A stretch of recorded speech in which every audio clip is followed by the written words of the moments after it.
today, so if I have to leave, I'll let you know in the private chat. Yep, and we're live. Hello. Hello. Yeah. We are gathered here today to not to cheer what it has become, but to celebrate what Arcane once was. To fondly look back on the good times and mourn what we lost. Yeah, this is a funeral stream.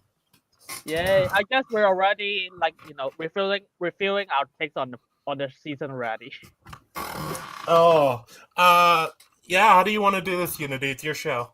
Scene by scene, or if not, we can just summarize it because this is gonna take a while. I was gonna say the scene by scene might be rough, but I think we can. Here's an idea. What if we just give what our base rating for the whole season is before we start? That might be fun. Sure, I think most of us agree. Yeah, sure. Let's do it. It's a 2 out of 10. Pretty much. Yep, same with me. 2. Well, yeah, Evald, we've talked about this. Yeah, I know. We had an entire watch party of the entire thing. It was very bad. The funny thing is, I started out as like a 5 because Arc 1 was like, it could get better. It did not get better. Arc 1, we were like, oh, well, maybe it was a slow start, and all the while we had who tell us no, it gets worse. Mr. Leaks Watcher. Yeah, that was kind of funny. It's like, It's funny, too, because I don't know about you guys, but I would have been fine if the show was just a 5 out of 10. I would have been disappointed, but I would have been, it wouldn't be the same as what we got. I mean, to be honest, I was watching the season 1, the first 3 episodes, was like, wow, this could be an entire season as a whole. But no. Yeah, like that. Honestly, that statement could apply to so many things in this season. Yeah, basically. But yeah, probably just a 2 because like the season is so insanely bad. That was kind of baffled by it. Yeah, it was genuinely shocking because it seemed like season 1 had set everything up so well. Like we had genuinely good character arcs all set up in season 1, and season 2 just didn't do anything with them. No, I mean at the very least it was like, oh, it's gonna be bad. I was like, I would never expect them to put time travel, a multiverse. Yeah. Yeah, it was pretty bad. Oh. I also give it a 2 out of 10. Yeah. Yeah, it's like the most insane thing people can do about this season. It's like, hey, how do you make this work? Let's do a fucking time travel season. How much do you guys know about League of Legends? I know my friends played it. That's it.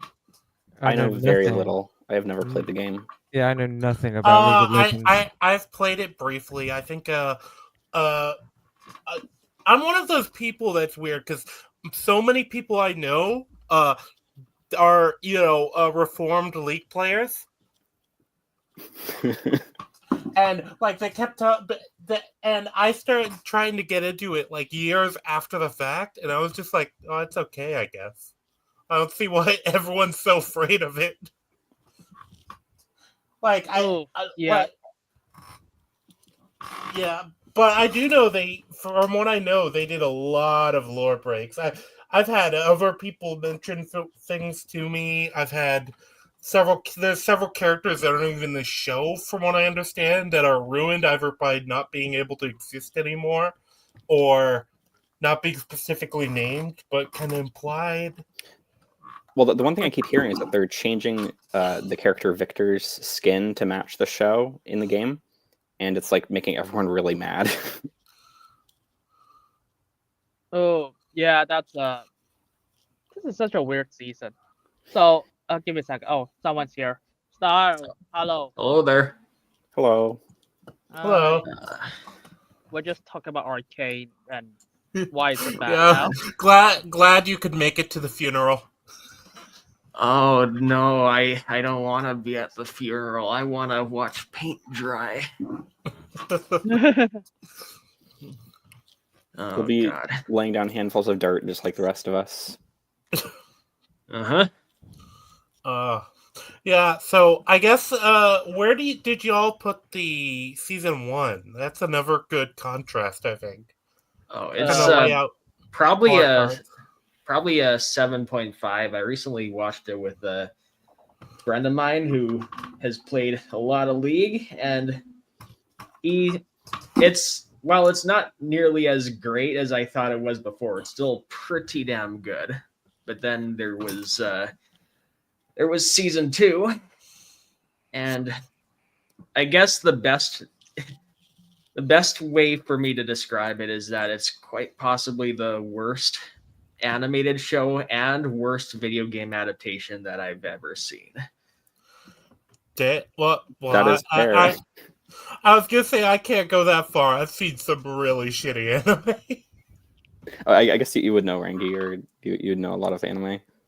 Well, I not only just anime though. I've also seen like really shitty, like poorly done, not just live action stuff, but for video game adaptations. Because for some reason I always end up watching this stuff, but really bad Western animated stuff too. But yeah, this is probably the worst I've seen in a long time. It's also probably like one of the worst drop-offs in quality I've ever seen, like between seasons.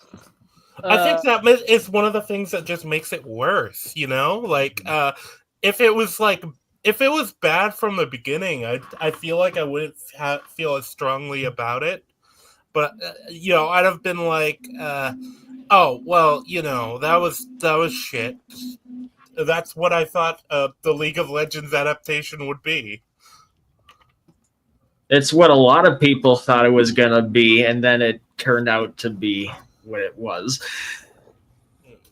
And you know what's worse? I've heard news that they're making another Cyberpunk anime too.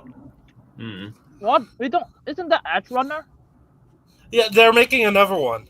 No, I don't know if it's Edge Runner, but they have teased that they were making another one.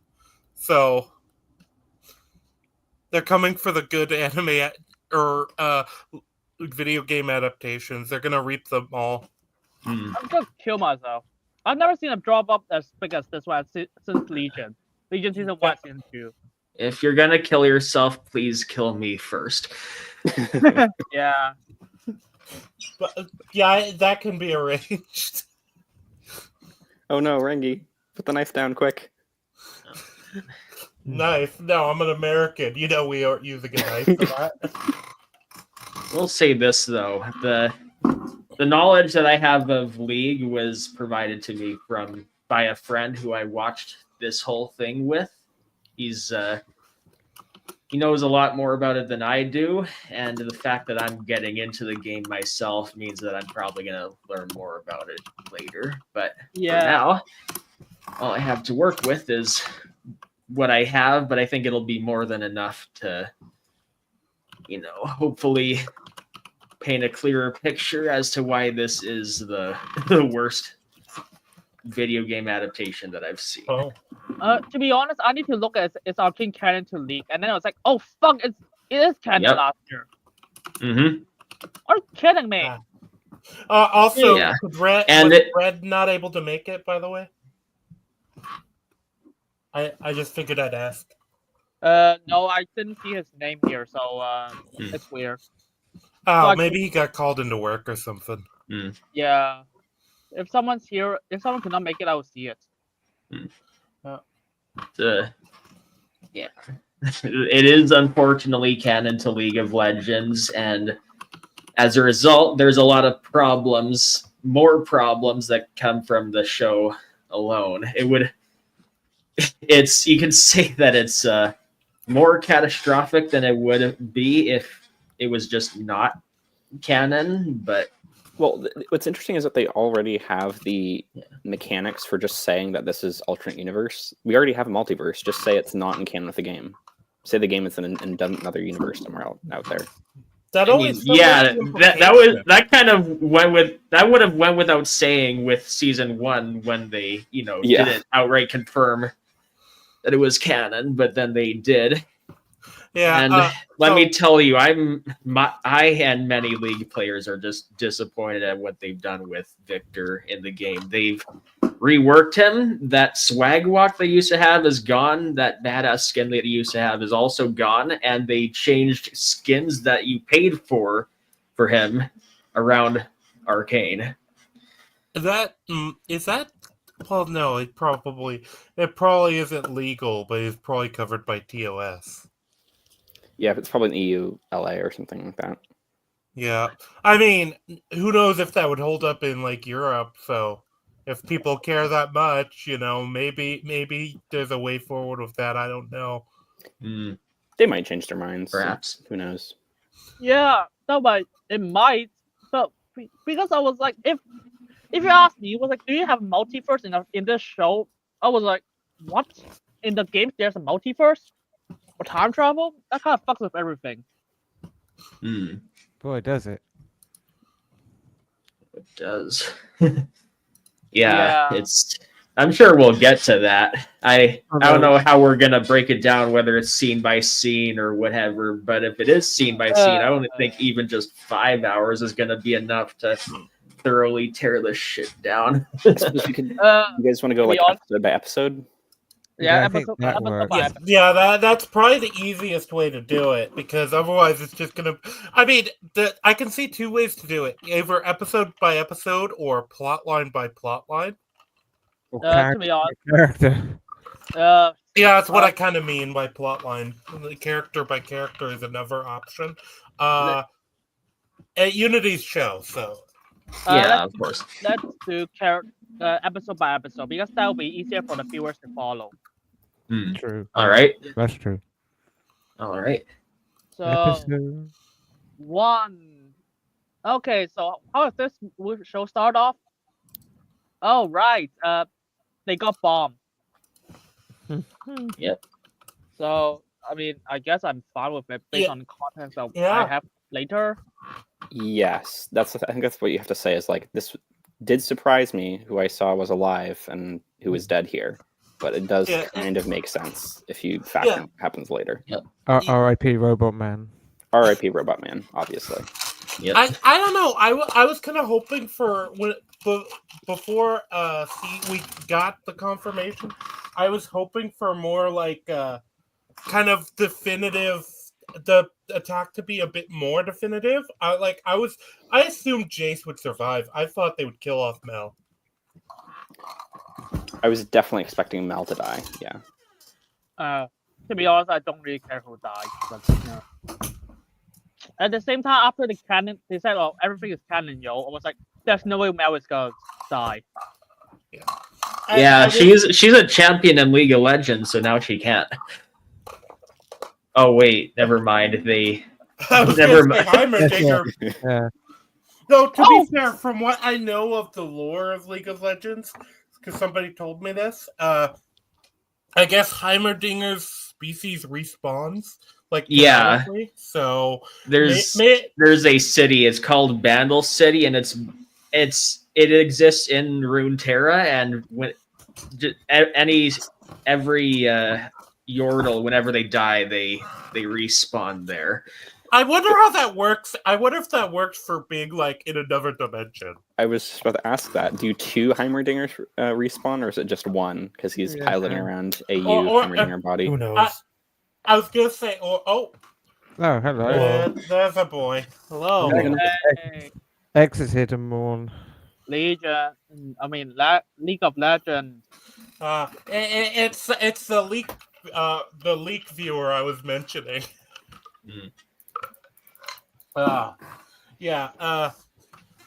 because that's something I was wondering. It's like, does the respawn thing even actually matter?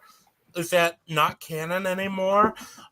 Does Heimerdinger respawn across dimensions? So like him that is from the main universe, the Arcane universe, does he respawn there, or does he respawn in the new universe? It's supposed to be. It's leak canon. So yep, it is. They said this was supposed to be leak canon. So Heimerdinger is supposed to be able to respawn. Oh yay! I can't wait Which for mean- him to get. Which That's means good. they can ruin him more. I was just about to say. That's good because that means you can finally put out that folk album he's been working on. Did anybody actually die in the Apparently. show, main character wise? If you subtract Heimerdinger, did And Betsa died? Did she count as a main- Matt, what do you mean? Maddie died. Oh fuck! Oh, yeah. Oh God. Jinx. You Oh guys yeah. remember Speaking that of character. Maddie, I feel really bad because my friend and I were watching the live premiere of the first episode, and when she was on screen and she was talking and all that, everyone in chat was saying something along the lines of "She's so adorable," and I would fight all of Piltover for her and all of that stuff. Yeah, I saw that. Did you see the meme when it was Wait, when the I'm trailer so- came out? Hmm? Did you see the meme when the trailers came out about her being Marcus's daughter? I Yeah, can't say that I have. No, I saw don't that. think so. I saw that theory. Yeah. Theory, but I But think it was it just a big ended up meme. being untrue. Yeah. It would have if they wanted to do something like now. I don't think it's been long enough for them to do something like that. If they wanted No. to do something like that, where like in Arc 2 they introduced her and she was Marcus's daughter and they did something interesting, that would have been something, but no, she's just a rando. But back to the actual events. Yeah, but Yeah. that was because Gotta try and wrangle us here. no, don't worry. Yeah, the attack happened. So, Yep. yeah, that happened. I mean, that happened. By the way, just bomb the entire building. And then what's it called? Like, Jace tried to save Victor by putting him in hack stack. I know we got enemy again. Fucking hell. Yep, and a new intro. But also, I should mention, do you remember what Victor had to do to make the Hex Core heal him in Season 1? Because I do, and it's very different from how it works in this particular scene. Because if you remember, he had to carve runes into his skin, inject himself with shimmer, and then cut his hand open, and then touch the hex core, and then it healed him for a little bit, just a little. Meanwhile, no shimmer, no runes carved into him. And then it fuses with him outright. Yeah. So with the explosion, we know Mel's power seems to have like subconsciously kicked in. That I think that's the idea with it, and that's why her and Jace lived. Who else was in the room that lived? It was Salo and the other lady. Yes, I remember Salo. The clockwork lady, I don't remember her name, Yes. but Yeah, the one with like the clock. does she have a name? I don't think she does, I think. I just don't know if they directly mention it. I don't think she does anything significant in the show after this. So Listen, she votes on the council. Okay, that should be enough. yeah. It isn't. But yeah, we also get basically the Victor is essentially I think it's safe to say he's probably the most significantly damaged of the named like semi-important character. Oh, I don't think I agree with that at all. No, I don't think I. No. Physically, I mean like in Oh, I see. yeah. I guess aside from the people who are dead. I was gonna say that I think we all know who the most damaged of each two are. At least I think I know who I would choose. That's actually a tough question. Oh wait, no, you're right. Because if I make it make three, it's Caitlyn, Vi, and Jinx for me. They're the most damaged. Probably. I don't really. I mean, Yeah. I mean, Jace. I mean, Wait, Jace, no, wait. Dinger. Yeah, well, Dinger is damaged in a weird way, where it feels like this is just such a rudimentally different character Like, it feels like he's just possessed. It doesn't I mean- feel like he's Heimerdinger. I mean, but I would probably put like Victor in top 3 because I was like, what the fuck happened to Victor? He's like something god and just like kill everyone. Yep. Yeah. Well, but yeah, so Victor is probably the most injured of the people who survived. Jeez. Yeah. Wait, he survived? Yep. Oh, I mean the But- attack. So How did he survive? Well, I think he was well- inside the sphere. That is something I will. created, Well- but I'm not sure about that because it never actually shows us what happened. I can only assume it's kind of the Arcane Yeah, tisms. they never show us Yeah. really actually what happened. That's crazy. I wish they did. Thing is, they only affected certain parts of his body, not all of it. If we're to Well, assume I- that the Arcane was protecting him, then it would only protect the parts of him that are being healed by it. They could have had him like actually die, like actually physically die, for him to get resurrected. That could have been. Something. Yeah, actually, yeah, that would make a lot more sense than whatever the hell I they see. do Falcon wants here. to join in, but I could not add him because that's the limit. Damn. Yeah. Yeah, but There's a Oh. limit. I was Yeah. gonna say who. Oh, so is Red available? Because we can. Oh, Falcon can't join. Okay. Yes. I'll just text him. Don't worry about it. Yeah. I mean, worst case, Evald said he was leaving in an hour, and if Red comes in, well, it's his show Oh, too. So Red- I'm sure Red one of didn't- us can make room. Don't worry, Red is Oh. not coming. Oh, okay. Yeah. Yeah. But yeah, then Falcon can the wait in reserve. I'm sure one of us will have to leave. Yeah. Don't worry.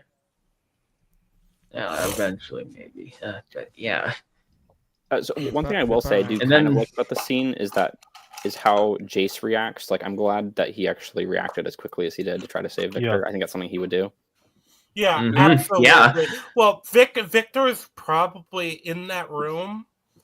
Probably one of the people he cares about the most. It's like his best friend. It's the guy who helped basically co-sign his life's work, even though obviously they're planning to get rid of the hex score at that point, if I remember correctly. Yeah, I mean, they're friends. I can buy that. But Yeah, like Just there's a knowing lot of mechanics of investment what he and does, there'd be a lot of investment in wanting, in caring about each other for them. Now that you guys watched the entire season, do you think Mel should have died? Yes. Yes. Yeah. I wish everyone had died, man. Yeah. Everyone should have died. I really wish she would have Well- died after she decided that she should Yeah. side with LeBlanc over her mom. Oh. No, That was- that's the thing too. If Mel died, you could You could push get Jace. Exactly. you could you crush Jace, and then you'd also get proper Warlord and Bessa, because Yes. they do its character assassinate Bessa And too. on top of that, we get more time, which the season needs. We need more time. There's too much going on.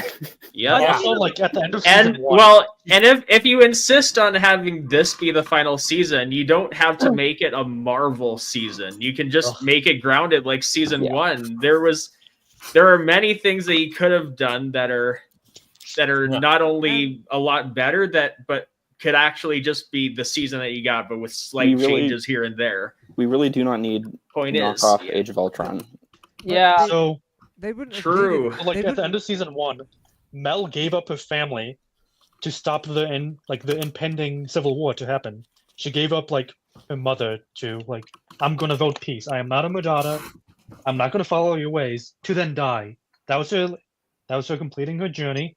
It was her death would be ironic in a way because she gave up all of her mother's advice to then get killed. If she followed her mother's advice, she would still be alive.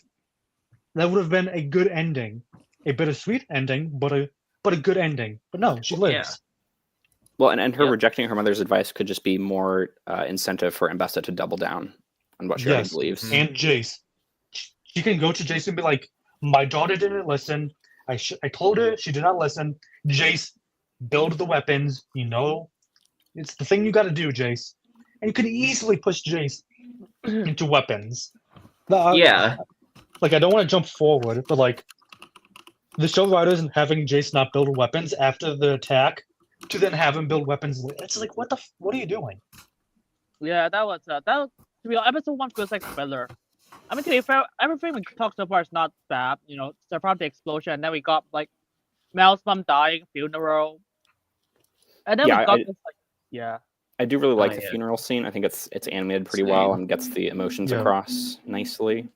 It does, yeah. Animation Actually, good.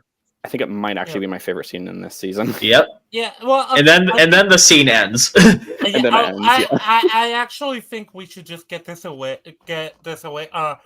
Is there just knock out the animation thing, because the animation I think for the show overall is still very good quality. Yeah. There's Yes. probably a few tisms you can pick out here and there, but Yeah, there's a couple of Maybe, motion yeah. blur thing, but There's a few instances of just Final Fantasy VII Remake directing where they just randomly zoom into someone while they're talking.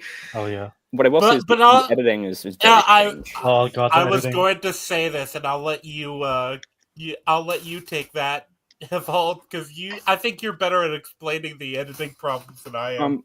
So I'm sure we'll get to this eventually, but there's a part in like episode 3, and I think it also happens in episode 7 a little bit, where we cut to another character for like 5 seconds and then cut right back. Like we'll have the storyline with Mel and her assistant in her office, and we cut to Jace in the elevator for like 5 seconds, and we cut right back. It's very strange. yeah. Sorry, yeah. I'm gonna describe the scene to you guys, and you guys can pick apart. So the next scene is just like Mel just like, because after the council bomb, they only have like the people who's gonna be like in council voting for hex weapons. Should they use it to like attack the Undercity? Got any problems with that? Yes, many. A lot. So the Clockwork Lady, if you remember in season 1, she was one of the people who was against invading the Undercity. Her exact words, I don't remember all of them, but it was to the effect of, they may not be your favorite type of people, but they're still one of us. And then we cut to here, which if she was in character, it would be 1-2 rather than 2-1. I guess maybe the argument for that would be that the attack itself, now that she's physically in danger, she changed her mind. But Yeah, she knows that Jinx is the only one responsible for this. Oh, do they say that? I forget. Because I know. Yeah, Caitlin's Yeah. there. And Jesus. they say in the scene that Jinx is the only one responsible Okay, for this. because I know they attack. don't say Silco's name at all. Yeah, it's Honestly, I'm not unfortunate. sure who knows what in terms of like Silco's that's why I'm death asking. and the Double nature. Well, of the these thing is, they explosions. should know. Vi and Caitlin should tell everybody. I agree. Yeah. Also, I think I just think too many counselors lived. I think it should have been Jace and Salo that lived. I mean, here's the other problem. What the fuck is Jace in this scene, in this photo? Oh wait, oh yeah, Jace isn't in the scene. Yep. Now, I will say it's understandable that he'd want to look out for his friend and make sure Yeah. but the real issue here is that they don't try to fill the empty counselor chairs with new ones, because hypothetically, what if the Senate of the US were to be spontaneously blown up? They would, and counselors died, they would fill those empty chairs with new ones. Yeah. That would have been a wonderful way to introduce Camille's family into the mix. It would have, and then probably Camille herself. She's one of the champions in But, League like, of Legends, but yeah. Jace not being there, like, it's a big issue because like this is like a huge thing. Like, should we invade Zone? Who do we attack in Zone? This is a massive thing Jace is invested in. Jace should be in the meeting, and if he's busy with Victor, Mel should be like, guys, we can't do this at the moment. Jace is missing in action. We need Jace. Because like at this point, if they vote against Mel is screwed. If they go It's a lot safer to assume that the council just didn't either didn't tell him that they were having this meeting, or they didn't just have the meeting in the room with him. Because if they had the meeting in the room with him, then they just can, because Is there any reason why they can't? But that kind of causes issues. Like, if you can host a meeting Right. and just like not invite a counselor to then pass a law or like some notion to go through without a counselor there to be like to vote on, that's like that's so like you like that is insane. Like Thing I think is, there is him actually- looking out for his friend is fine. The only thing that isn't fine is that they I guess they just didn't give him any notice. I don't. well, but like Fucking even no. so, this one is like fine. He's looking at Victor, but later in the show he visits Kate, but he doesn't Yeah, go he to does. like he doesn't Yeah. come to the council meetings. So like Jace, what are you True. doing? Yeah. What is the scene right after the actual explosion though?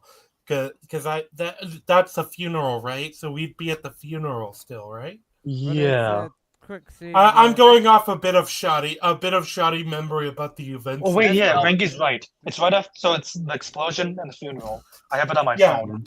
You know, So it's Yeah. just bad editing, or just like Jace's not showing up to the meetings at all again. Yep, Yep. Jesus. I mean, it's like you're signing up for Hextech, you fuck. Of course, he's gonna be in the meeting. Yes, Yes, he would be very Uh, invested in a Jace is extremely resolution that invested. could deeply affect his own like participation in it.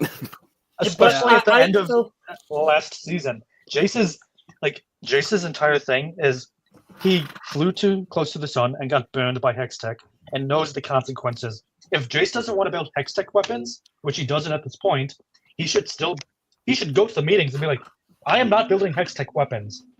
I'm not going Yeah. to do this. But like, And on the off chance that everyone votes against him, if he was in character, he just wouldn't build them.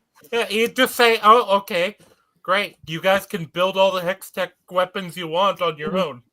That would be a nice a cool scene to see, is like him just saying, "Okay, Mhm. you build them yourselves. I'm not working with you." You're Well, also if the not getting my level, notes. all the goats if are you dead. try to- yeah, No one can you're build also the not Hextech getting my weapons. notes. If you try and touch, in fact, I'm literally on my way to destroy them. that would have actually I been already kind of hit neat. them. Like if Jace destroyed the notes, then Ambessa can't build weapons. So then she can't slaughter any goats. That Well, would no, make- this could actually be an interesting like political move where Jace Yeah. is like, I'm on my way to destroy them, and then Ambessa just comes in with like her soldiers, and she's like, "No, you're not." Yeah. But then Like, it's kind of like a and two at she that could point. even be like, look to the council people and say, we hope you don't mind, but we were worried that there was some sabotage or something like that. Yeah. Like that she could, especially because there's a massive power vacuum. We've had multiple councilmen killed. Well, I was thinking about this, right? Like the show wants to put Kate in a position of power. A way you could have done that is have Kate's mother die, then have the father die somehow, for then Kate to be basically saying, it's family tradition. This family sits on the council. So Kate is forced on the council. And kind of like Jace in season 1, doesn't want to be on the council. And then you have Mel manipulating Kate to do whatever. Because Or even Ambessa, because I said, I can believe you could be setting up a rift between Ambessa and Mel. In fact, I think you almost just need think that Mel for should the die. story to actually work. you know who should But be on yeah. the council? You know who should be on the council? Dinger. Yeah, but The yeah. fact they did not invite him back just baffles me. Well, do they Yeah. even know where he is? No, I don't think. I mean, They don't, but they like, probably don't, but still, Yeah, I don't think I know where he the is. closest Hey, the closest they're gonna get to that is if Heimer personally walked all the way back there I and feel said, like somebody should I want ask. back in. yeah. I Like, feel hey, like well, at the somebody very should least- ask. At the very least, like Sty said, like just get new people on the council. Elect Yeah, new- that's what they Yeah. would do if they were That would be an a Yeah. functioning council. We don't even know how the council functions. Is it like an aristocratic sort of like position in that but family? Like Kate's seems position on. Well, it yeah, seems Kate, to but be, like is it- Mel and Jace. Like Mel is not from Piltover. Jace was voted into the Yeah, council. Is it something that's bought in? Is it something where they vote to bring somebody else in? The council votes to bring somebody else in on the council. Is it democratically elected? We don't know anything about. It would have been cool to see. Yeah, and it would have been. It's fine. We don't know how new council members come in the first season because I don't think they need. Well, actually, no, because Jace is brought into the council by the council. Yeah, and So the I council assume- said this is not this is abnormal. We don't do this often. We need a what was it? It was like a 7-man vote or something. So that is Yeah. not normal. So I Yeah. assume they appoint people by a vote of the council to the council. That seems to be the way they do it. Yeah. And then you can have politics at play. Who do we want on the council? Do we want someone who wants to invade Zone, or do we want someone who wants to keep the peace? That Yeah, could be an the- entire plot point. This guild or this group, they have a lot of power in the markets. A lot of the people put their trust in them. We need stability right now. There could be a lot of that. Mm-hmm. Or it could be this is a popular figure among the people. We need stability Yes. now. And We it's an need easy somebody way who to can talk introduce to new them. characters, new champions, if they want to do that. What I Yeah, was thinking- exactly. What if you actually had one of the basically one of the the three characters that they introduced for the little squad Kate has? What if one of them forces their way onto the council using basically political connections? And it's someone they're would be cool. the person in the- charge of law enforcement. Yeah, no, so whatever. That's exactly what I was about to say. The sheriff or the new sheriff basically Yeah, says, exactly. in this time of need, I need to be on the council. Yeah, Okay. and you could make it I don't know, maybe Fishman because he doesn't get into Yeah. character. He doesn't have a name. His name is Fishman. They don't give him a name. Oh, I'm they sure- they do. His name is Steb. Wait, what? Stab. Yeah, that's his legal name. What? Oh, okay. His name is Fishman. wow. Stop Speaking of lying. the three, we do get introduced to Loris, I think, in the next scene, right? Yeah, because Oh wait, no, that's a little wait, further wait, ahead. we're- No, we're- we're, we're- we're skipping ahead a right bit. after the council scene. We get I'm pretty sure we get No, Caitlyn talking to her. Oh, Yeah, you're well, Caitlyn being a dumbass. because this is supposed to be one of the most important probably moments of Arc 1. I think you agree, which is Caitlyn offering the badge to Vi. Yeah, that was so But When I before saw we, this, I was like- sorry. that was Go ahead. fast. It was you just hand him the badge. It was hey, arrest your sister. It was and she was of course. Why do you even think that she would do that? I was Well, she didn't say, of course. Well, to no, be fair. she handed an enforcer badge to Vi, and she was like, "No, I can't do this. You know what they did to my parents." Mhm. Which Well, yeah, which and then makes and sense. Caitlyn doesn't, and Caitlyn just I guess forgot that about her Yeah. trauma to the point where she's like, "Yeah, just take it." And when Vi says no, she's like, "I thought you were on our side." Well, the thing that doesn't make a lot of sense to me is why Caitlyn wants her to be an enforcer so bad anyway. Yeah. She doesn't have to wear the badge in order to go on the mission with them, right? Mhm. Yeah, she hasn't been an enforcer up to this point. It And should, she was helping Jace. It should something the way you get Vi to be an enforcer is a really tricky. It's tough to write, but what you should do is have Vi actually work along enforcers. See that they're not all bad. You have them go on a mission. She's not technically an enforcer. She gets in trouble, and then she has to become an enforcer to get out of the trouble. Something like that. No, you need I the have badge a better idea. to legally do these missions. I have a better idea. What you have is because this comes to the political aspect. If this season were written smartly and Kate and Vi had mentioned who blew up the council and killed Silco, all right, Which they would. they could say we need to bring in Jinx and if we really want to soldier up our position, we need a Zonite to bring in Jinx. Yeah. Yeah, you know what? This formula is like. Yeah. No offense to you guys, I was like, okay, this formula is gonna take a while, and to be honest, I got stuck Yeah. tomorrow. So we Yeah, got. I'm gonna be a bit quicker when it comes to scenes. So I'm just gonna summarize. So Yeah. I'm just gonna be. So instead of like a really long discussion, after the episode is over, you can just talk about what do you think will be improved. What you guys do instead. Yeah, so you want us to just go with the cliff notes and then quickly just go over our biggest problems then? Yeah. So Yeah, that that's makes more basically sense. it. Yeah, it's like 40 minutes. And I was like, wow. I got it. It's also 9 episodes. I mean, So- guys, the show's bad. Like, this is going to happen. Very I bad. know, but I need a different formula this time. Yeah. So Caitlyn offered fire back, and I was like, okay, there's no way Caitlyn would do. I mean, I guess Caitlyn will be like doing this, but at the same time, I just do not believe her last sentence. I was like, oh, you should do that. I was like, no. And then we got like Fi just like upset us. We met a random like enforcer, just like, hey, get drunk with me. And yeah, and Fi is just no longer sad. And then we got like, Jay's just like, oh, I want to save my friend. He's bomb, and she's talking to you now, by the way. I was like, oh, and now we got like the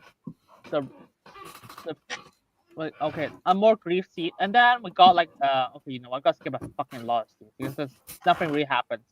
Okay, the attack of Son, the attack of the capital. Yeah, the attack from Yeah. Canberran lady who lost her kid. Yeah. I like the idea of that, but like the execution is just kind of dumb. Well, this fight scene is one of the ones I thought the editing was particularly bad in. Yeah. Oh, it was more than just the editing that was bad. Oh, that too. But Yeah. the edit, it's one of the easiest to illustrate the bad editing point. True. Yeah, like Vi's teleporting around to Caitlyn is on pause. What? I mean, it's like they Jace, got like, Jace teleports. Like he's on. Like Jace gets. Like his back is like he should be dead, but alas, he lives. Jace is crawling on the ground, bleeding out. Then he teleports like 30 feet. It's so I mean, bad. when I saw this, I was like, how do you even have a chainsaw? Yeah, and more importantly, who the hell designed a 3-way chainsaw? Yeah, I did. Listen, you can chop 3 people at the same time with it. True, just one person and 2 really small people that he just happens to be holding up, just directly on top of himself. Yeah, And exactly. because this show is written by smart people, there's an airship that just teleported here, and there's no Oh, yeah. notification between They people. just have an airship and they can fly it in here. I think maybe we can bring this up later, but this also doesn't make any sense for Mbessa's plan because Jace could have easily died here, and if she wants Hextech weapons, then it doesn't make a lot of sense. Yeah. Well, like to Mbessa's credit, like she didn't expect like that everybody in Piltover is just a fucking idiot. They also summoned. She also brought in those turbo chem tanks from League of Legends, which, if as established in season 1, have super speed. So Yeah. that's yet another fork in her plan. I mean, the fact that these tanks are not even being used again, those are bulletproof, that speaks a lot. I mean, it's Also, like better than the army at the end, which is like just a bunch of shields and guns. Also, like this entire thing is like Owen Besser is secretly maneuvering around, pulling the strings like a little puppet master. It never gets mentioned again in Act 2 or 3. This plot point vanishes. True. Actually, the other thing I'll bring up really quickly is just that they didn't need an attack on the memorial funeral in order to justify the strike team going in. They could have had the strike team go in immediately after the council was bombed. But it didn't change anything because, like you said, the strike team was going in to get Jinx. The attack happens, nothing changes. Yeah. But also, thing is, there would be an outright war as soon as Jinx blows up the council. Because if you remember, they were at the brink of war by the end of season 1, and as soon as the council building being blown to pieces should have been their every enforcer's call to flood the Undercity just like that. I guess that lends more credence to the idea that that would. Oh, sorry. Go ahead. Oh, I was just about to mention that. I guess that would lend more credence to the idea that the counselors do know that it was Jinx. Well, the thing is, they wouldn't know until Vi and Caitlin tell them, and the only way they can get over there is by walking all that way. And when they're walking all that way, they're gonna encounter a whole bunch of clashing between the enforcers and the Zonites, which would make it more than a little difficult for them to get back there. You know, that's a Wait, good point. Art, if you've been saying stuff, I hope you know you're muted. I've been unmuting to speak. Yay! So This is the first time I've heard you in like a while. It's basically, working I now, thought guess. you were leaving. Just or very something. quiet. Yeah, I don't know why it's just not picking me up very well at all. Yeah. Oh well. Oh, Yeah, you I'm go to just gonna settings try. and increase and go to audio, turn your mic volume up. Basically, yeah, How does that sound? yeah, better. A little better. I've got it Alright, at but, max. I mean, But yeah, I'm just gonna summarize more because like the important stuff, and then we just gotta. Yep. Then you guys can talk. I was gonna say we can probably move on from this scene. I think there was something else I felt was really important about this. Oh yeah, I think the only way this works is if Vi and Kate only told them that Jinx was responsible for the attack, but not As they should. Silco dying for some reason. Yeah, like they know Silco is dead. They should know Jinx killed Silco, but that information just never gets disseminated at all. Yeah, and we can leave it at that. We can leave the scene at that, I think. Yeah, I'm just gonna summarize like the important bits that's gonna further plot, and then just gonna move on. And then like Ambassador saves them, and then Vi just becomes an enforcer. Also, we got introduced to 3 nobodies that no one cares about. And Yeah. then Hey, and then whoa. Caitlin Can I just butt in for a have second? those, like- yeah. Like they just skipped over Vi, like putting on the jacket, becoming an enforcer. They just skipped all of that. Like, That should have been the Arc 3 payoff. yes. Yeah. Well, that should be a scene, let alone anything, because like it's just yeah. like missed opportunities. Yeah, and then we just got them like some council was like, yeah, we're gonna arrest them, and then we just got like Jace making weapons again. Done. That's the episode. And then we get a scene with Singed, and he's smoke bombing a 2-headed wolf from League of Legends, and then the episode He's is done. jungling. Oh right, that's a thing. And yeah, so feel free to talk about all the problems here. Holy shit. Uh-huh. So like, beginning with Jace, he absolutely should not build weapons because his season 1 thing was he built weapons, he killed a kid, he flew too close to the sun, and then he realized this was a bad idea. I'm not gonna do it again.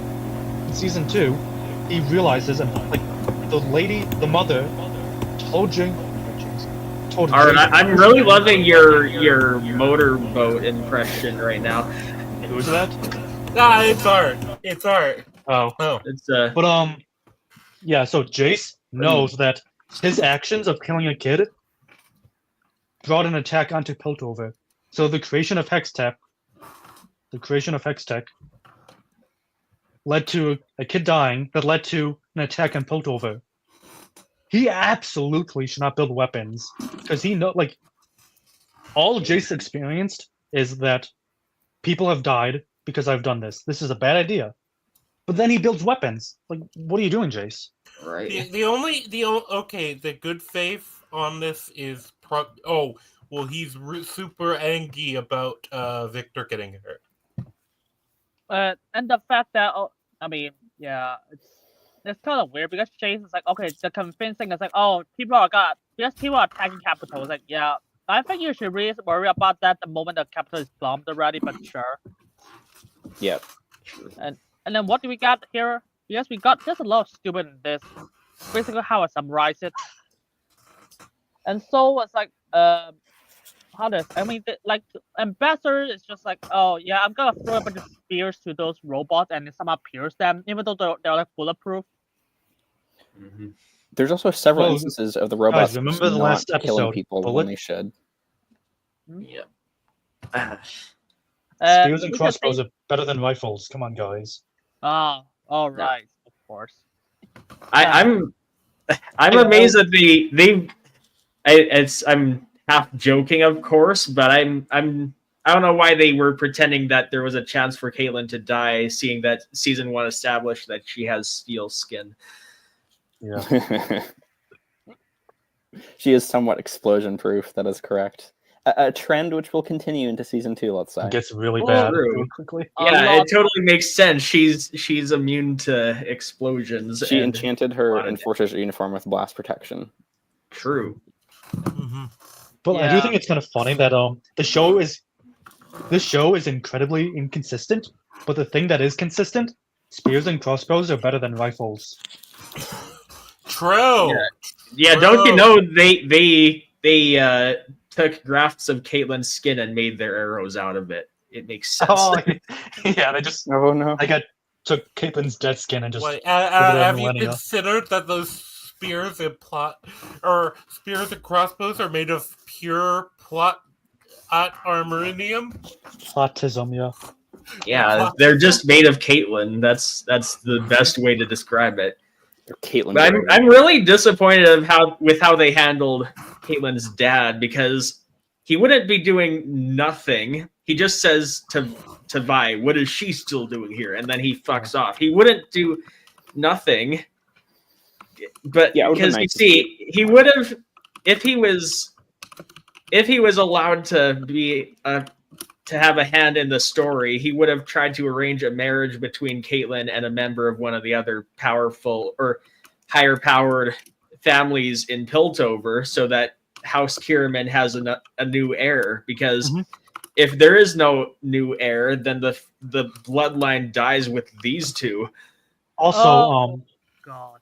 I Oh, forgot what I was gonna say. so because now it remind me, there's like Jinx and Fi's romance is a piece of shit out in this season. I was like, just fuck already. Instead of just teasing us. You know, I was like, you at least wait. Listen, don't waste my Careful time. what you wish for. It's funny that you say that, because this episode, I think I mentioned this to you before, but I'm gonna very quickly mention it to everyone else here. This episode and episode 7 and 8 were written by Amanda Overton. Yeah. She wrote season 1, episode 5.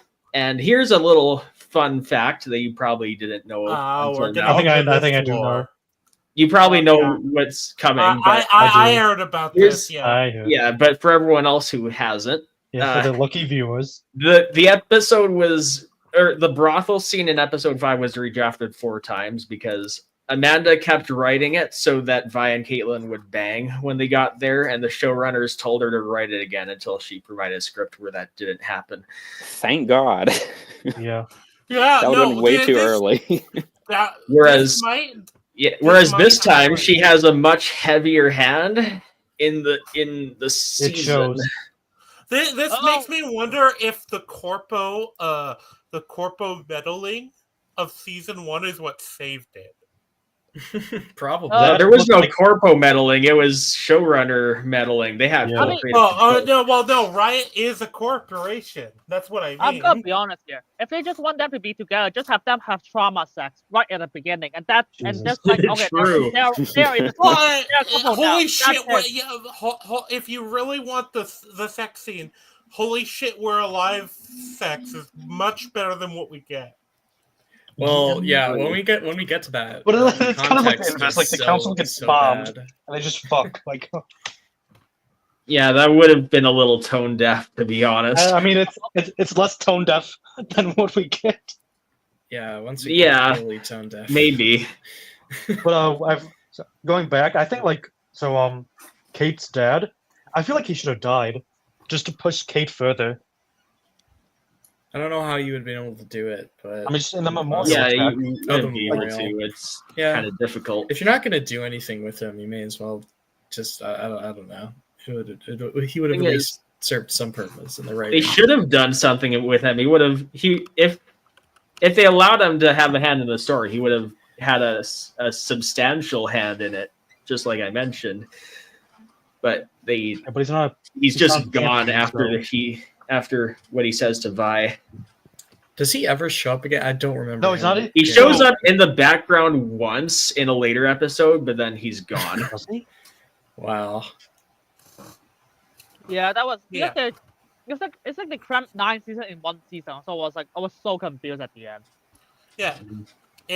It's like, 3 seasons minimum is what season 2 is. Like at least story Minimum, yeah. line There's wise. three I feel like we seasons. could even do more. And this They opening, threw in this so opening many fucking couple plot episodes. threads. Yeah, this opening couple episodes could have been its own season.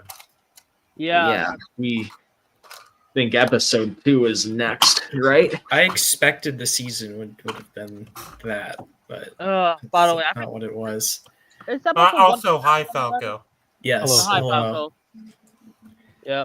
Hello. Yeah, Art left because his microphone it just like doesn't work on StreamYard, so oh well. Unfortunately. The British government is sabotaging him. Yeah. No. He didn't have his streaming license, unfortunately. Damn it. Yeah. Anyway, I'm gonna assume episode 2 is up next. Yeah, yeah. I'm gonna summarize a lot of things. The so you episode. guys- Yeah, this so is you like guys it's can such a talk about nothing episode. So. Well, yeah, True. but just Except my there's guess is one not- particularly wonderful character, and Yeah. then he bites the bullet. Yeah, we have to talk about Smeech at least a little bit. Oh, Uh, true. Yeah, he's really well animated and So I don't very know if well you guys- acted. Yeah, I don't know if you guys would agree with me, but I think this might be the best episode out of all of them.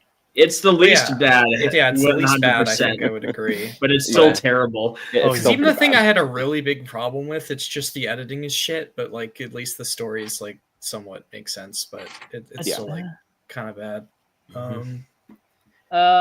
Yeah, I'm just gonna summarize a lot of things. So this is where we first introduced to Jinx again, and then and then we got introduced to basically a quote unquote the next Joko, even though he never appears again. And that's where Jinx met the falling child just falls onto her face. Yeah. This show is just wonderful. And then we just got like Vi and the enforcers invade the entire city by just guessing a lot of places, finding Vi, and then they of course it doesn't work the first time, and then Vi just met the lady again. Fuck, what's her name again? The girl, the lady with a cyber with a robot. Savika? No, Savika. I don't know why I said it Savika. this way. Yeah, Savika, because she got rejected by the mouse council, the quote unquote next Silco, by the way. And so they bond together, and then they just like, oh yeah, we bond together now. And then we just got to do shit, and then Jinx made her a new arm. At the meantime, and then after they teamed up, and then the Vi almost found her. They didn't. Jinx is able to escape last minute, and then she and Savika fight the mouse, the quote unquote next Silco, and then they won, and that's the episode. That's the main plot of this episode. And then the subplot for this episode, it's like a Heimerdinger and Echo just sneak into the council and just like met Jace again. To be honest, They sneak into Jace's lab, yeah. and then Yep. they're just like, Oh god. and then they were like, oh yay, we got sneak into there now, and then we just got talk about their shit.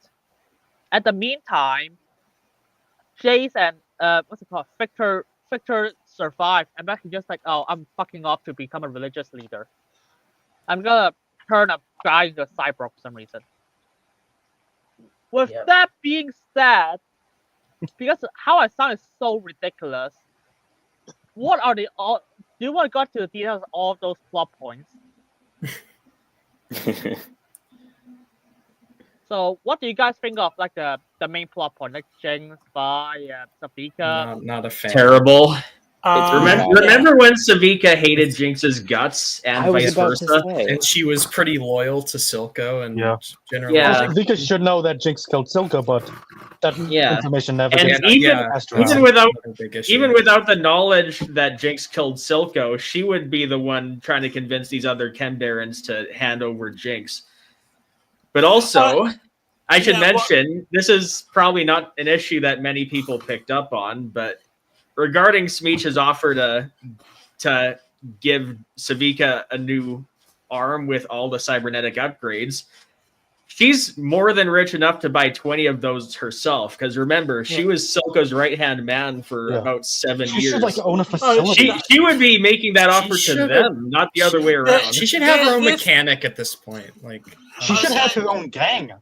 Like that's what I don't get. This like She would Savika- probably be the next in line to Oh, lead Zahn she after was the second in Silco's dead. command. I think this. Yeah, this yeah. Well, so Savika is very much nerfed in this whole season. I she's think nerfed yeah. and she we has could no all agree. agency. So. Yeah, it's Yeah, fucking she's been like demoted to not even sidekick. She's just a Like, she's a woman. jobber. She just does things that people need her to. She feels like a plot if you've ever device. played a tabletop game, she feels like a Like the a hireling? tabletop play. Yeah, well, I was gonna say that she's the player character where this is still early game, so they can't give her like actual like important things to do, so they just never actually get the status that they would.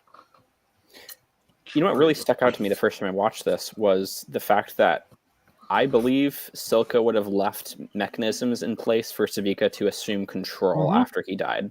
Yeah. You I think? I think You'd figure Silco would have there is planned. no Silco doesn't have a contingency at all, and you'd think he would. No. The funny thing is, I think Silco would have planned for his potential assassination. I don't even think it's necessarily Jinx might kill. I feel like he would be like, I know those Piltover council fucks could have somebody, assassinate me. Yeah, I bet he'd suspect Jace might try to pull the rug from under him when they were trying to do the deal. Oh yeah, no. Wouldn't that be so interesting if you because I think you could play with the idea that Savika's not operating on all the information and have her be like, oh, so he went to that meeting and then he got killed. Yes. Interesting. Yeah. Obviously we have to Oh, yeah. respond. You could even have her be responsive rather than the Mbessa manipulation thing, because that I actually think is really poorly done. It's just Yeah, like it's I'm not a it's fan of it. Mbessa because it has to be Mbessa because the plot notes. Like when I saw the Yeah. airship in the first episode, I'm like, please don't tell me Mbessa's like doing some shit to try and take over. That's kind of lame. Yeah. And to be honest, I haven't seen season 1 for a while, so I was like, I don't remember Ambassa as a character that much. But at the same time, I was like, I don't think she would want to kill her own people all the time, or just destroy Yeah, I the was. world. Yeah, Come on, this is like and too Bess- cartoonishly evil for her to do. It turns out. Mbessa felt fine. like she felt like a warlord character, but I feel like she would She's like a respect her Machiavellian own- sort of character to me. Yeah, but she She- felt like a Machiavellian tied with like a warrior queen. You know, Yeah, I don't think she would. She wasn't so developed, but she was at least interesting as an idea, like, character-wise. She definitely would not like needlessly sacrifice her people. Thank God she doesn't do that in the season. Yeah, surely she doesn't do anything that would doom the world or anything. Well, maybe you guys can answer this, and I don't know as much about the greater world building here, but I imagine Noxus would not be too happy that Mbessa is trying to take over Piltover. You're correct. LeBlanc, I mean, even- Darius, and Swain would have a lot to say about Ambessa screwing shit up. Did they Between introduce the Black Rose in this episode? They introduced it in episode 3, but don't worry, we'll get to that. I guess They also they still introduced a little bit new on that. champion in I that think episode. That's why either Black way, Rose That's well, definitely let's- it. after her. Which is pretty. I'm gonna try and certainly be something that's, courteous worth to mentioning. One at a time. Unity and kind of help Tard wrangle a little. Not to say any of you are Tards. We're all Tards. We're united Exactly. Tards. But yeah. So we should tangent- quickly mention that Smeech is still alive. Don't worry, he's in Vandal City. He's safe. Yeah. So He's so just short with- for good. with this like set of plot points. So we have Savika, who's entirely seeming out of character. She almost feels like a lackey, to a point where it feels like more like what I would expect Harley Quinn to be once the Joker's killed, for example. Yeah, not in the mental state, but in like Position. she feels like the stereotypical goon after the The main boss guy dies. died. Yeah, after the boss died. Which is where just it's not like, what she seemed. She just didn't seem to be She that seemed character in the hyper-competent. first season. Like, yeah, I'm she gonna seemed be honest very here. competent. and yeah, she assumed she would have coordinated with Silco if something like this happened, like we were saying, then that doesn't happen. Yeah, yeah. Yeah, I don't really remember if this Safika even appeared after episode 4. Did she appear in episode 6? Because She had She no disappears dialogue after from the episode show. Yeah, she stops 4, I talking think. after episode 4 and has no appearances Yeah, from 5 until 9. She's Yeah, gone. well, I basically after episode, I think, was it 4? Yeah, 4 is the last speaking line, and I don't She think has she no appears speaking in lines, 5 or Yeah, 6. after 6 that, and onward. after that, she's just an object to represent Zahn, Zahn. basically. Oh, Yeah, it's so Yeah. so lame. it No, is also, incredibly lame. yeah, all I remember is like she just punched stuff, and that's her role after episode 4. Yep. Yeah, Basically, she's just the brute puncher character, which like she fought that way, but that wasn't everything she was. There was more to her. But yeah, Savika should not only have her own like mechanic on like standby. Yeah, she should probably be one of like the richest and most connected people in Zahn. Yeah, she might have like. Wait. She would be, She because should have assets. again, Silco's right hand man. Well, Yeah. people should be Actually, fans of Vika. I have a great comparison to make. It's almost like if you took, I don't know, someone like an Avenger and said that they didn't have money to afford Oh my god! like to get a bank loan. I thought you I know exactly. I thought you were gonna what go you're with the talking penguin. about. Because I was watching. Well, the that Penguin would be when like this a came good out. example. That would I be was like a counter. Like here's a good example. Yeah, the of what you penguin should is do. the penguin is it. Well, I'm saying she's It's like Falcon, Falcon. in. Yeah, she's Oh, you're Falcon saying, okay, in okay. Falcon in the Winter Soldier.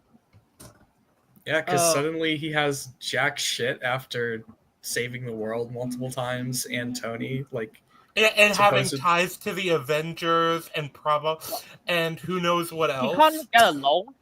Fucking hell. Yeah, Yeah. exactly. Yeah, What- yeah. For some reason, he has no prior work experience allegedly. Like what? I just Yeah. I brought it up He'd be one of the because most documented people ever. Well, Yeah, going back to but- Savika. And he was a Yeah, defense I contractor bring pre it up Avengers. I bring it up because he's a really good analogy for what Savika. The same problems that apply to him with the money kind of apply to Savika outside of maybe the loan. Yeah, But going back Falcon's to a little better than she is because he at least like talks and says things and like has somewhat of an agency in the plot. But Yeah, going back to Savika in season 1, she had people that followed her. You had Finn. You had the mother and someone else who was saying, "Hey, you should be the leader." Wink, wink. So even if Silco, for whatever reason, didn't have a contingency plan, she had people that wanted her to be the leader. So like, it just vanishes. but I absolutely think that Silco would have said, if I leave, you're in charge. This is, or if I don't come back, you're in charge. This is what we do. Mhm. like, here's how we recover from if stuff goes shit, to shit. Yeah, I've set up these contingencies. They're in my office in folders. Well, yeah, Go talk to Rangi, Singe. this is what He happened. has a Silco dies genius. with Oh the yeah, Batman. speaking of, I'm pretty sure the last scene of this episode is Singe just working on Warwick. Yeah. Yep. What else do we need to talk about? Because I think we've talked Fucking about. casino. I think we went over all of it.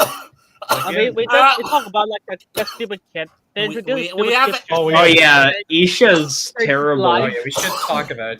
Isha I feel just like we isn't should a talk about character. Isha in episode 3. I feel like that would be I better. was gonna say I feel like Isha doesn't actually matter until episode 3. So Yeah, like her introduction is stupid, but like it's kind of obviously stupid. Yeah. So I don't really think we need to talk about it. There's True. no like. yeah, the deeper- only things I can think of that we level. might need to talk about are the gotcha arm and maybe maybe the attack and attempt to take in Jinx. I think that's in this episode, and also Yeah, I think we should talk about that. implications. Speaking of, Yeah, why the didn't implications and then the Chem Barons personally go in to try to apprehend I think Jinx. they would have actually showed up instead And of the waiting Smeech point waits that they were outside at and doesn't was go a in. really a stupid one, because what if Jinx ran the other way? yeah. What? Yeah, what if she like went the way the enforcers came and like you said, Yep. so No. because there's a and lot then of we- smoke for cover, so she could have gone that way. Yeah. Yep. And the other thing is, what the fuck did Fire just sign off? Yeah, let's just guess our own people, lol. Well, that's Yeah, That's something I took a three. lot of We issue want to with. talk about No, that. in it's episode three, 2, but in it gets episode recontextualized. 3 they gets- make it even worse for reasons we'll It's- go I thought it over. was just like- Which, yeah, it's- I don't know why. we so should save that. I think it's more relevant there. This But is they build is, like yeah, true. intrigue about it. Like, what are they doing? What's going okay, on? how about we go from things I think that are going to take the least time? Gotcha arm. It's stupid, right? Stupid, Yeah. bad. Yeah. I mean, And it it's has never 19% used again after chance the to one fail. fight. Like, fuck off. Yeah, it's used for the it's- singular fight. It's exclusively for spectacle. That's all it exists for. And none of Yes. its capabilities are ever used again either. So you No. can't even say that Savika had Jinx fix it. I think it's but the also, character- oh, go ahead. if we lived in a universe, or if this was a timeline where it made sense for Jinx to want to build a new arm for Savika, she wouldn't build that.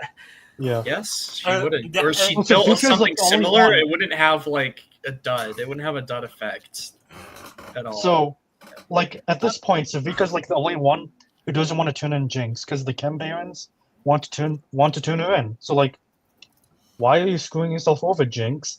Savika's the only one who's going to protect you. but- Oh But yeah, have you- I almost have forgot to you mention. not I almost heard forgot to that? mention. While all this battling is happening, the enforcers are just next door. They can probably hear Oh, yeah. everything that's happening. Yeah. Yep. yeah, yep. the enforcers disappear from the scene. You'd think they would start to hear shouting and death. That literally. Yeah. Yeah, gunshots. And Yeah. they're gonna have a funeral for Smeech unless they don't, because he's in Battle City.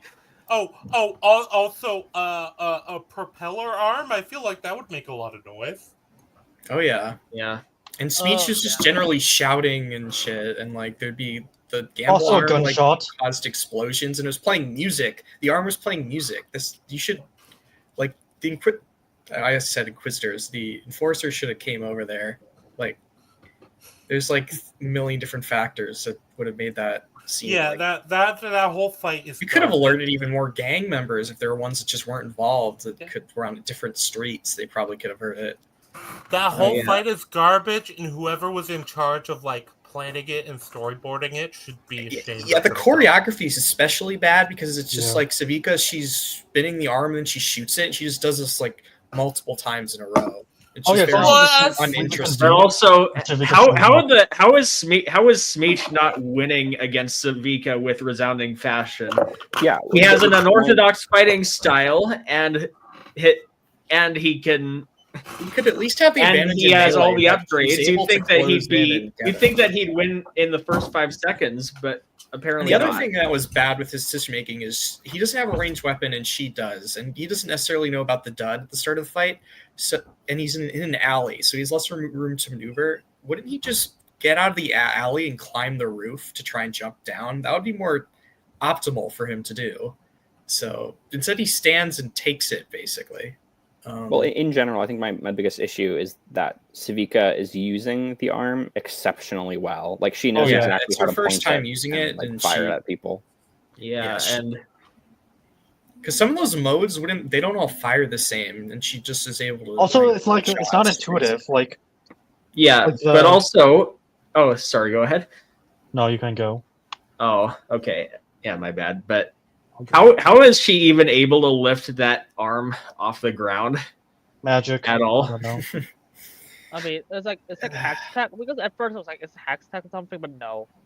It's it And is how just yeah. How did the modes even work? Because she had to like spin a bunch of like it's like some what's it called the arcade machine. They're like she has to just spin it and just like here's a mode. I was like, how do you even know when to stop the modes? Yeah, well, I mean, it seems to do it automatically. It stops on whatever, like an actual like slot machine. But like, yeah, it's just the problem is like, Savika will roll something and then she'll like be able to use it to her like usually best instance in that fight when she uses it. Also, to build on what Evald said, like it's not intuitive how to use it. Like so it like goes. Oh, there's like a dog. So I went frame by frame. I was looking at this stuff. It's like a dog. There's like But yeah, it's all just symbols. It's symbols, like, and it's so not intuitive. if It's you not wanna even explain- matching symbols. No. Yeah, like that too. It's not like an actual slot machine.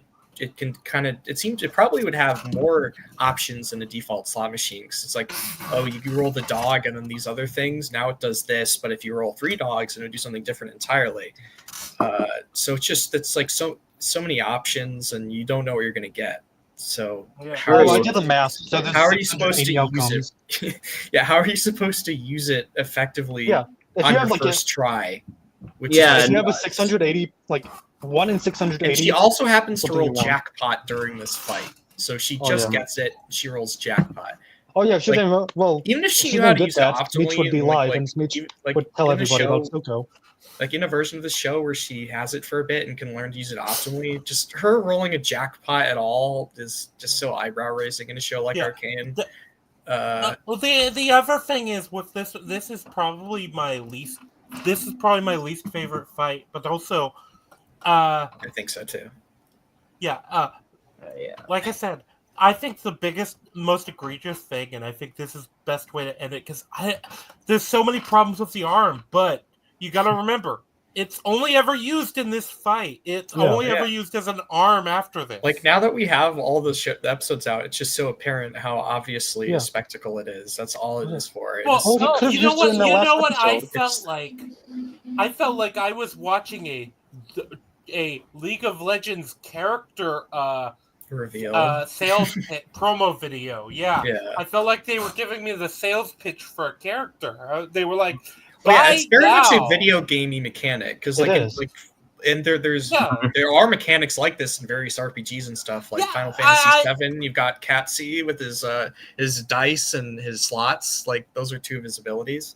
They're all there's random, a and they few- can help you and hurt you, and it's be stupid in real life, but it's a video game, so it's kind of like that's kind of But- fun for a player to use. But this is Arcane, a grounded television show.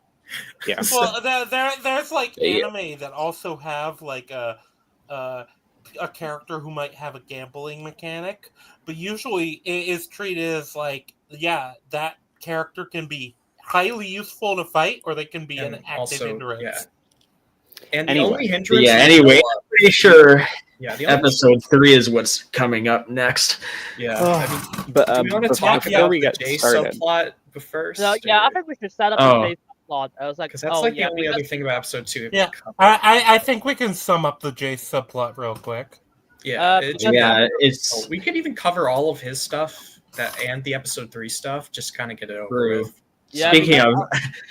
I should mention there's a kind of a big problem with the scene between Jace and Victor, where Jace says, "Victor, you're my partner," and Victor says, "Our paths diverged along it." No, they didn't. They didn't. The earliest you could say they diverged was Like episode when Victor decided 8 to and 9 add of season Shimmer 1. into his equation. But even then, they were working with a shared interest, being to help other people. So, Yep. for all intents and purposes, the earliest that their paths diverged was when you said they did. I think the other Yeah. thing that should be mentioned is that it's a little weird how quickly it's a little weird how quickly Jace lets Victor go. Like Victor's acting kind of strange. He's like, "Oh yeah, I don't really want to be part of this anymore." And Not he just has that, a he shouldn't magical even. body. Like He should be alive. actively trying to stop him Yeah. from leaving. he should be trying to get Victor like checked out by someone, because Yes, like exactly. Yeah, because like, okay, because she just left a machine. Was like, dude, you have no idea what the machine did to him. Which Yeah. it turns out makes him a fucking Jesus, like a robotic Jesus for some reason. So if they just like, hey, call it. If there's like some like nurses or doctors in the room, it's like, okay, there's no way Victor even be allowed to leave the room. Yeah, no way. And it's a very easy argument to make. It's like, look, Victor, I understand. You feel like there's something you need to do. We have time. Give it like a couple of days. You just came back from basically the dead. Let From the dead. yourself recover. we need to make sure this isn't an active hindrance to you, and then I'll let you go. And they also need to make sure he's not like dying, possibly. Like he's not on borrowed time from the Hex Bar. You're not gonna die. We need to make sure you're not gonna die like 20 minutes after like you leave. Explode or anything. Like Yeah. Basically. Yeah, but then Victor leaves and he literally has like a vision quest shit that leads him to the exact location he needs to be to like further his character. Yep, and then there's a Janna cameo on the wall while he's walking through the. Yeah, we get two Janna cameos this season, all in the first arc, and then she's promptly forgotten about. She's mythical, obviously, but yeah, definitely got to get those references in. Yeah, I love references. I don't even get those references with Thank You. Yeah, so that's the J stuff and then we just got like Heimerdinger, Echo, and like it's like the science lab by sneaking. It's like holy shit, you guys are good at sneaking stuff. Speaking of which, I should mention it's a little chaotic and unintentionally funny how when Jace sees someone sneaking into his lab, the first thing his first thought is, I should atomize them with my hammer. Oh wait, is the Dinger stuff this episode? Because I have things to say. Like which yeah, because this is what the Heimer Echo stealth mission. That's what. Yeah. Oh, I hate that. That's this episode. It's like it's cringe, and then it's like okay. This I was don't really even think I'd be fine with it. It's just like silly cringe. Like, what is this doing in Arcane? But like, it just doesn't serve anything. So. Also, I wonder what Heimerdinger has to say about the council being blown to pieces. Yeah, his like friends of a long time. I wonder what instead of screen time about Heimer having a conversation with Jinx, we instead spend it on goofy slapstick. That doesn't. Well, I wonder what Heimerdinger has to say about Jace holding a Hextech weapon. Yeah. That Jace. Yeah. Created, oh yeah, you're right. He'd have a lot to say about that too. So much to say. And he doesn't. No, this guy Heimerdinger in this scene. It's like in this episode, he's sneaking around. It's like, hey, I'm a goofy little shithead. I was like, okay. Yeah. Remember when Heimerdinger wasn't silly? Yeah, I mean, he was always like kind of goofy, but you could I wouldn't tell say he had goofy, like he was like a happy old points. soul. The only thing that was goofy about him was how much shorter he was, because he's a Yordle. They're all short, but that's the only silly thing about him. Goofy. He wasn't like kind of like his presentation was very like kind of a little silly, joyful. But his underlying motivations were very serious in every way. So. Mm-hmm. Yeah, he was a pretty good comic relief character because he accomplishes two things at once. So I wouldn't even say he's comic relief in season 1. Well, I mean, there's just not much funny stuff happening in season 1. Like most of it is. Yeah, he's like the funniest. So I would say he's probably the closest you get to having levity in the original show. The level of missed potential with Heimerdinger in this episode alone, it's illegal.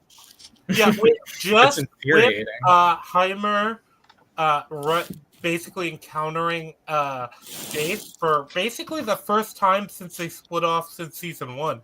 The amount of stuff Heimerdinger betrayed by Jace effectively. Yeah, and the amount of other stuff, the amount of commentary Heimerdinger should have about what happened after, especially because it's not like Heimerdinger is unaware of at least what has happened in Zaun. You could make a season about that scene. Like, there's just so much to talk about. Well, you know what this should be? This should be the Daredevil scene when Foggy learns that. This should be the Daredevil episode when Foggy learns that Matt is Daredevil, and like talking about the implications. That's one of my favorite. That's obviously like one of my favorite sequences in TV. Just the conversation between those two characters, after Foggy learned that information, and it's just there's nothing here. There's nothing. Heimerdinger is almost in the background while Jace talks to Echo. True. He's in the background for most of the season. In fact, he has less screen time than Isha, if you must know. He does. Oh, And man. Yep. Oh. is it true that his song that we'll get to in episode 7, that's like most of his lines are Yes. Yes, absolutely, 100%. Most of Heimerdinger's screen time is like him not talking in the background. Yep, either that or he's making a silly joke. But they Or also being make blown the to pieces expense of his by the intelligence. He's Z drive. I could probably count the amount of lines he has that are like actually talking about character related things. Very like there's so little of them. I can Well, the count thing on is, one like- finger how many of those there are. But Yeah, like, Yeah, I'm Like pretty sure. when I say like lines, I mean like he in this case because like Heimer so underdeveloped, like he often just says single words that like show like what he's feeling. He doesn't like it, and that like that's somewhat in character with season 1, but that's all you're getting. He's like inconceivable in episode 3 when he finds out what Jace and Victor and I guess himself because he's retarded did with the Hex Gate. Yeah, So- because like in this scene, he just like spilled the beans. It's like, wait, when Echo was like, wait, what do you make? I was like, nah, we didn't make anything. It's not like we made the fight that hit under the ground to throw the trees. And it's like, what the fuck? Am I watching a sitcom right now? Yeah. What was someone? What Yeah, you think that? That's kind of the vibe it felt like. It felt like you were trying to do a much less serious, like, Yeah, tone it seemed like they show. wanted to put like a lighter tone scenes in between like the stuff with Jinx, Savika, Yeah. and the Enforcers. it's like you can't. Like that's kind of the thing. Yeah, well, then with Heimerdinger encountering Jace as well. mhm. Because we mean, don't but- get that heavy conversation between Heimerdinger of like, yeah, this is what I wanted to keep away, and we can't put the genie back in the bottle. We can only control the damage now. Anyway, I'm assuming episode 3 is next. Oh Yeah, yeah, I I think we kind of said. I all think we it's good can to on episode move 2. on to episode 3. yeah. While that's we're- what- Yeah. Nothing to say about like the what's it called? The Victor just become Jesus and save a homeless guy. Mhm. And yeah, Well, like, Yeah. like that seems just like it just kind of is like it's kind of sketchy how Victor got here in the first place. Well, we don't Um, even know exactly what's happening, but we do recognize that character from season 1.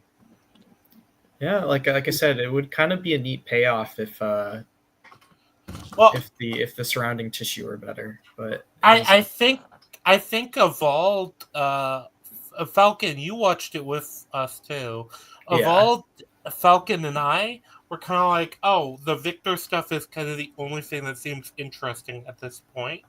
yeah, I was curious to see where it would go. Like, and I- was that not was, happy like- by the end. like with just episode 2 and I guess 3 it was like this is a somewhat interesting direction for Victor. Like it's kind of like it's very sudden, but like maybe we could do something with this, and this is probably the only character I care about was Victor. For Well, most of- us- when I was originally especially- watching the season. especially because we didn't really know what they were doing with it yet. Yeah, Singed that's and kind of Victor, part of the I point. think. Yeah, Singed and Victor, I think, were our like most interesting characters. The characters with the least amount of screen time. Yeah. Well, Victor would have been interesting if not what happened to him. What Oh, do yeah. you mean? They have at least as He- much screen time as Maddie at this point. yeah, Jesus. True. I feel Can't bad believe for Maddie. gets They so screwed lot of her screen over. time. They did. Maddie was screwed over big Yeah. time. Dude, Maddie I was a feel bad for her. homebreaker. She was a fucking champ. She died a Bye. hero. Yay. Maddie was trying to save us at the end of the day. Yeah, she was trying to kill them so that they wouldn't be in the show any longer. Listen, Yeah. if you're in Maddie's position, you got cucked by Kate. I think you would do the same thing. If only Mel couldn't see through walls or whatever. But we'll have to get to Yeah, that. later. hell Yeah, knows speaking of Fury, which- like or Yes, a we woman must move on. scorned or whatever. However, Yeah, Woman with force fields. before we move on, I must head out. I must leave you fine folks to break it down. Um, Bye bye. But it was glad fun you could hanging join out. us. Yeah, it Glad was you a could lot That of was fun. fun indeed. I will see you all later. Have a good one. Yeah. Toodaloo. Let's Bye-bye. continue the descent Yeah. into hell. Okay, so The cat this has is, lost a life. I mean, Yeah. it's her Arcane's life, but So let's talk about episode 3 because this is gonna be a bit more convoluted with like the ambassador and what's it called the Mel stuff. But yeah. So I'm just gonna say this. So basically, how it works is like okay, the A plot it's like a Caitlyn and Fi just go around their city, just like searching around people until they found something. Until they search around and then they finally found like what's it called? The nerd guy from this episode 2. Oh right, yeah. yeah. The nerd guy from episode 2, and then they found Jinx out of nowhere, and then they have a big fight. The kids save them, and then shit happened. Okay, Yep. this is like, and then because at the ending has to rely on both plots. So the other one is the ambassador plot. Basically, ambassador just like, hey, I'm doing shit behind the scenes. Oh yeah. And then Mel. And then we're introduced to a new champion. Her name is LeBlanc. And Yeah. she's the Black Rose Lady. What do you mean, Sty? They don't name this character. They don't have to. I know exactly who she is. I know. I'm just acting. as I know. segue. I believe Yeah, you. so the Black Rose Lady just tried to assassinate ambassador for some reason, and then we just find out It's because of Mel. She actually that's why. doesn't try to assassinate her. She should, but she doesn't. Yeah, she kind of I monologues. think Ambessa more attacks so her. than- I think that's how it starts. Yeah. It's been. I've kind of. This is like such like a nothing scene that I kind of forgotten a lot about it. But I think Ambessa kind of tries to hurt her when she's gloating. We do Uh, get a little bit of the hero of the season. Unfortunate that he doesn't last long. Yeah. True. Rictus is boy. introduced in this episode. He is a Giga Chat. Rictus probably is actually the best character. No, I think he's the best character because, like, as much as Singed like He gets to do wins stuff. in the end, like Singed's plans in Arc 2 and Arc there- 3 are there's- just so stupid. There's a lot more problems with Singed versus Yeah. Rictus, where you almost Rictus get is the like Singed just is get shit actually done. He's Singed most has only a competent few character. sins throughout this season, if I recall. because I Yeah. think that if I remember this scene ends with Rictus just breaks out of the like hold. Yeah, he uses the drops runes his to, his magic cane on the floor, and that breaks the Black Rose. and that facilitates him. Ambessa not just getting gotten right there. Like it's all because of Rictus. I should also for some reason Ambessa doesn't have runes of her own like Rictus does, but it is what Oh, it Rictus I is just guess. a puppy and follows her But around. also, this kind of causes a bit of character damage to LeBlanc more than what was already done with the fact that she doesn't seem to care too much about what's happening. But the thing is, she just sacrificed her most reliable spy, which means now she had that her spy Amara's reveal gone, herself. she can't. It's going to be a lot more difficult for her to watch over Ambessa.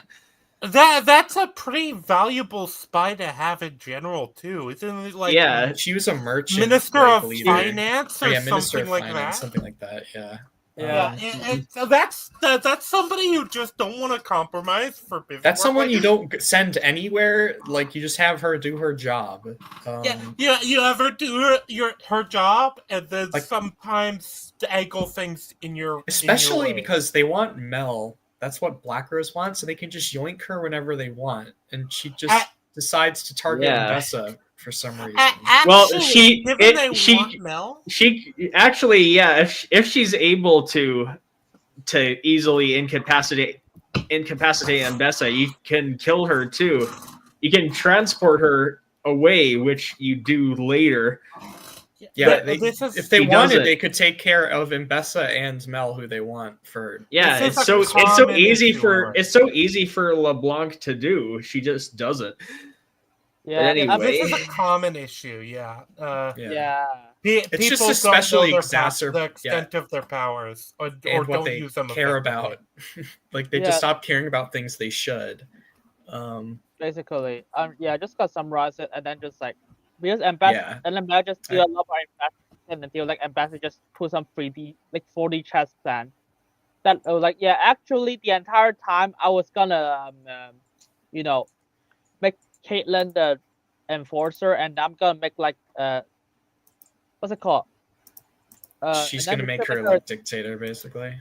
Yeah, make her dictator, and just like, okay, so now we can invade the Undercity now, and that's the B plot, and we got B plot, which is about Jace, Echo, and Hamilton goes to find this machine that they apparently built underground that would destroy the pipe system and every water system in the other city if it blows up.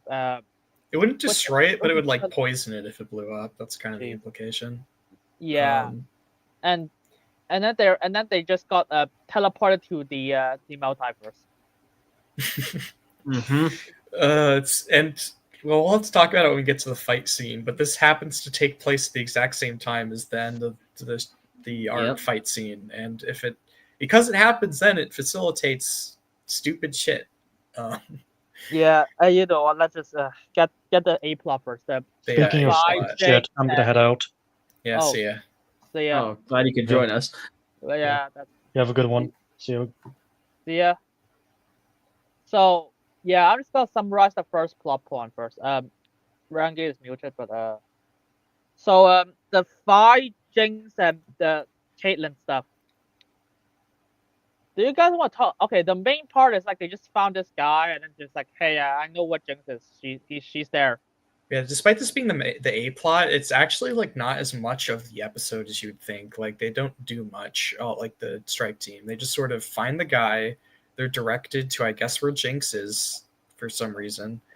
I don't even know that guy's influence. Like, well, yeah, that's it. That's even me like kind of trying to like put two and two together. Like they just find him, and I guess they explore for like. There's a bunch of different ways you can take it because it's like. I think he talks to them off screen with what information they got from him. So it's possible Jinx wanted to use him to explain where she is to lure them in and so she can kill them and then do her plan. But we don't know. And that's like part of the issue. And one thing I'll give the episode credit for that I didn't when we first watched it was I was like, man, like, do all three of them have to transport a prisoner? But at least they show in the music video, which is stupid. That's bad. You shouldn't have plot relevant shit in the music video just explaining why things are the way they are with like nothing, like in a few seconds. It's hard for people to figure that out. And you should also have good music, but yeah, also that's another cardinal sin of those music videos. But so Loris, the stupid shield guy, he gets injured in that music video, so like it at least facilitates, like he's a big guy, so like at least one person will have to help him, and then Maddie will have to transport the prisoner. Although it probably would have just been smart to bring the prisoner with them and have Maddie join the main group. It would have given them more numbers, at least if you had to get Loris out of there for medical attention. Yeah, I mean, yeah. It's such a weird situation because like even though I described the A plot was like, oh, here's a bunch of things, and it just leads to a fight scene. That's most of the episode. Yeah, like it's just like they basically skip over like all the setup for what this fight would be to just go like, okay, the characters do a bit of exploration, they find a guy, they go down this hallway, Kate and Vi go ahead to do a boss battle. That's the A plot essentially. Yeah, and then we just got to talk about the. Okay, we have to talk about the gray first. We should probably talk about that. Yeah, why is it even called the gray? It's green. Yeah, that's just something. I'm assuming it might be some weird League reference, but it's called. It the isn't. Gray. Okay, then I guess it's just called the Gray, despite being green in basically all of its appearances. Yeah, it also didn't exist in a form that could be weaponized by Piltover until this season, so that's another big. That was convenient, and it was conveniently in Caitlyn's hands through her mother's archives. Yep. Her mother happens to be the person with like chief access to this. If any other counselor member, or if it wasn't in the hands of a counselor member, Caitlyn would have had to work to get this. Like, I don't necessarily mind that it's a mechanic they use. I have problems with how it's used. But, like, the idea is okay. I just think they skip to it really quickly. They want to have their cake. They want to get this thing set up immediately without any major issue. Like, our characters don't, like I said, Caitlyn doesn't have to work to get this. And the main thing is we don't see the characters debate it, and Vi, for some reason, like has already rationalized it off screen, and she thinks it gets people off the streets because the air is toxic, so people would get inside. But what they don't know is that this gas could somehow break inside and hurt people. It could hurt people when they unleash it onto the streets. Do as they even collateral. know the long term? Yeah, they don't know the long. Well, implications? they probably do know the long-term implications. They do Victor- know. That's why Victor. they tried to keep it away from Zahn. Yes, Victor is like the most obvious long-term implication of what the Grey does, because Victor got basically crippled by it when it happened in the mines. Yeah, originally. and it's slowly If killing only- him. And If then only there was some Zahnite This character is- that was. this is an outright war was crime, involved and they're in this playing decision. rock music over it. Yeah, it's Yeah, supposed to be like I said, cool. If only there was some Zahnite involved in this decision, or who had direct communication with maybe the person who specifically, specifically made this decision. It's unfortunate that they don't have that. Yeah, it's such no. a shame there's no one like Vi on this decision, man. Such Yeah, a shame. no. Right? She's just a cog in the machine. Yeah. Unfortunately. Plus, after No, all that happens, That awesome there's- tweet where it's like, where it talks about how much shithead Vi is, like the one where she has like her win record and shit. Such a good tweet. Like that's one's just funny. her. This just immediately shows like pretty early on in the show what Vi is going to be going forward. Like she has next to no agency whatsoever, and she'll just go along with things off screen. Like we don't get to see her character develop, but she just Wait. becomes what is needed. No, that's like you're right, because at the end of the episode, I was like, oh, wait, what's her point again? I was like, I don't know. She's just here for a fight scene, and the fight scene here is so fucking shit, man. It opens with a mirror that does not function like a mirror. It's in a foggy Yep. room, so it shouldn't even be able to reflect shit, because there's fog blocks light and mirrors reflect light. That's why it Yeah, reflects and- your image. From Hickman's perspective, you just be seeing a mirror that's standing up, and then you Yeah. shoot it, which is funny. I Yeah. like the idea we get like the deleted scene, and it's like an hour-long scene of just Jinx trying to get the To mirror get it perfectly absolutely- balanced. Yeah. Yeah, not only perfectly balanced, perfectly And- like And Yeah, right yeah, in shadows. and it doesn't Yeah, and roll just off get to the yeah, side. exactly. It has to be just like that. But even This if is, it were, you'd see yeah. that it's just a mirror. Yeah, this was mentioned in the YouTuber. I think his name is like AXIIO or whatever, but he made a pretty good video on Arcane. Let me find the title. But he said he made reference to like Jinx starts on this pillar, which if you angle it with a mirror, it's not like that wouldn't reflect her that way. It would make her look like she's from a weird angle. Oh, the YouTuber's named Amio, so AMMIO, and his video is "Stop Coping, Arcane Then- Season 2 sucks," and he brings that point up. yeah, yeah. This is a common actual issue where I've seen it in some bad anime where it's like the idea is just they don't understand what the perspective of the character would be, Yeah, or the perspective of the reflection. yeah. no, It would be pretty obvious that Jinx would be at and not where she is if it were reflecting, if it could reflect. Like in the first place, it can't reflect at all because it's in a foggy room, or if it can, it would be split from the fog. But Yeah. it would very easy, like it would just not function that way, and it would be obviously a trap. And in order for it to function, it would probably take so fucking long. Yeah, for her and it's to not on a set up. yeah, it's literally like a sliver that is perfectly balanced, as all things should not be in this case. Well, it's No, a I mean, sliver that's perfectly balanced. Yeah, You'd have to it's find the so exact position. Yeah, like to suddenly be- Jinx has taken like math classes to balance this shit. Yeah, she'd have to be in the exact position. She'd have to like position it in such a way that the fog, or manipulate the fog somehow in such a way that it would yeah. not be clear that there's a mirror there. Yeah, it would be incredibly difficult to accomplish all of these things. Yeah. Yeah, This is especially with a single mirror. With multiple mirrors, I might believe you, but she has a single mirror that is really stupid. No, because they thought he was Jinx has strong, a promising career in special effects. Yeah, I guess so. She's better than the editors of season 2, I guess. Yeah, she should have been the one working on this season. Yay. Actually, no, because she's out of character, so maybe True. not. No, Yeah, yeah, especially episode 4, that's gotta be even more clear. Yeah. We haven't Because talked about now- Jinx much, but we'll have a lot to talk about her then. True. Yeah. Because her I just character's kind of bad in the first arc, but it's just very apparent that it's not what it should have been in arc 2. So I guess what else? Yeah. So I guess the other problems of the fight is that for some reason the storyboarders decided to draft this scene to put like Savika and Jinx both in like kill shot positions. And because of this, they basically write themselves into a corner where they're like, oh, let's have the Jace Echo subplot happen at the exact same time so that when they activate the anomaly somehow, it causes all Hex tech to universally glitch out and save all except these for characters. Fishbones, which is Jinx's rocket launcher. That doesn't glitch out except when it needs to. It actually the original cope about this when it needs to different firing modes. There isn't a when it needs to. It just glitches out briefly when I think it's when she's loading it, but that's about it.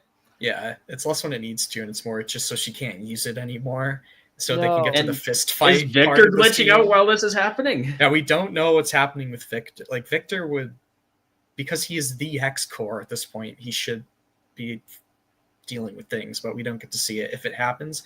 I don't think the writers even thought about Victor. I think if you tweeted at Christian Link, he would say something cringe and be like, you know what, Victor probably was fine or something. I don't know. He'd say something stupid. No. Christian Link is embarrassing right now. Oh, yeah. By the way, because they have lined up those two subplots, so I was like, wait, how long did? Well, yeah, that's the other thing is. How about the Echo and with Jace talking in the room? Because it's like, how long? When was that, and how long? And like, was there breaks in between their meeting? Like, what the fuck? How did this pan line up to be the same time frame? How? It when you have stuff like that, you have to work for it to show that this is the only way this would line up at the same time. You have to. It's so difficult. Hell, I don't even have an example of a good version of this. I think there probably are that exist. I just don't know of them. I swear I've seen ones that do this kind of like. Oh, actually, I think Arcane season 1 does a lot of that. Ironically, yeah. But I mean, yeah. I mean, the last scene of Arcane season 1 is literally the council scene, and then Jinx have it blown True, yeah. up. How the council and Jinx in the Silico fight, that's all happening pretty close together. That's actually a really great example of here's how, if you spend a lot of work over multiple episodes to set up your finale, you can have these two events happen at the same time. Wow. It's almost like you have to put the work in, and they didn't. But we're not even talking about the finale. We're talking about like. Well, yeah, this is just something. But my point was this should could be have the done finale. This should have been the finale of the season, of course. But I'm saying, for the finale of this arc, you should have spent the time facilitating how these scenes could have happened at the same time, and also why they happen in the first place with regards to the anomaly. Like, it just the Arcane just wakes up. Basically, that's essentially what happens, and it just it chose violence this morning. Wouldn't it be awkward if the Arcane instead woke up when quote Rise teleported Jace to civilization? Yeah, that would be pretty past? silly if there was an anomaly when he did that. That'd be pretty wild. You know, it would be really wild. It's just a theory. What of if there course, was an but what if anomaly Rise when was actually Victor all along? That would be silly. What an odd theory. I'd wonder then why Victor didn't instantly win with his power to teleport. Personally, Yeah. Normally just like, okay, I can predict every event. I would just want the entire event to go exactly how I want it. It's like, what the fuck? How does that work? It's just like because he read the script. That's basically how it works. Well, that whole thing is just another can of worms that honestly is going to be frustrating when we actually get to it. There's like 8 different moments, yeah. probably more in this season where that we'll have to talk about. Yeah, It's like, this is just so painful to unravel. This is why we're at the smaller panel, but that's the thing. It's like every episode has such stupid stuff that, like, Unity, I genuinely think if you want to cover the whole season, we might be here for like 6 hours. Yeah, we just 7 got hours. don't worry about it. Because that's why I've used this formula. It's like, okay, here's how I summarize the entire episode. Let's just shit on it immediately after. Yeah, is there anything else left to say about episode 3? I guess Oh yeah, the The final scene. What- I forgot to talk about the final scene for you guys. Yeah. Oh, yeah. Okay, so this is how the final scene works. After like the glitching stuff, and they all got sent to the other timeline for some reason. Because to be honest, the entire reason is because Jace, Hammerdinger, and Victor signed up to poison the entire system of the Undercity for no reason. And that's the entire reason. Yes, it's like you're telling me they would like if you're looking at anything you're surveying in a city like a map, you would probably figure out here's where the water's flowing. And like this isn't like London and like the Renaissance era where they didn't know about where water was going. Like Piltover's pretty advanced, like steampunk. They would probably know about water contamination, especially after Zon got polluted. Like Jace probably would, and Victor especially would probably want to ensure that whatever they're doing wouldn't have side effects when they were building this stuff in Arc 1 or in Season 1. Especially if you have somebody like Heimerdinger who's been around basically since the city was created. because He knows every nuance of this city, most likely. Because these idiots can't just build this thing like under a fucking mountain or something. Yeah, why does it have to be where it is? Like, it is there so we can have. It's specifically put there to get Echo and Heimer to Jace. That's the precise reason it is chosen to be there. Yeah, and so they all can send into the multiverse. And I mean, also, Mel got sent into multiverse because the Black Rose just started to do shit. Oh yeah, that happens in this basically episode. Mel gets yoinked by Black Rose. We kind of talked about it. It's ridiculously overpowered and really fucks up the stakes because Black Rose wants Mbessa. They can yoink people. Why can't they yoink Mbessa? They couldn't yoink Rictus as an example because he's runes, but guess what? Mbessa doesn't have the runes. So if I were an author and I wanted to fix this, I would just give Mbessa the runes to make her immune to this yoinking shit. I still wouldn't put the yoinking shit in the first place of the show because I think it's too powerful. It would be a nightmare to account for if I were like writing the show. Like I'd be like, oh, this is so bad.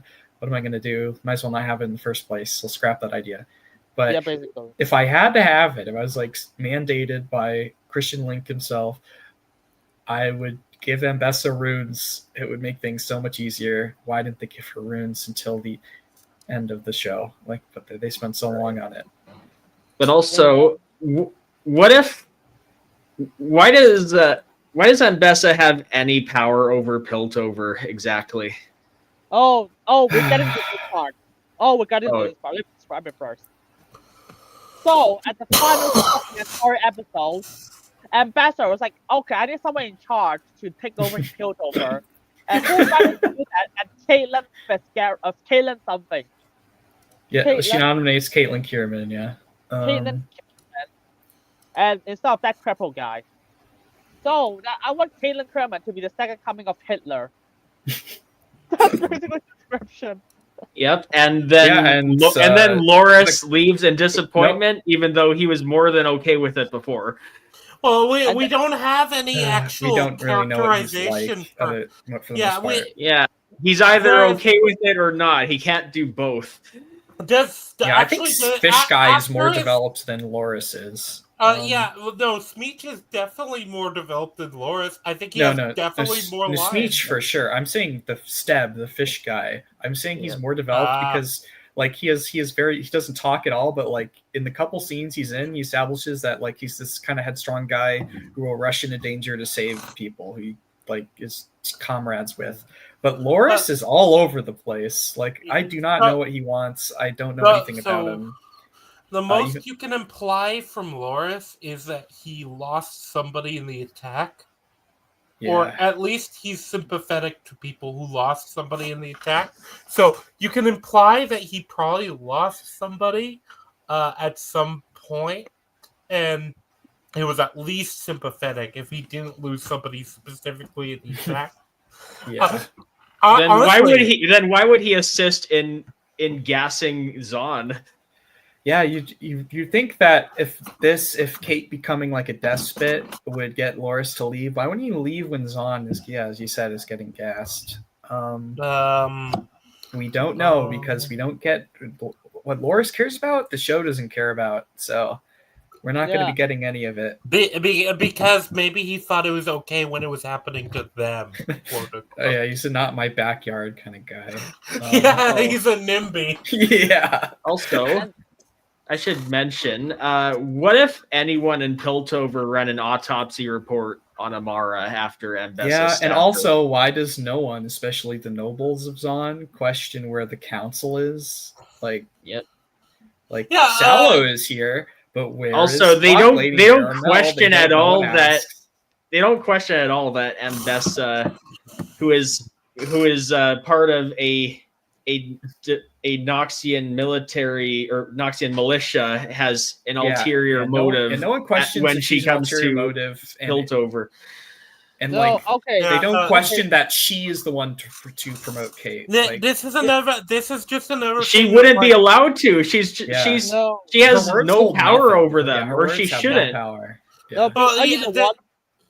Oh, We're just gonna talk okay, about this because the fucking twist of this episode is like, Ambassador, she had the attack of the episode 1, and she's been pulling the straight to just like, hey, give them a letter and attack Piltover. Also, might as well just supply them with like insane weaponry and smuggle them in the understanding without anyone noticing.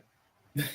And also supply them with fucking airship. And Rick just like goes to yeah. Zahn in his uniform, which I think is funny. Yeah. It's also deal. what's also really funny about that is in episode 1, the Clockwork Lady, I kid you not, says, "I thought we took every security precaution imaginable." Evidently not. But What if you peeked under Rennie's gown? I mean, what was I saying? Oh yeah, so you can continue, Unity. these fucker only all the security imaginable is just a few guys with a gun. That's Yeah, like but attack, ship, like the thing, like nothing. just like all of this is to set up like the whole attack and all whatever is just supposed to set up that Mbessa can promote Kate. But just what's silly about it is like get to war, which is what she wants. She wants to harness war and get Hex Tech. But like she didn't need any of this because like season 1 set up that Piltover would probably be pretty gung ho to go to all out war right after the attack. The lack of like this is one of those things where like it's so clear in the first season. The political maneuvering is so interesting in Arcane season 1, and it's so it so always amateur felt like in season 2. it felt like it was really thought out. In season 2, the most they thought out was it was Mbessa all along. Wow. Yeah. Shocking. Which Mbessa has an ulterior motive? I would have never have guessed. Yeah, which that's like if I feel like if I was like the guy in charge, I'd be like, okay, that's a good baseline. But Yeah, what like actually are the maneuver? What Yeah, are our what is she- maneuvers now? Yeah, what is she doing? And what you wrote down? Not this. This is bad. Yeah, And what's worse is like this will tie in episode 6. Is like the main thing is just so they can say they're also part of this scene. Also serves to show here's like this arc is also show here's how Kate becomes like Hitler, Hitler? basically Hitler.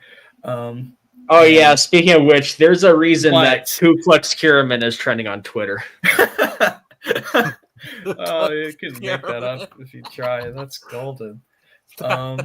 In fact, the reason it's trending is because the actor for Echo posted it on his Twitter. He was like, "I will never forget hashtag Ku Klux Kiraman for all the time that I live," and then everyone started tweeting that. Sadly, like I said, like this always set up Kate like committing to these like morally gray and even possibly evil acts, and like They are very evil. badly. Yeah, they They all are. Well, I said the majority of them are evil. Like there's some stuff she probably would have done during her role that we don't know about that could be more morally gray. But like I said, it's about her turning to this darker side, and like it's bad justification, but they're going for it, and then later on in the show, it's just wiped away. So my question is, why did we have these 3 episodes? Why do they exist to set this up? You're going to immediately go renege on it. Why? I don't Like know. why? To be honest, It if is they wanted, all 3 of these episodes are just a massive waste of time. I mean, like- they could just like turn fucking. If they want to turn Caitlyn, Like you could make this like 20 minutes could be all of arcs 1 through 3 that would accomplish like the same shit they want to do going into episode 4. It would feel about as rushed too. It would, I mean- because most of the shit in these episodes is like fluff music videos and like random cutting and time wasting conversations that don't further anything. So No, if they want to just like, okay, I want to set the Jay, what's the Bell, how about the multiverse thing. I was like, okay, just throw picture in the mirror. I don't have Hamilton actually just came in. Like, and then just like, okay, I'm gonna find a way to heal Victor, and then he just suddenly wakes up and just throw them all into the multiverse. And then and then the other thing is like, if they want to turn like Caitlyn evil, it's like, dude, make her evil right now. Because you could just, because her mom died, and and everyone everything she worked for just ended in front of his face, and that's why she just wanted to decide to left by, and that's how Ambassador is like, okay, I've got to take control choosing this. Done, you did it.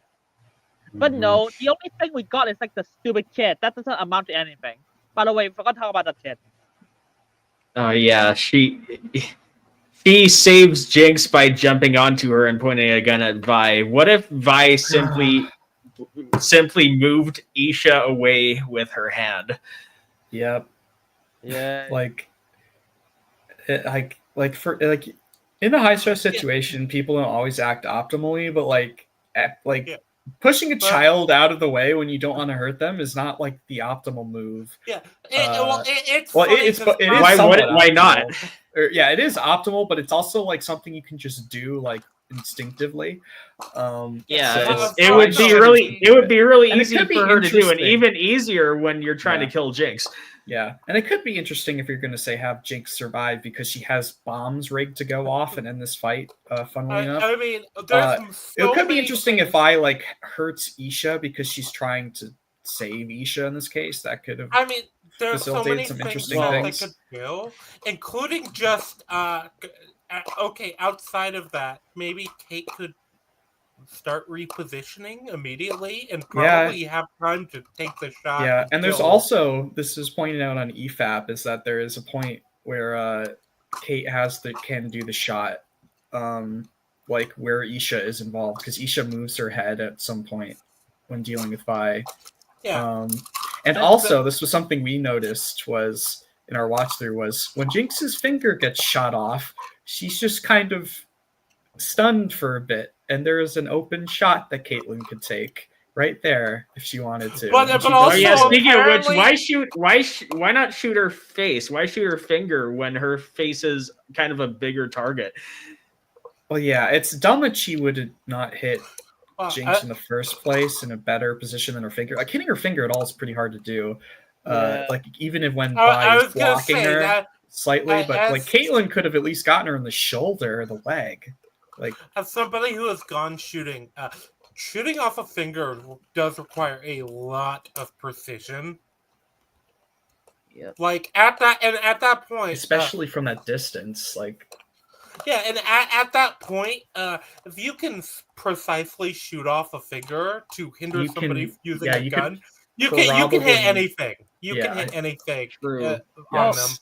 But also, probably you can hit anything with small intervals between if you're like that accurate. Like she could probably go boom, the finger's gone, then Jinx is reeling, get her in the head, like within less than a second. About that is her gun is like, if you think that you're it's decent. If you think that a shot off finger is gonna slow down someone who's so pissed off that she wants to kill her sister, you'd be wrong, because again, she really wants to kill Vi. Yeah, Yeah. but for some reason it She'd be stuns too Jinx distracted more by than her anything. anger and towards she Vi to notice shimmered that her up, finger's too. gone. She shimmered up. You'd expect her to not feel the pain there. She I'm probably not sure would, about but she'd that be one. too distracted by her anger towards Vi and her desire to kill her to let that slow her down. In fact, Hey, it you would know probably speed her up a little bit. Do you know There's just a ton of problems with this scene. But yeah, there's including just that, so but- many. But Yeah. it's definitely the least of the show's worries. But No, but yeah, I'm just gonna talk about like Caitlyn's damage. Basically, Caitlyn just like I left 5 because you don't allow me to shoot the kid. That's the fucking reason. I was like, did I miss something? What did you say? You didn't let me take the shot. I was like, you want to shoot a kid? I was like, yeah. that's just a lot of stuff with Caitlyn in these first 3 episodes. Is she'll just say things that are like kind of unhinged, or like all of a sudden to try and hammer home the arc they want her to go on, that she becomes Caitlyn, but like that's not who Caitlyn is. Like you have to work for it, and you're cheating. You were willing to move in, but child murder is too far. I see. Yeah. Oh, you gas on? You probably killed multiple kids by doing this. No. Well, we don't even get the scene of Vi talking about the gassing, the gray A stuff. It's like the gay. Yeah, infecting Zod with the gay. Yeah, Jinx makes it rainbow later on, so she got back at Piltover with the gay. True. True. Fucking Arcane. Yeah, that's episode 3 and also the end of Act 1. Holy shit, that's really bad. The scene with the only good scene in this episode is Singe continuing to work on Warwick. Yeah. Although said, the one in episode 3 wasn't it repeated? 3. Yeah, it is the best, but I think it's pretty bad in general. It's definitely the best though. But yes, the Singe scene, Evald said, and I'm pretty sure it's true from what I remember, is that it's the same in the episode 3. It's the same scene that's the ending of season 1, like the post credits. Yeah. This scene. So it's weird that they would just play content that was already in the show again, unedited. I don't even remember the ending of Arcane season 1. Wait, I didn't even know the scene existed, and I had to like go back and look at it. But like this is like post-credit stuff. When I watched the show in 2022, I was just like, I got to the ending where Jinx launches the rocket. I'm like, that was really good. I'm done, and I didn't watch the credits, but there's another singed scene in there, and that's the one. So that they put in there for some reason. Like, why not give us a new scene that's similar if you're gonna like retread ideas? Might as well. Like it's just kind of sloppy in a show like Arcane to reuse animation like that. It's something I'd expect from like a weekly kind of slop show, like like a Monster of the Week anime. You'd expect that. Power Rangers or like Sailor Moon. Yeah, Sailor Moon for sure. Sailor Moon is the easy one because they literally do reuse animation for the transformation sequences. It's the same sequence over and over. It is the same one. Well, most of the time, I think there's a couple where they change it slightly, and you're just like, I think the animators were bored that day, and they were like, let's animate this because even though we already have it animated, but But anyways, let's talk about something else. Arcane. Episode 4. Let me summarize the entire episode because most of it is just. Oh boy, we're starting. Arc 2, but we should just summarize the whole episode because there's just so many issues throughout that like it'd just be better to get the main plot over. Right. So Jinx is like, there's a 1 year time skip, by the way, and there's like, and then it's like it basically starts with like Kayla's like, I'm having sex with this enforcer now, and then this is her entire purpose of the entire episode, and we got to Jinx was like the kid was like Jinx and the kid was like, I'm no longer Jinx now, but we got a lot of resistance, that we got a lot of supporters outside, but I'm never gonna be Jinx again, and then the kid got kidnapped by saving other people. And then she was like, and then after, it's like what Jinx found out that she got kidnapped. She just gotta go on the train trip. She tried to go to Piltover and just try to save the kid. by doing a bunch of like stupid nonsense. And then they just saved her, and then they saved her at the end by disguising, and then Warwick came in, and it turns out it's Vander. That's the A plot. The B plot is Cinch is doing stuff behind the scenes. Yeah, I have one. Like, it was one thing you didn't get quite right with the A plot is that Isha wasn't technically saving people. She just decided to attack Rictus when he showed up, and she got knocked out and captured. Yeah. But basically, though, I think what Isha's kind of doing a bit of a, because Isha does the thing that kind of gaslights Thawne into thinking that Jinx is back, and then they have like the big rally. Those are like the two major plot events in like the first half of the episode. And then the other one is like people think Jinx is back because Isha like attacked a checkpoint with bombs. And then the state of the world is such that we know that essentially Zahn is occupied to the point where even just somebody having blue hair is enough for vast amounts of police brutality. Yep. And that scene's just so funny because Rictus he's just like I could sniff out blue hair people. Take off your hat. He literally grabs a guy, rips off his hat.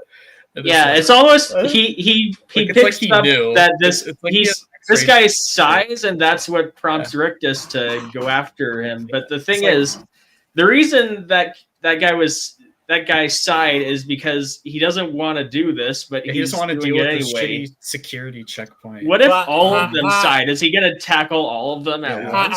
What if multiple people wore hats? Like, does Rictus just allowed to do that? Like, yoink people's hats off? Have you considered though that Rictus rolled really high on his insight roll? Perception check.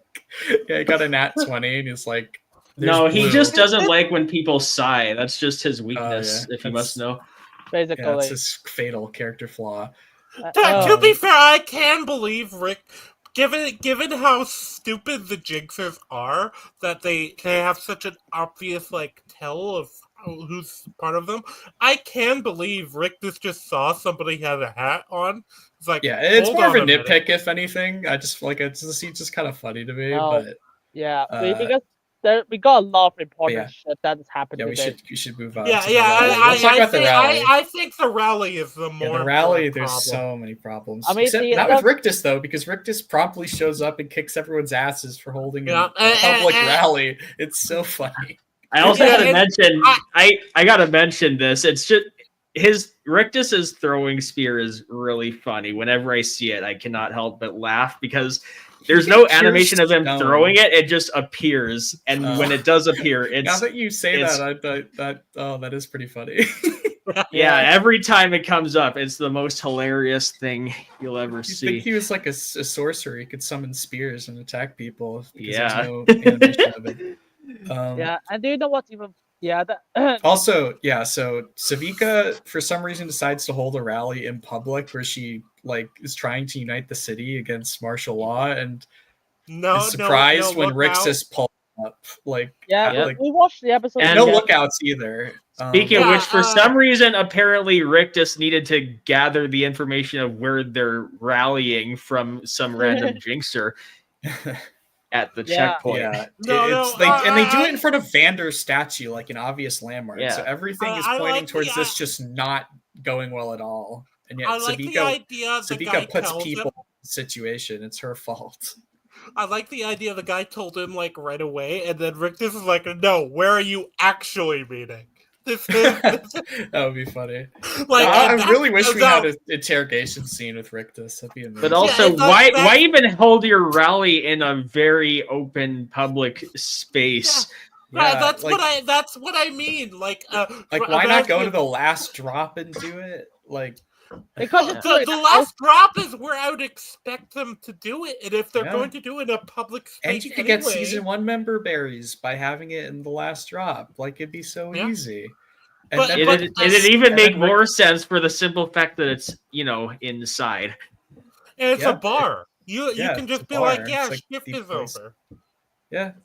No, but we did this awesome fight scene. That's throwing spears and Yeah, shooting and people. also- But we don't even Rictus- get a proper fight scene. It's so funny. Rictus just throws a spear at Savika. It hits her in her mechanical arm, pins her to a wall to the point her arm is now useless, and she has to fight without it for the rest of not the rest of the show, but most of the rest of the show. She doesn't have the arm.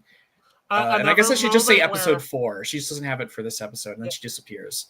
It's another moment where Savika is just hard nerfed. Yeah.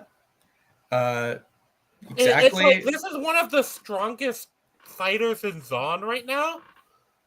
Yeah, and Like, she gets remember that she's just clowned on. Yeah, she's enough that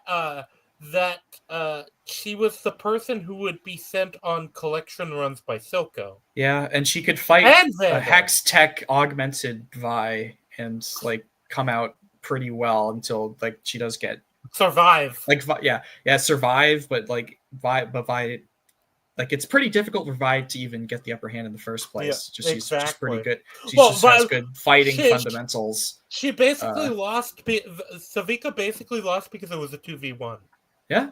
And then Rictus is like she just does not foresee that Rictus can pull up and throw a spear at her and not pin her. Well, to a no, he wall. doesn't throw the spear. The spear through itself. Yeah, Rictus summoned a sea snuck attacker with his magical spears. No, because you see, the spears in this show can destroy glass that Well, can yeah, block bullets. Noxus's It's like, weaponry is fucking just so absurdly powerful. Like, Wouldn't it be funny if when Isha did her it feels stunt like at they the have Hex. Wouldn't Like, why it does be the funny if Hex Tech when with Isha Noxus did her weapons, stunt at they're the so powerful checkpoint, already? Rictus summoned a throwing spear to kill her?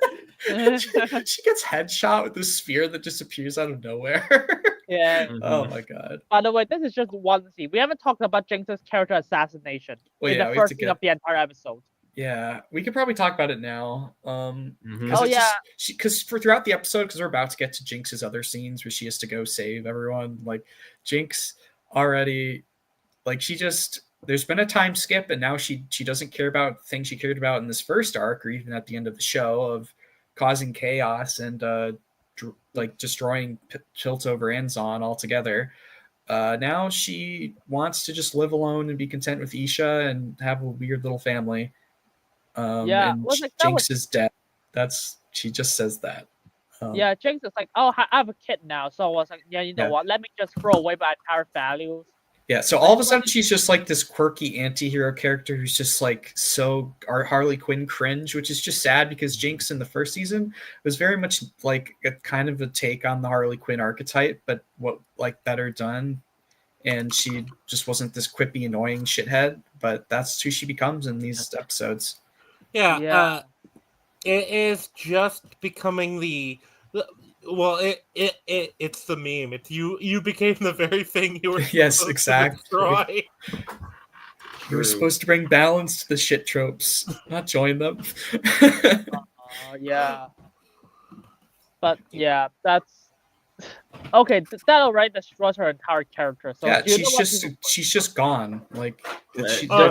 Don't you know don't you know it makes sense if a kid falls on you, all your if a problems. kid falls on I- you and I you mean- spend 6 months with her or to a year, because we actually don't know the time. Well, skip. no, It's- you it's see, a inconsistent. kid falling on you just releases magic that makes Yeah. all your trauma go away. Yeah, well, It's all good. The premiere scene. The premiere scene for like the tonal assassination of this show is actually in this episode. Yeah, but I want to talk about one more thing Guard. that happens first before we get to the guard scene. Because they also bring back Jinx's hallucinations, which didn't appear. Yeah. Oh, This the is the hallucination one also- scene they appear in, and the Actually, only it's- reason they're prompted is because it's- Savika says that they took Isha, Yeah, and so then they're there's- never seen yeah. again. Well, there's 2 of them, or 3 of them total if we count the Silco one at the end of the show. There's actually one in the arcade area, but it's very brief and minor, and it doesn't really further her characters, so it's kind of pointless to have it. It's kind of a member berry scene. Yeah. But then it has it again, and it establishes that Isha is for some reason soothes her hallucinations. Like Isha's the key to all this, as George Lucas would say. Yeah.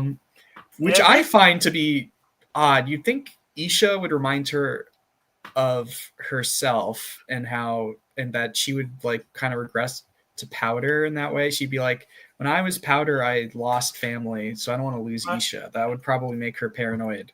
I wouldn't. If Isha had a lot more setup and a lot But more yeah, time, there's terrible groundwork. Yeah, in the world where Arc 1 was a whole season and you got like proper Yeah, and scenes Isha was between a character, Isha- even if she couldn't Yeah. say anything, which I still think is a terrible. Yeah. It's playing the character development game on hard mode, and they just didn't bring Yeah. They You just didn't should bring the not chops do it to unless you are like a god of writing. She's You a should plot be- device. Yeah. She's a plot device. She's not a character. Oh yeah, because speaking of There's a which, reason EFAP called her Grogu, because they have the same function of being the mute child who facilitates other characters but has no character of her own, and like people are fighting over her and shit. Like Funny. I Oh, haven't really. I've only seen a few minutes of the EFAP stuff, but that's funny. That's something I didn't know about. yeah, yeah, So, it's I pretty entertaining. because I just And the wanna funny know- thing, they commit to calling her Grogu for like the whole episode, like the whole coverage of that arc. They will just call her Grogu. Yeah, the whole Like- the whole act they cover. If that's true, that's hilarious. Yeah, the first arc they kind of came in with the silk gloves, and then they put on the iron gauntlet in the second arc. Yeah. Yeah, because here's the thing. After this scene, Jinx literally has no agency. She was like, I don't care about anything now. So I was like, I just gotta fuck around. And then Well, yeah, after Isha this got arc, for kidnapped. sure. And they was like, okay, I'm gonna save her now. Do you know her genius plan of saving her? The first thing she did. Okay, she Yeah. apparently found out where did she live. By the way, I don't know how did she figure that out. So the But she- first thing she did, yeah. You The continue. first thing she did is to jump through the fence and see the enforcer was like, "Hey, hello, girl. I'm this quirky lady. I'm a clown, yo." Yeah, and this enforcer somehow is the only one in the Most world who doesn't know who retarded Jinx is. enforcer of all time. A literal basket case. What if she did know that was Jinx? What if she shot her? If she did, then Jinx would have been shot or arrested, and the show would just kind of end or something. I mean, it wouldn't really end, but it would be very different. But Yeah, Yeah. what was I saying? Oh yeah. So, and you want to know the reasoning why this guard, this genius, thinks it isn't Jinx is because Jinx wouldn't wear those pants. That's her argument. Like, it's just such a tone deaf scene. Like Rangi was already mentioning it. It's just this tone deaf mess of a scene where, and it just fully highlights how much like awful like Jinx has been portrayed as this quirky like moron who just like fails her way forward. yeah. Oh boy, I arrived I came back just. Yeah. Do you have anything to refilling say my about water. this scene? Do you have anything to say Yeah, about it? so I have a theoretical for you fellows. What do you think would happen theoretically if somebody like say Osama bin Laden in around 2003 showed up at the Pentagon parking lot? Yeah, what But would you think would happen? addressed exactly how he was Yeah, last time he was seen. Yeah, like in the iconic outfit. Like, I think Yeah, someone he- would probably shoot him or detain him. Like that's Well, what- no, Yeah. they would joke about him looking like a circus tent. It would be just like they That's do with yeah, they Jinx. would say that. Yeah, I find it. I They'd be do like, find "You one of that- them cosplayers," like and they the- would. I kick do him find out. it funny what the enforcer says about her, that she looks like a half-eaten circus tent. Because I can only imagine someone just eating a circus tent. But it's worse than that. Imagine he it's not even just that he's just there in the Pentagon parking lot. Imagine he walks in there. He walks into whatever their front office is and walks to the front desk and says, "Hello, I'm Osama bin Laden. I'd like to turn myself in." Yeah. Well, Yeah, Yeah, of course. Don't you know they would joke about how he looks like a half-eaten pillow or something. And then Half-eaten got Jinx sand literally dune. just like, "Oh, I'm sad that you don't know I'm Jinx." I was like, "What the fuck? You want people to know that you're the fucking criminal?" No, and this is just for a joke because we're now in Uh, MCU now, right. Phase 5. Somebody has a fire. As soon as somebody has a they fire as alarm soon as they beeping. know that Jinx is here, what do you think the That's an air first thing fryer in is the that they're gonna background, do? actually. It's very loud all of a sudden. I feel like it was less loud like yesterday when I used it, or the other day. Now it's Oh, it's an air loud fryer. when my Okay. roommate's using it. But Well, you Yeah, should this kill him. is you should own an air fryer. It's true. I do have an air fryer, actually. It's downstairs. Hell yeah. I got mine. It's funny. A funny story about this particular air fryer is I was at a university like not poker. It was like it's called Vegas night or whatever, and then you just various games. So I just played blackjack the whole night. I made like 200 points, which was worth like 2 tickets for like on a raffle, and I put both of those points in on the air fryer, and I won it. It was funny. Oh, nice. But yeah, it looks like they're just sneaking into the prison now. And by sneaking, I mean saying, can we stay focused in front of 6 enforcers in a... Yeah. Savika is like leading here, which would be so suspicious. But And also Jinx is like, she's like 5'4", not even 5'4", she's probably shorter than 5'4", in an enforcer, like an oddly fitting enforcer uniform. Like people would be suspect of her. yeah. But have you considered they are in a Discord call and not in the games chat? But oh yeah, by the way, What's even Jinx has a worse- new finger now. She just does. oh yeah, she builds it off screen. Why is it even fully functional? Yeah, we don't know how it works, and there's way bigger fish to fry. It's just kind of silly. Like, I can assume she would probably have a finger built. yeah, I'd Just expect 'cause you her to have wouldn't built If a finger, but it could be built, it would be made of Yeah. machinery, not just metal. I think it that's is just machinery. metal. I'm not really sure. No, It's- it isn't. Yeah, I guess it is. It looks like we don't know what it technically is. It's not really worth debating. But I've expected her to build it in between time skips, but she builds it between when you first see her again and the prison scene. Like Yeah. like why or wouldn't she at have least- already built a finger? They just do it exclusively so she can have a stupid joke where she has no middle finger and she flips Vika off with no middle finger. At the very least, you can maybe you can assume that she had it built but just didn't have it attached for some reason. Yeah, Like, it's like maybe she was cleaning it. Yeah, I don't know. I just find it silly that it's like just to have that joke. Like you do that. But furthermore, sorry. Yeah. We got a lot more scenes. So I was like, Yeah. fuck.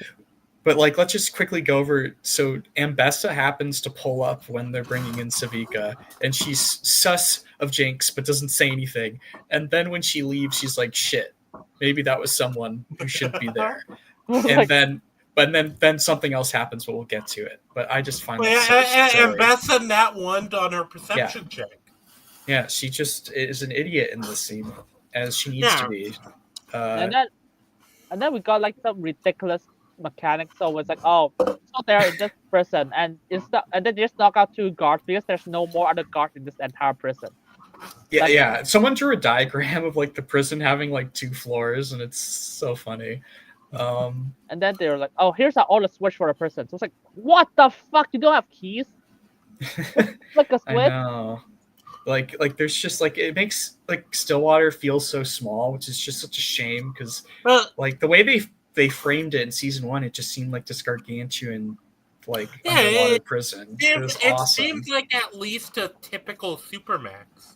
Yeah, like it was like this is Guantanamo. Like season 1 is like this is Guantanamo Bay. Then season 2 says this is like the average like small town prison. That's how it feels.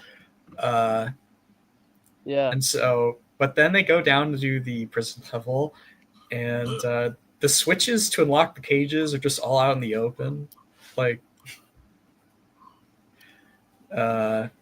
And then they were like, and then everyone, and then they just free everyone, and then Ambassador was like, oh fuck, that's Shanks, and then Shanks was like, hey, I free everyone now. Everyone's like, I'm gonna worship you. Let me leave. Yeah, this is supposed to set up Jinx again becoming this not even anti-hero, a heroic character. So like, oh, you saved us, you're a hero. And Jinx is like, I'm not a hero. And then like you just know they're gonna fucking have something, which they do, for like now saying she's a hero, which happens later in episode 5.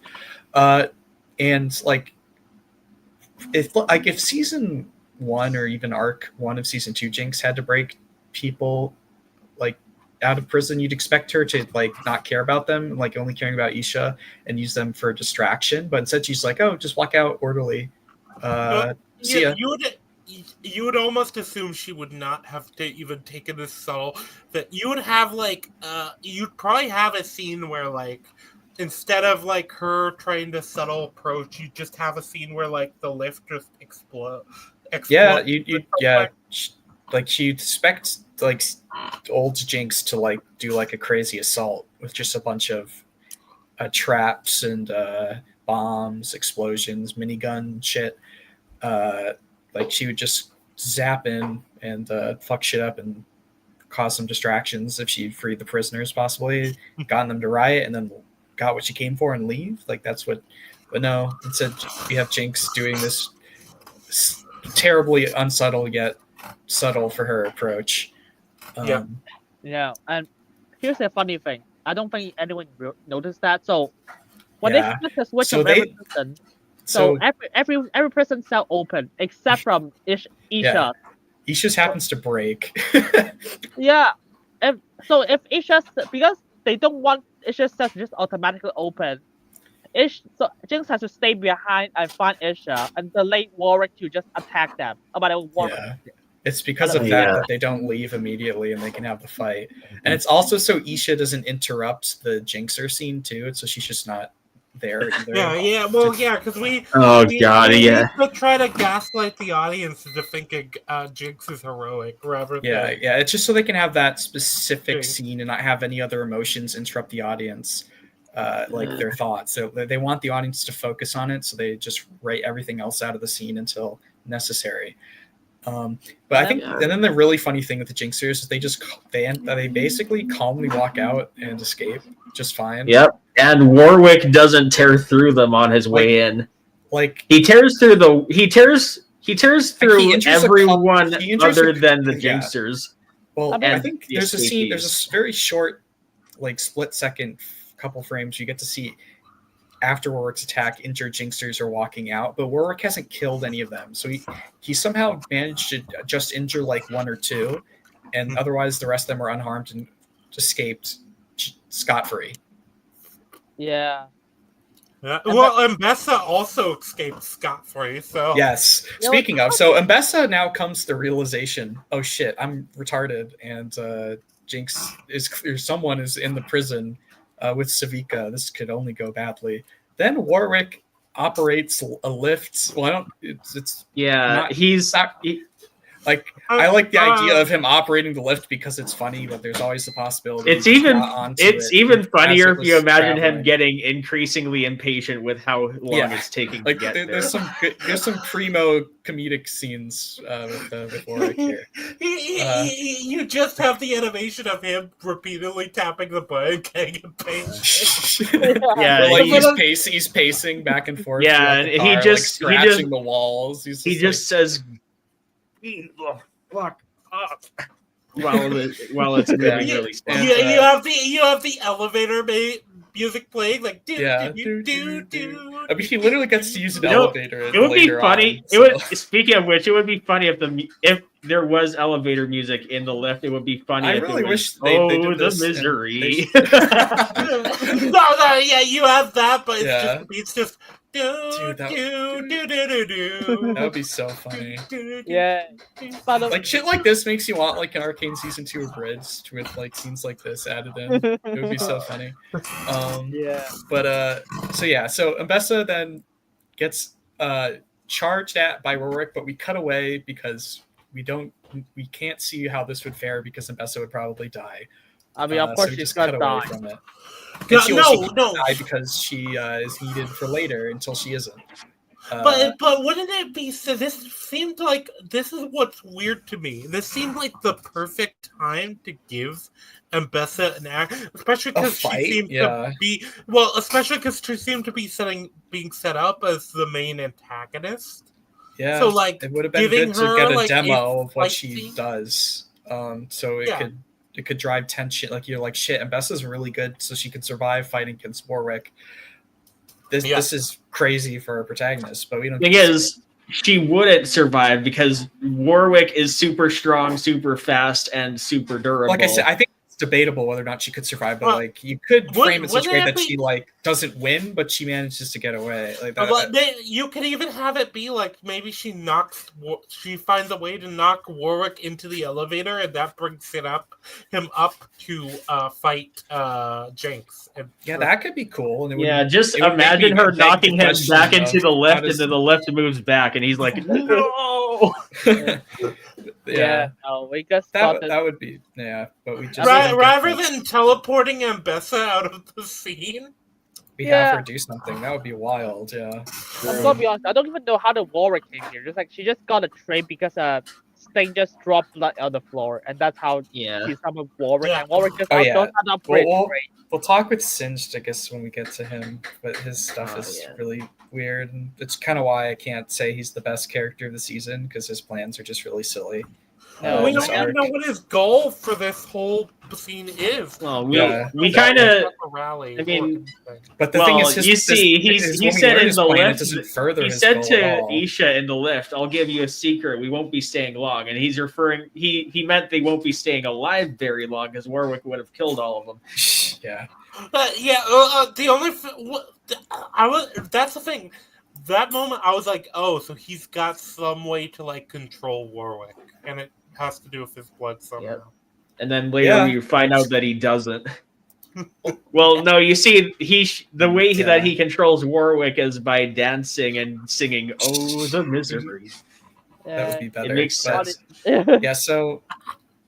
Anything to say about the fight between Warwick and Jinx? No. Yes, should be a super horrifying event for everyone involved because they've never seen a monster like this before. And while this is all happening, there's doom music playing in the background.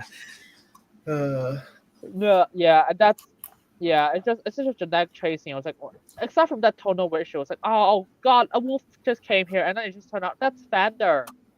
Yeah, this was one of those scenes where it really took me out because this is one of those scenes where it's one of those things that you realize you have that moment of like, oh yeah, of course he's slaughtering the guards because they're NPCs, and then you like stop yourself and like, wait a minute. And you're like, wait a minute. In season 1, this would be like crazy. Like those are people. That's how.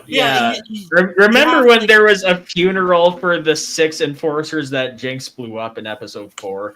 Yeah, every enforcer death was like a tragedy in a way. Especially.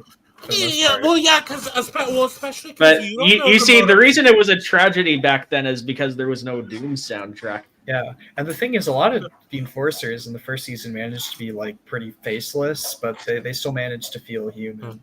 They were portrayed as human because they were. Yeah, they were faceless in that they were typical everyman doing their job. You can imagine every enforcer. Yeah, they probably do have like relationships outside of just their plot, and they probably have families and loved ones. Yeah, and like they really. And the show knew that and was aware of that. On the state of Piltover's on and like I felt like Arcane season 1 you could actually have a whole show that's just like a squad of enforcers and they have all different opinions on like. That's why I was interested when they revealed like the other enforcers, like the enforcer squad. I'm like, I thought that's what they were gonna do. Yeah, you're like, oh, these are like normal people you get to have Vi and Kate and Vi meet and have, I assumed that these characters were going to like represent the different views of Piltover. Yeah, like you could probably have like a hardline kind of more like kind of bad cop sort of character. Hell, you could have Maddie. Honestly, Fish Guy should have been this character.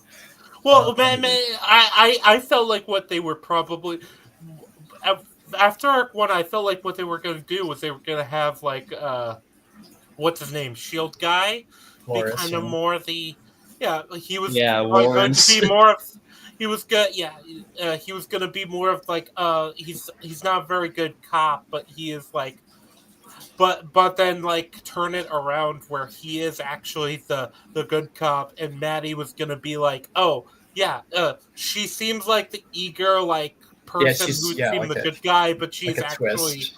Yeah, she's the bootlicker she basically. used her bubbly personality to get what she wants and like facilitate. Or as I said, or goals. I thought they would be more obvious that she's like the bootlicker. She's like she's the person who's just all for the institution. Yeah, uncritically. And they try to do that, but then it just like goes all over the place because of the one scene we're going to get to with her. And this arc, like her scene in this arc just throws her character big wrench in her character. But yeah, back to Warwick. To be honest, we can just do the review later because there's nothing to say about it. It's like, oh, that's Vander. It's like done. Yeah, it's Vander, and for some reason, how come Warwick doesn't attack Singed during all this? It's his blood that he's tracking. Cell, I think. Well, because he's focused on Jinx right now, and we need a Jinx fight scene. But yeah, it is more specific. It's funny to imagine that while all this is happening, no one in Piltover, Zon, or Noxus has accidentally cut their skin a little too deep. I like the idea there was somebody who was like asleep in their cell. They like wake up, they see this fight, and they're just like sneaking out while it's happening. It's like, oh shit. While my friend and I were watching this episode and the next episode, we were both joking about how Warwick just told everyone in Piltover and Zon, hey, please don't cut yourself. I gotta go. Bye. I'll be back later. Maybe. It's like if you cut yourself, I'll kill you. You can't do it. And then all of Piltover. It's really funny because as will be established in episode 5, it's only reasonable to assume that Piltover and Zon are at peace while Warwick is not attacking anyone. Well, yeah, just the state of the world is just. It's kind of fucked from the outset, but it just gets worse and worse. No, they just gone. They just did not address anything about Piltover and the underworld or something. Yeah, that was like the overarching story of the first season, and it will not be resolved in a satisfying way. The multiple factions of Piltover and the multiple factions of Zon are just like uniform now. It's just Piltover and Zon. Yeah. Because that was like I said, like with the Enforcers in particular, like in the very beginning of the show of season 1, you have Grayson, who's like kind of like she does her job, but she's kind of more noble. She'll cut deals with with people and Zon, like Vander, to make sure to ensure peace and stuff, even if it might go against her directives, or people like sending people after her, like Silco wants her gone. And then in this case, we have her foil Marcus, who's he makes a deal with Silco instead to basically get power, and so he can ensure he can try and keep peace through an iron fist, is kind of what Marcus does. It's especially just funny because like I always have to be constantly reminded of like the Enforcer characters, the new Enforcer characters, because I think Maddie is the only one we actually get the name of directly in the show being said. Loris is said once in episode 8. That is the only time. But Stab is never mentioned, which is very funny. Even then, like Maddie, I always think of her as just Ginger Chick.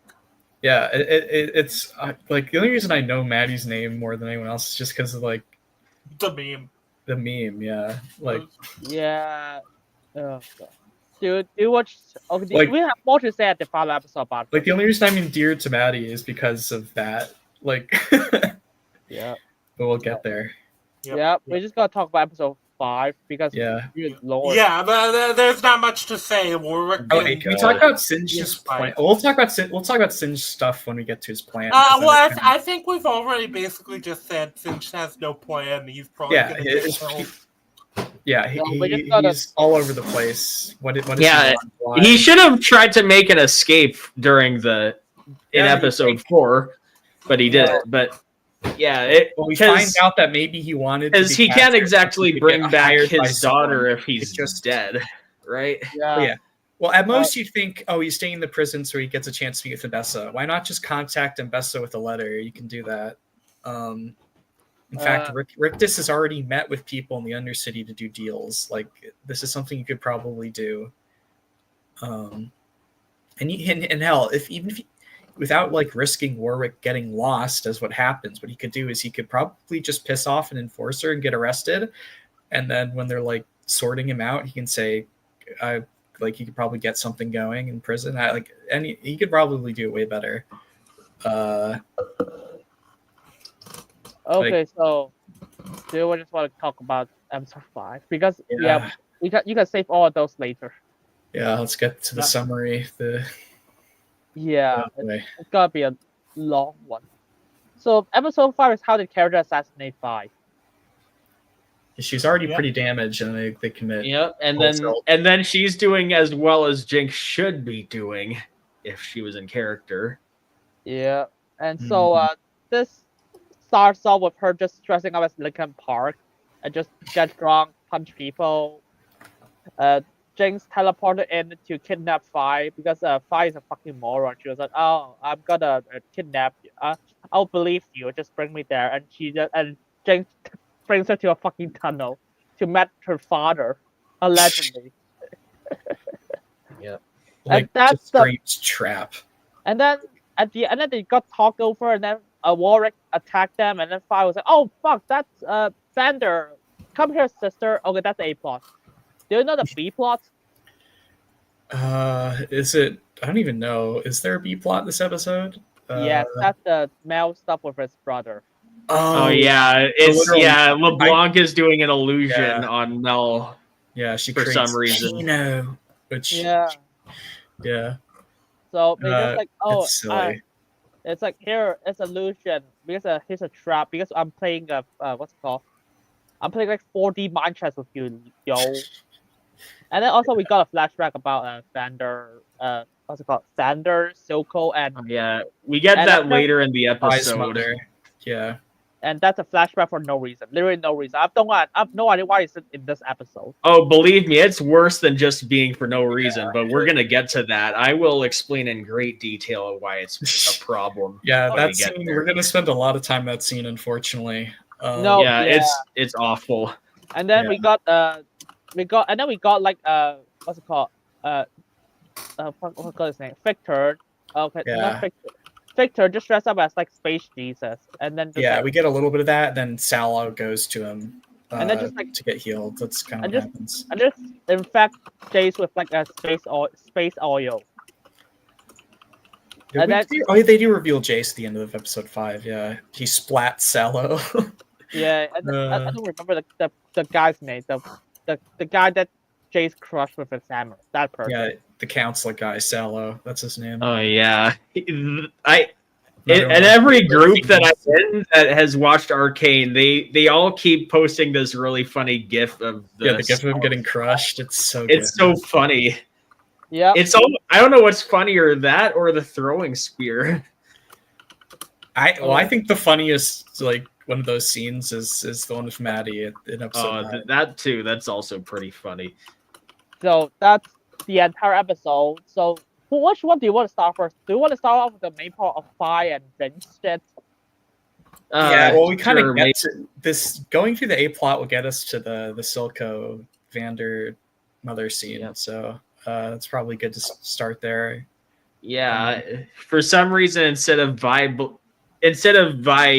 rightfully concluding that Jinx is spouting nonsense, she entertains everything that she's saying and is like, okay, let's go on an adventure, shall we? She gets into the tunnel before she says, fuck this, I'm going to start beating the shit out of you. Only because Jinx like childishly insulted her and this pisses her off for some reason.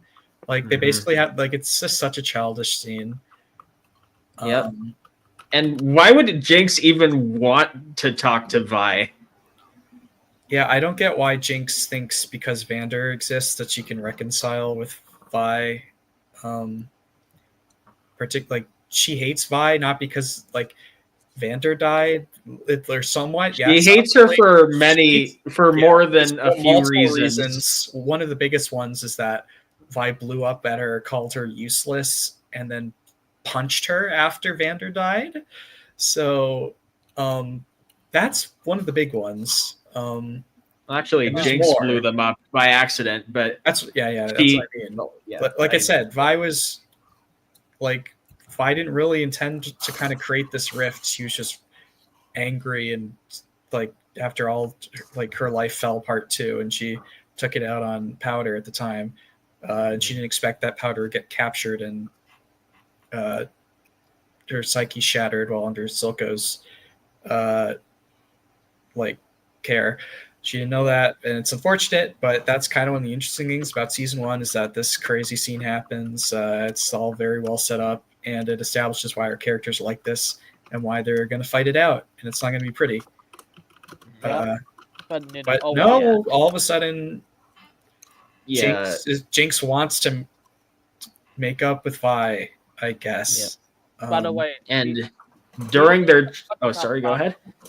Yeah, I forgot to talk about the other subplot in this episode. It's like Caitlyn and Ambassador just forced Stitch to just reveal a secret plan or something. Oh yeah, that's the kills goats meme comes from. Like she has like. Oh yeah, I should mention I from what I've heard, that goat person is not actually a scientist, but rather Caitlyn's secretary from season 1.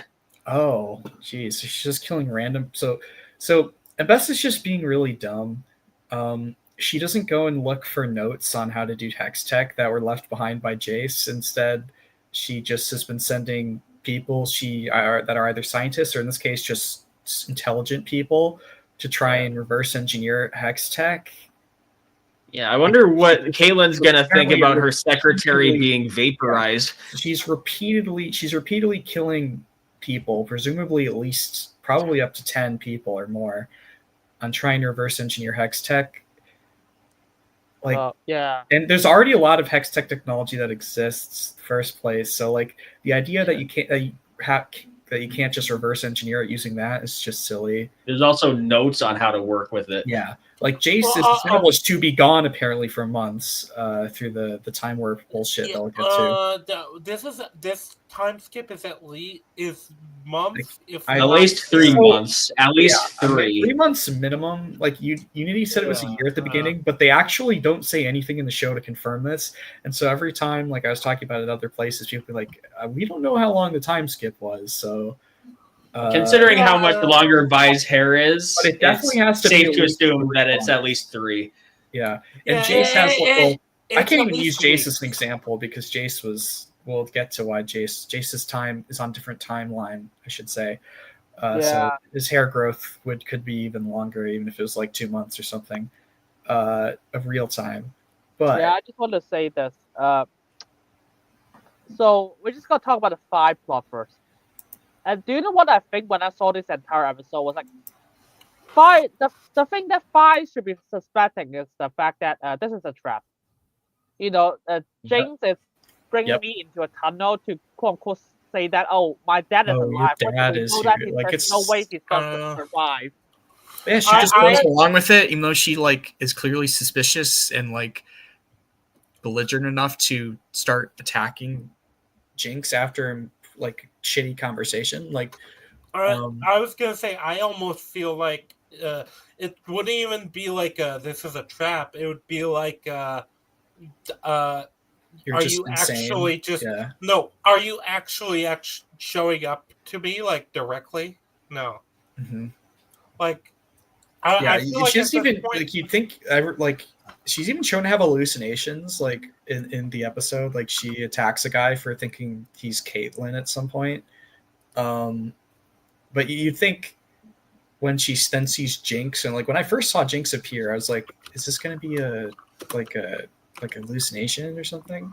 But not even Vi goes like, what the fuck, is this real? Like she never questions any the bonkers shit that's going on. That's basically it. By the way, Jinx, Vi never calls it. It's like never calls his enforcer friend. Just like, hey, arrest Jinx. Nothing. There's nothing. She's just like, I'm gonna follow you. No, there's no backup plan for her. No. I mean, it's like also the fact. Also, here's a nitpick. Why did they have to make Jinx look like not Jinx, Vi look like Linkin Park?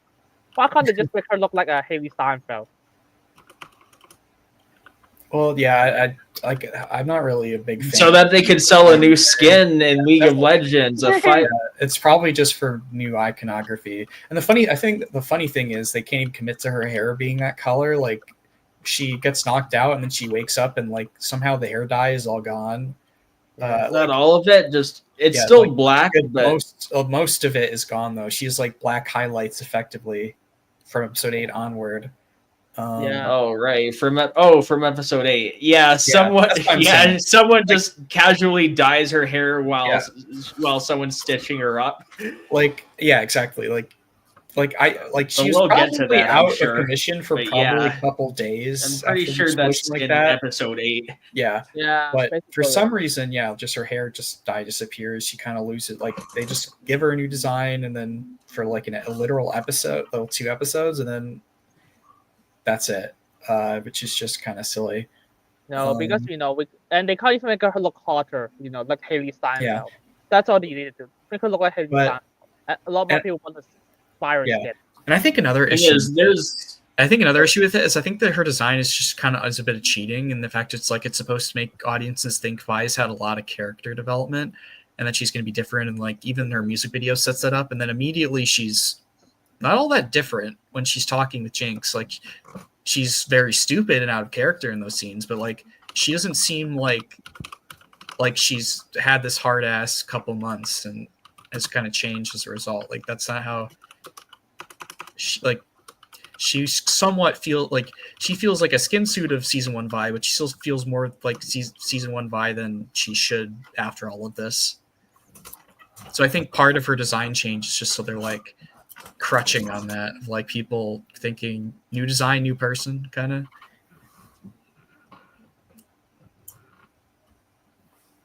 Yeah, and I think that's all it does, but I don't really have much to say when it comes to design aside from that looks ugly. Yeah, it's just kind of like it is what it is. But yeah, because we got a lot of problems. Just skip to the last scene. It was like Vi was like, "Hey, come here, little sister." Even though Vi all she knows, it's like Jinx is literally sending a fucking wolf to kill her. Well, yeah, the moment Vander shows up, Vi should be like, "Okay, you were lying to me. I'm getting out of here. Fuck you. Deal with this wolf." Maybe she'd probably try to get Isha out of there because she's like, I shouldn't be leaving this child with you anymore, you psycho. But yeah. So yeah, Vi fights Vander a bit. It's like the. Did we get to why Warwick is here? I mean, because if you remember during the fight between Vi and Jinx, Isha bit Vi on the hand, and then Vi accidentally hit her in the face. Yeah, and then her nose started bleeding. Yeah, Isha summoned. This also establishes that Warwick is tracking everyone's blood, not just Singe's blood. Yep. So somehow no one in Zon in the episode 4 was bleeding at the time. Yeah, you see, Piltover and Zon are at peace right now. It makes sense totally. Yeah, he just told everyone in Piltover and Zon, okay, I want you guys not to accidentally cut yourselves while I'm gone, okay? Yeah, bye. Singe put up a bunch of posters that says, do not cut yourself, okay? Well, no, Warwick put them up. He has super speed. He can... Yeah, it was all Warwick's doing. Warwick is like, okay, guys, you can't cut yourself. I'm tracking a specific poison down. Just don't cut yourself. Thank you. And then he left. Yeah. And everyone agreed to do this, and that's why it totally makes sense. Right. But yeah, when you see a huge wolf creature charging at you, and your crazy sister is telling you it's Vander, do you, 1, believe her, or 2, absolutely not believe her? And at first, Vi's like, no, this is crazy. What are you doing? Then she decides to just believe, and it works out for them. And so I'll say one little thing that's crazy here is that Vi has a shield here, and she never uses it in this scene, or she doesn't even use it in the rest of the throughout the whole season. It's her ult in League of Legends, and she only used it once in season 1, and then it's gone. she doesn't use it in this fight where it'd be useful, especially when she gets knocked into a wall and should probably die from that with the speed she gets sent. And then she reaches the point where she gives up and is like, all right, Warwick, I'm going to see if you're my dad or not. And then we cut to the scene, the problem scene. Oh, do you want to talk about the letter beforehand? Because the letter.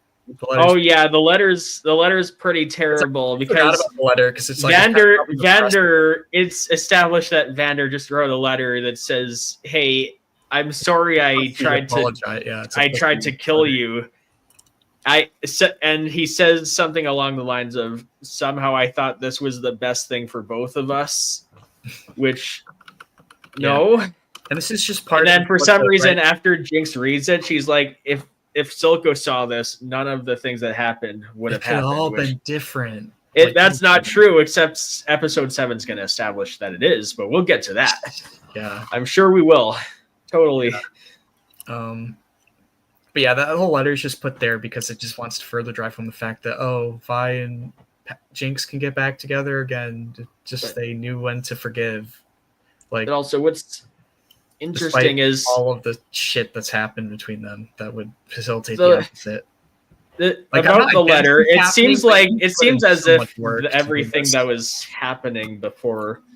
It seems like when it comes to, it would have been reasonable to assume that in the chronology of the events was that at some point Vander would have tried to drown Silco, and then later he would have adopted Vi and Jinx. But this letter makes it seem like he adopted Vi and Jinx and then tried to kill Silco.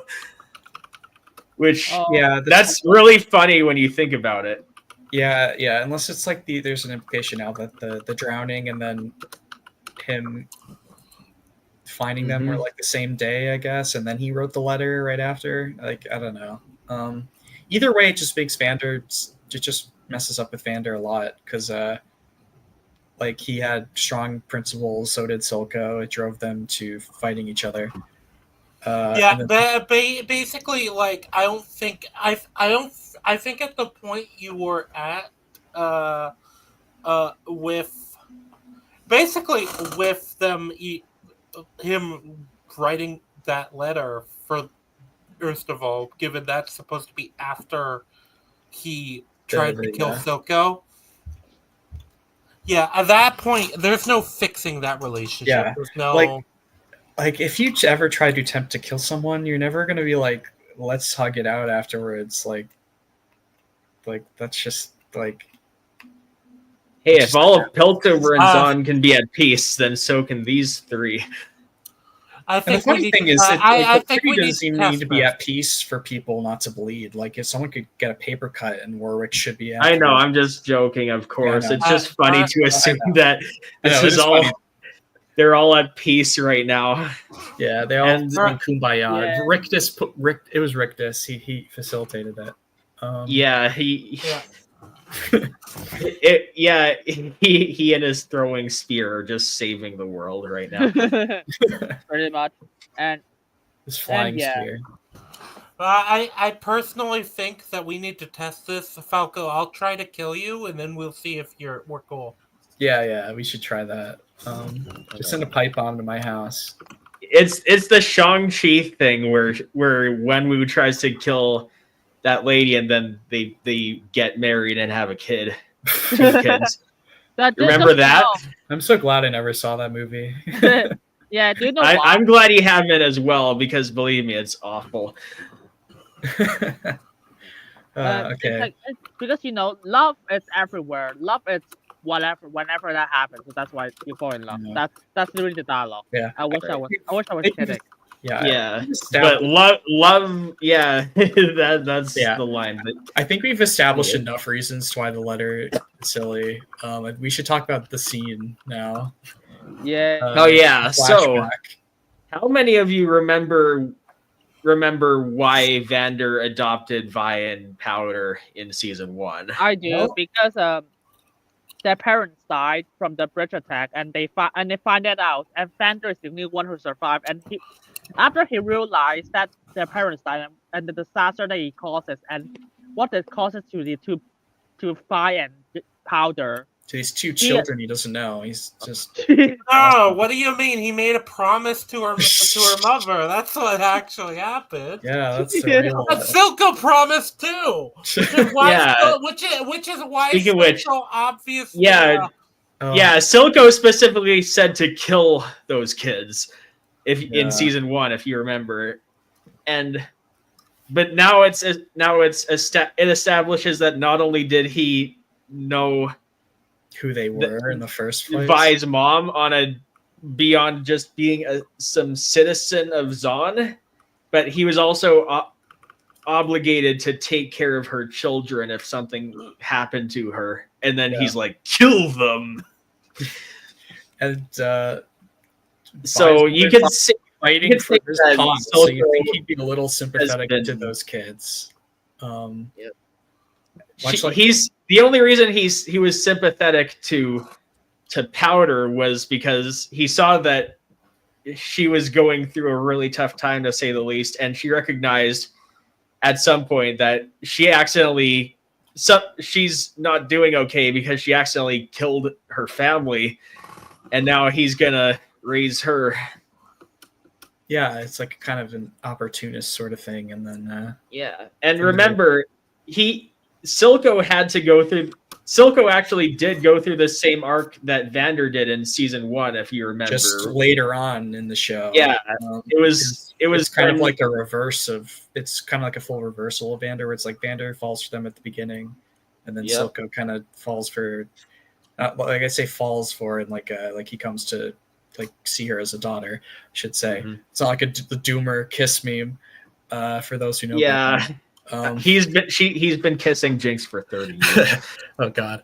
But like Silco comes to see Jinx as a daughter, by the end. Yeah. Oh Which is yeah, really he even cool, has like. but, he even has that one line from season 1 where it was like him like kind of empathizing with Evander right before one of the last episodes. Yeah, it's Yeah, cool. you know the line I'm talking. I know what you're talking about. I can't remember. remember the specific line. I can't remember but- the specific line either. It's been a while But since I saw. now we season 1. recontextualized it, so he knew both about Fi and Powder probably for a couple years at least. Yeah. I've always felt like this. I don't think. Does it damage Vander and Silco? Yes, it does. It does more than a little bit of damage. You could say that it definitely Silco's damages not even a Silco. character anymore. It's really Damages stupid the Silco. amount of damage that this I does think to both of them. I think it does more damage to Silco. It definitely hurts. Oh, Vander. and Vander is the one who names Vi. Yeah, I think it hurts Vander a lot in that it hurts a lot of the theming of his whole like. yes, story. it just harms like the whole. It literally harms the foundation of his character. It just got kicked out from under. Because the and foundation of his it dealt even more damage to Silco, obviously. It's more restricted for Silco because now it's not about this guy opportunistically adopting someone and then forming father-daughter relationship. It's this guy who made a promise and then he didn't keep it, and then he decided to commit to it, but for one of these girls. Very muddled, damages like a lot of the poignancy of season 1. And so like just better off if you just like a lot of people don't consider this season canon, but like this is one of the prevailing reasons, because like you can't view it like it like season, because season 1 at least can be enjoyed on its own, but with this information it sucks. You have to just divorce it as much as you can. So they couldn't leave it alone. They couldn't have it stand on its own. They had to have these scenes. They had to do it specifically so to like trick the audience into thinking that what happens the next scene, that Vander, Vi, Jinx, and Isha can hug it out. And as much as I hate to bring up the Halo show, at least that had the balls to not be canon to the games. It wasn't canon at first, and it probably should have stayed that way, because now you have stuff where like people who were playing Victor for years, he's not the same kind of character anymore. Yeah. And It's not even that there's two, it's not even that there's two skins or two different play styles. It's just all the old Victor stuff is replaced. No, I was because when I saw this, when I look at the word Victor, I was like, oh, he's actually an evil son of a bitch in the show, in the game. And now she's Yep. like a saint, like a god saint who just had a god complex. He just wants to save people by killing people. Jesus. Yeah, Victor's all over the place, which we'll get to him in Oh, episode 6 through whatever. well, he has a bit of a problem in episode 5 as well, because I don't think I have to explain the issue with him being able to mind control his cultists. Yeah, no, it's with this we don't get much of Victor until this point. Then they're like, all right, give Victor all the screen time, then he gets a lot. But until that point, like until this point, like this episode, we haven't seen much of Victor really. Yeah, but him all of a sudden, him mind controlling fucking- Sallow is more than Yeah. a bit of an issue if you think about it, because Yeah, what are you gonna think of? What are you gonna Like, think even about if the it's fact not, that like, some it's- godlike being can Yeah. take control of you at any moment, yeah, and like you can do nothing about it? like it's kind of like you can kind of it's kind of like vague if Sallow like is okay with it or not. Like, I think you could draw those lines all right, but I think the issue in the first place is just why would Victor want to do that to anyone in the first place? Like, why would he want to ever be in a position where he can supersede in someone's life to such a literal god like degree? Oh, I can Why answer would that. Victor do It's so this? that he can say his famous line from League yeah. of Legends, Yeah. "Glorious evolution." As with almost every explanation in season 2, it's so they can get this hyper specific thing they want. Hey, That's why. don't worry, leave the Victor stuff to later. That's gonna be even more Yeah. intense when we talk about it. Yeah. I will say this as well: the scenes with Mel and LeBlanc in this episode are pretty terrible, because there's no reason for you to forgot want to about create that. this illusion for her, because you're Yeah. not getting anything from her. Like And like, the only she reason knows the illusion everything fails, about the only Mel, reason more the than Mel illusion knows about fails her. is because LeBlanc allows it to Yeah. fail, which Yeah, she Let's- says something retarded. LeBlanc wouldn't allow this illusion to fail. Why the Yeah. hell would that even be the case? No, And- because they want a scene of her just like putting some hand towel over her body. I mean, chains. But yeah, it's just silly that LeBlanc needs to get to like trick Mel when LeBlanc has all the cards here. Like she knows everything about Mel basically, and she's trying to like fuck with her and say, "Here, I know stuff." But instead, she's like, "But let me also trick Mel for some reason into thinking my brother exists. It doesn't accomplish anything. Like, why?" And there's just no explanation. Like, it's just something that happens. And also, they have a little. She's little not sub- even trying to get anything from her. If she Yeah, they was, then maybe, but no. Yeah. Well, There's yeah, they have a subplot to the B plot, which is Mel figures out that this area is like a puzzle. Nothing Yeah. comes of this. Nothing. You would think, like in what I thought when it was first happening, like, oh, maybe the puzzle, like maybe Kino's trying to get her to unlock the puzzle for some reason. Slash LeBlanc wants to unlock the puzzle. That's why they want Mel is to open this puzzle. But no, the room is a puzzle for some reason. It's literally to waste time. That's the actual reason. No, I think the writers didn't know what the fuck they were doing, so they were just throwing ideas around to fill screen time. even though they are cramming 3 seasons in 1 season, what the Yeah. fuck are you thinking? That's just the baffling thing about the show is that there's like this season is that there's so many plot lines going around, but they don't even know how to fill the time when they have those plot lines on screen. They're not even being efficient with it. No, So you'll get literal pointless scenes like this fairly often. yeah, basically that's all I can say The about this. thing is, if LeBlanc, the fact is LeBlanc simply let her illusion fall in on itself, and if she didn't, Mel would probably just be in there for as long as she wanted her to be. Yeah,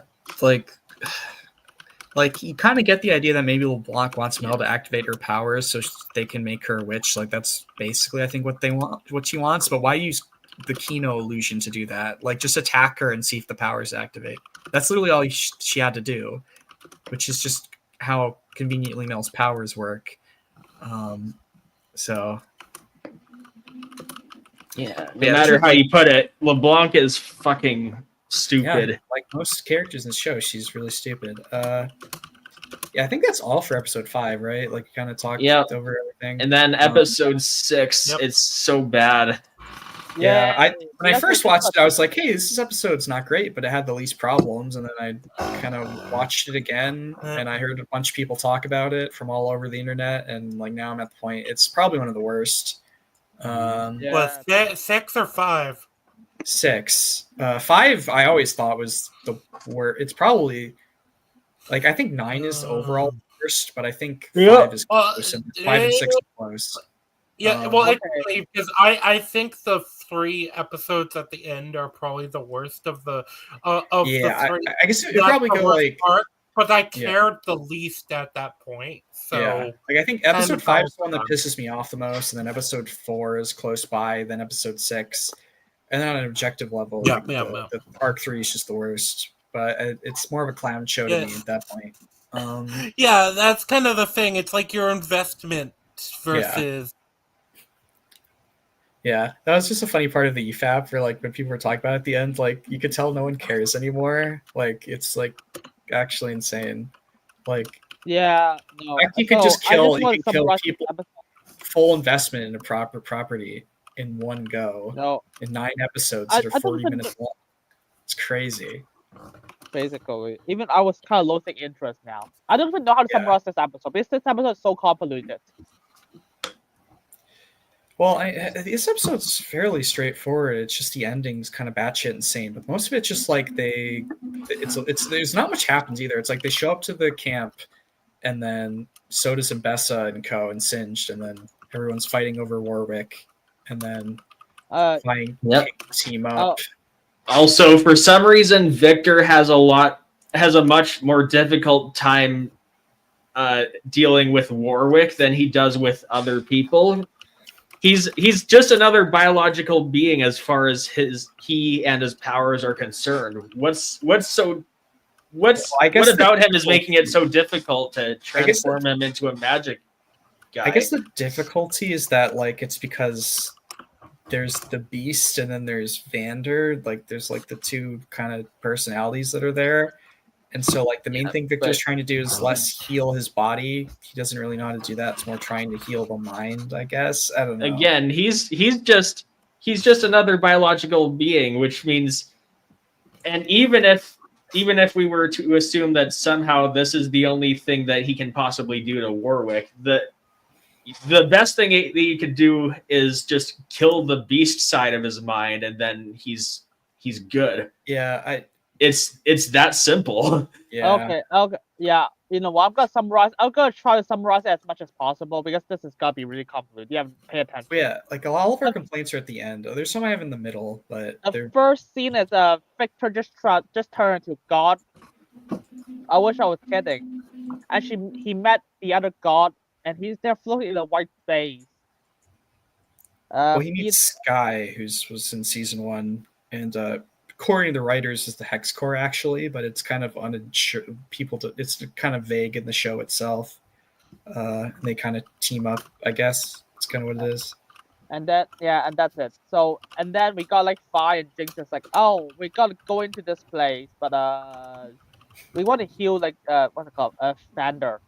So it turns out the God Saint who can heal people is Victor. He tried to heal them and then he can't. Basically, that's basically how it works. And then Ambassador just like came here and they're just like, I want to get Fi and Jinx, yo. Well, no, she was here for Warwick because that's what Singed wants. That's why they're there. Yeah. Singed is a tracker, I guess, and it works. Yeah, the tracker. Oh shit, sorry. Yeah, so he tried to get Warwick and then Jinx and not Jinx, Fi and Caitlyn just suddenly are back together. They hatches a plan to take down the ambassador, and then shit happens at the end. Basically, Yeah, shit that's happens. basically what happens. Shit happens, and do we want to talk about the ending now or later? To be honest, I was so kicked out. I was so like, I don't even know how to describe my feelings at the end. So because at the end I was so like I was check just out. hollow. I didn't care anymore. Like So I that was was like, my initial. Like the second time around was kind of funny, and but like the first time I was just hollow watching all of episode 6. yeah. And then just like tech destroy, shit happened. A lot of fighting. Kid died. Explosion. The child is Uh-huh. dead. Yeah, the explosion's so big that it should have killed everyone in the field. Yeah, I would have expected more than the aftermath of what it is, and like Mhm. no one dies technically. It's Yeah, except for Isha and Yeah. Warwick. Warwick is like possibly dead. He's possibly comatose. Like it's, And also forgot to mention that he kills Rictus, which Yeah. begs the question: why didn't Rictus's magic spear come in and save the day? I know. When he needed him most, this magic spear vanished. Yeah, maybe the magic spear is just gonna do its own thing, He'll save return and people wherever it Yeah. can, yeah, off screen. Of course, it's just gonna fly around and precisely. spear all crime in Piltover and Zon. But yeah, I guess It we needs its own Netflix yeah, series. before we at get this to the point. ending again and like talk about the character stuff behind it, I guess we could talk about the miscellaneous complaints. One of the big ones is you have this kind of neat thing you could do where you have Warwick and Vander, two consciousness competing against each other. That's like kind of interesting thing that you could have. Like you could develop Warwick / Vander as a character instead of the plot device he is, and you could have him grappling with the desire to fucking kill and shit. That's kind of cool. I mean, they were too quick overall with bringing back the Vander consciousness anyway. Like, yeah, it's very it was rushed, but like once too you have easy. it, once you have, yeah. The thing is, in Just League of Legends, it's still buried deep in him. Vander's still Yeah. buried deep in him, which is why he only goes after criminals. Like I said, there's in a lot of Dawn. cheating yeah. here, but like, But also, more if you're gonna importantly, cheat, you could at least do something when you in cheat to get League to of it. Legends, he has a wolf face, whereas in Arcane, he looks like the Beast from the live-action Beauty and the Beast. Yeah, that's a good comparison. Yeah, Yeah. someone on EFAP called him a hairy yeti. It was pretty funny. Well, yeah, that is true. He looks exactly like that. I'm imagining it, and he looks exactly the way I'm imagining it. Yeah. What's the word? Like, it's He like, just Warwick looks in like general is just Vander fine. with the It's just Wolverine alright. cosplay. They made him human to cheat because they made him look more human to cheat because they want people to sympathize with him more. But in reality, it would have been the scenes with him would have been more effective if he had that menacing look that he does in League of Legends. Yeah. They weren't confident in the audience. They wanted to baby the audience as much as possible. So Yep. Remember when they didn't baby the audience in season 1 with a handful of exceptions? Yeah, in episode 3, they killed a bunch of kids in Vander. It's crazy shit. Oh, this just reminded me. So I like the idea that Jinx thinks that just because Vander's alive, this means like Vi can be chill again. Because the thing I did didn't actually like sink in, and Vander's still alive. Milo and Clagger are both dead still. Like Powder did kill them, like on accident, of course, but they are still dead. We don't even get the moment of Vander realizing that Powder is responsible for their death. We get, like I said, we get nothing about like Vander being here is just such a wasted opportunity on multiple levels. Yeah, he's just there to be the literal plot device people are fighting over. It's really unfortunate too, because the thing to consider is that the marketing before this season came out, the marketing was always portraying both Ambessa and Warwick as possibly the most heavy hitters of the story. Yeah, I whereas in this, both of them are being swept under the rug really bad. It's like they're introduced awful. and like shuffled aside for Victor, essentially, like out of the left field. It's Victor is the main antagonist, basically. But yeah, so that's just like I said, it's in the middle of the episode that I sort of came to this conclusion. I'm like, man, they're just not doing anything with Warwick now that they have him as a character that could probably express things, but no. And then the other miscellaneous complaint I had before the finale is just Jinx in general sucks. She just says this terrible lines left and right. Do you want to go through like some extremely dumb plot points?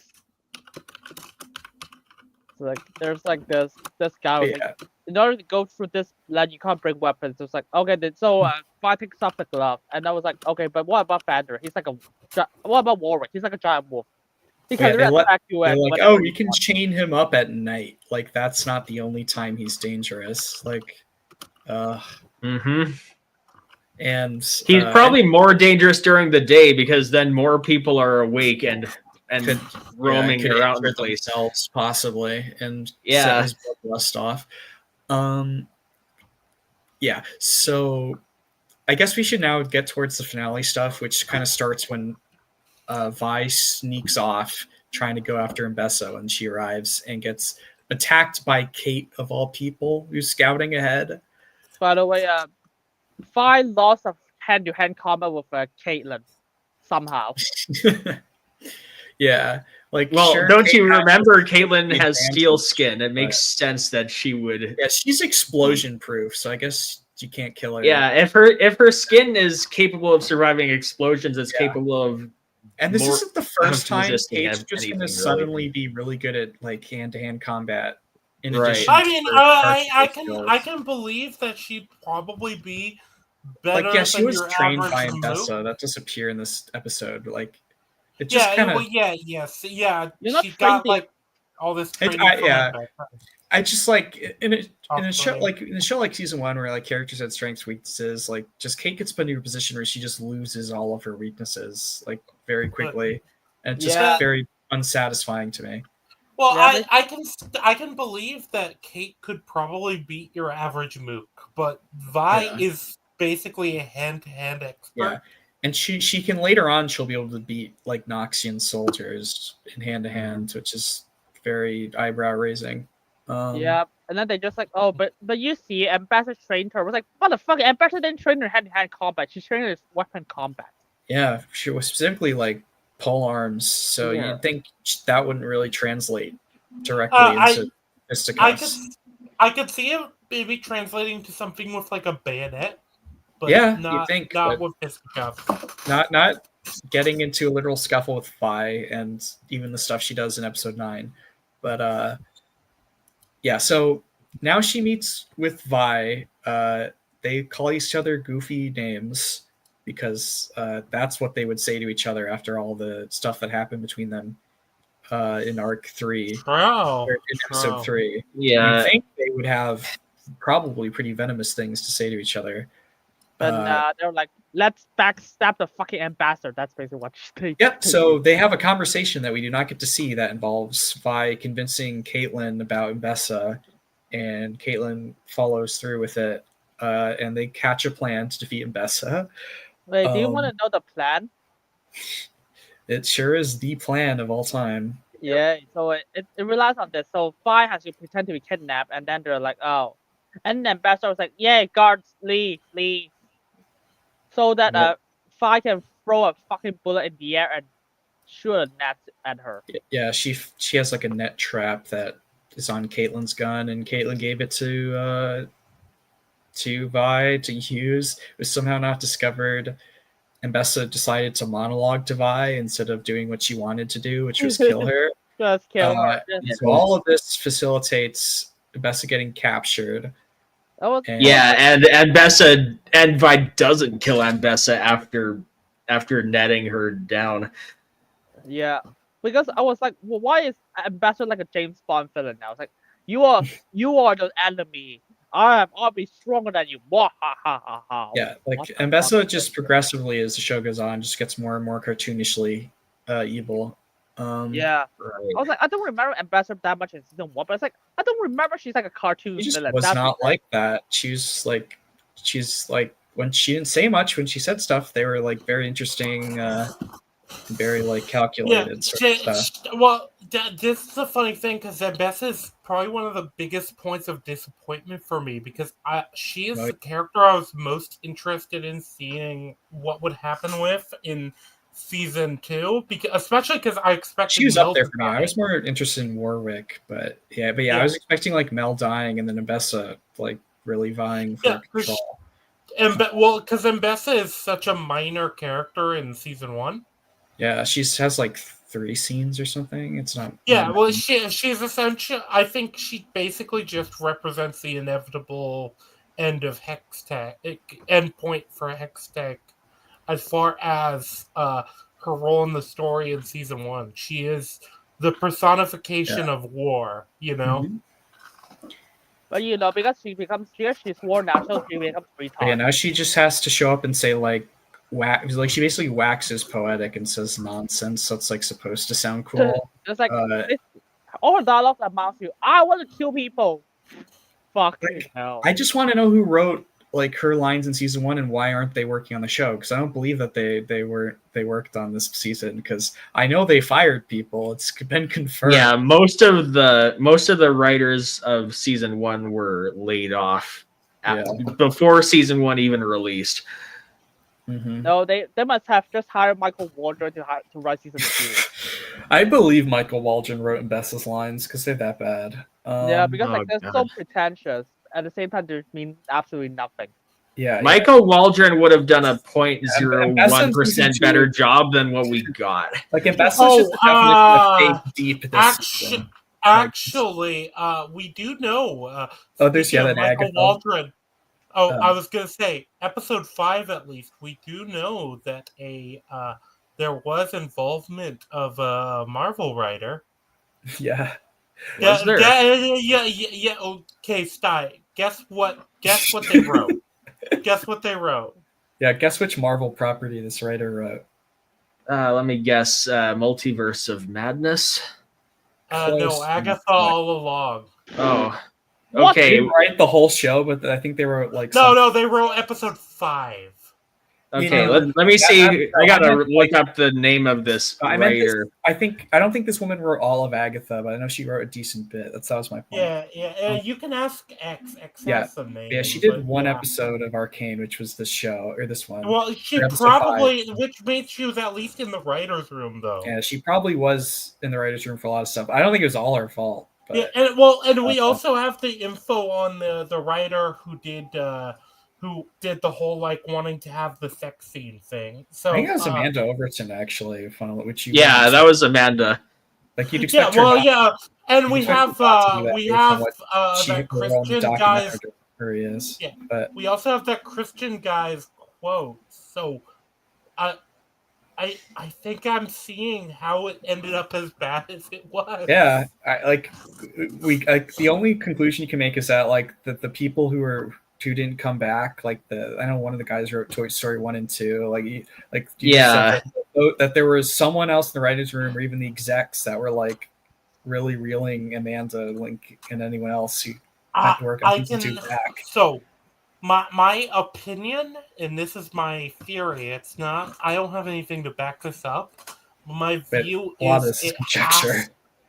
Yes, it's conjecture based off what info I know. Yeah, because sadly we were not getting behind the scenes because it wasn't in the budget. So basically, we have to go off whatever they say in like interviews and various stuff.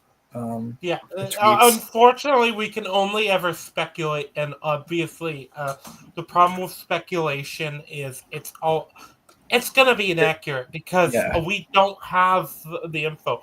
I think what basically happened is because from what X has told me, there was even a lot of the writers that stayed on were more in a supervisory role. Or in season 1. Yeah, because Amanda wasn't a writer; she's a supervisor. And a lot of the staff writers got let go from season 1, And then on top of that, they brought in a bunch of new writers for season 2. So my theory is basically what happened was, I think COVID probably hurt partially. They let go a lot of writers during COVID, For but some reason. I also think they probably got rid of a lot of the regulating forces Yeah. that But, moderated the project Yeah, during that time. Yeah, And this was because season 1 was so successful, I think that Riot had a more hands-off approach. Yeah, they just assumed it would kind of go well. They're like, most of the people are working on it. It should be okay. But yeah, Yeah, it's like that's this my is view. said on EFAP, but it's good to reiterate. Of just like Yeah. Arcane would be the show where like you wouldn't have to worry about it all going digital. Like you could probably just have all the same people on, just doing phone calls over online, basically, to do stuff. Like it's all 3D animated. You don't have to meet up in person to do this. Like it's the perfect show to do entirely remotely. And probably most of season 2 was done remotely. Anyways, Yeah. so like the fact that they decided to let people go at all is just like such a baffling idea to me. Yeah, because I checked the writing credits of most people. It's like some only wrote one. Some only has like one writing credit. That's it, and they turn out something great for some reason. Yeah, like I said, Yeah, I think what happened is they probably were, some of these people that were making the decisions were probably annoyed at some of the regulating voices in the writing room, and they used the opportunity to get rid of them. Yeah, probably. And then because they didn't have as much of the scrutiny from Riot, that probably hurt. They created this. Yeah. Because this is the thing, I do think you need somebody holding the purse strings to an extent.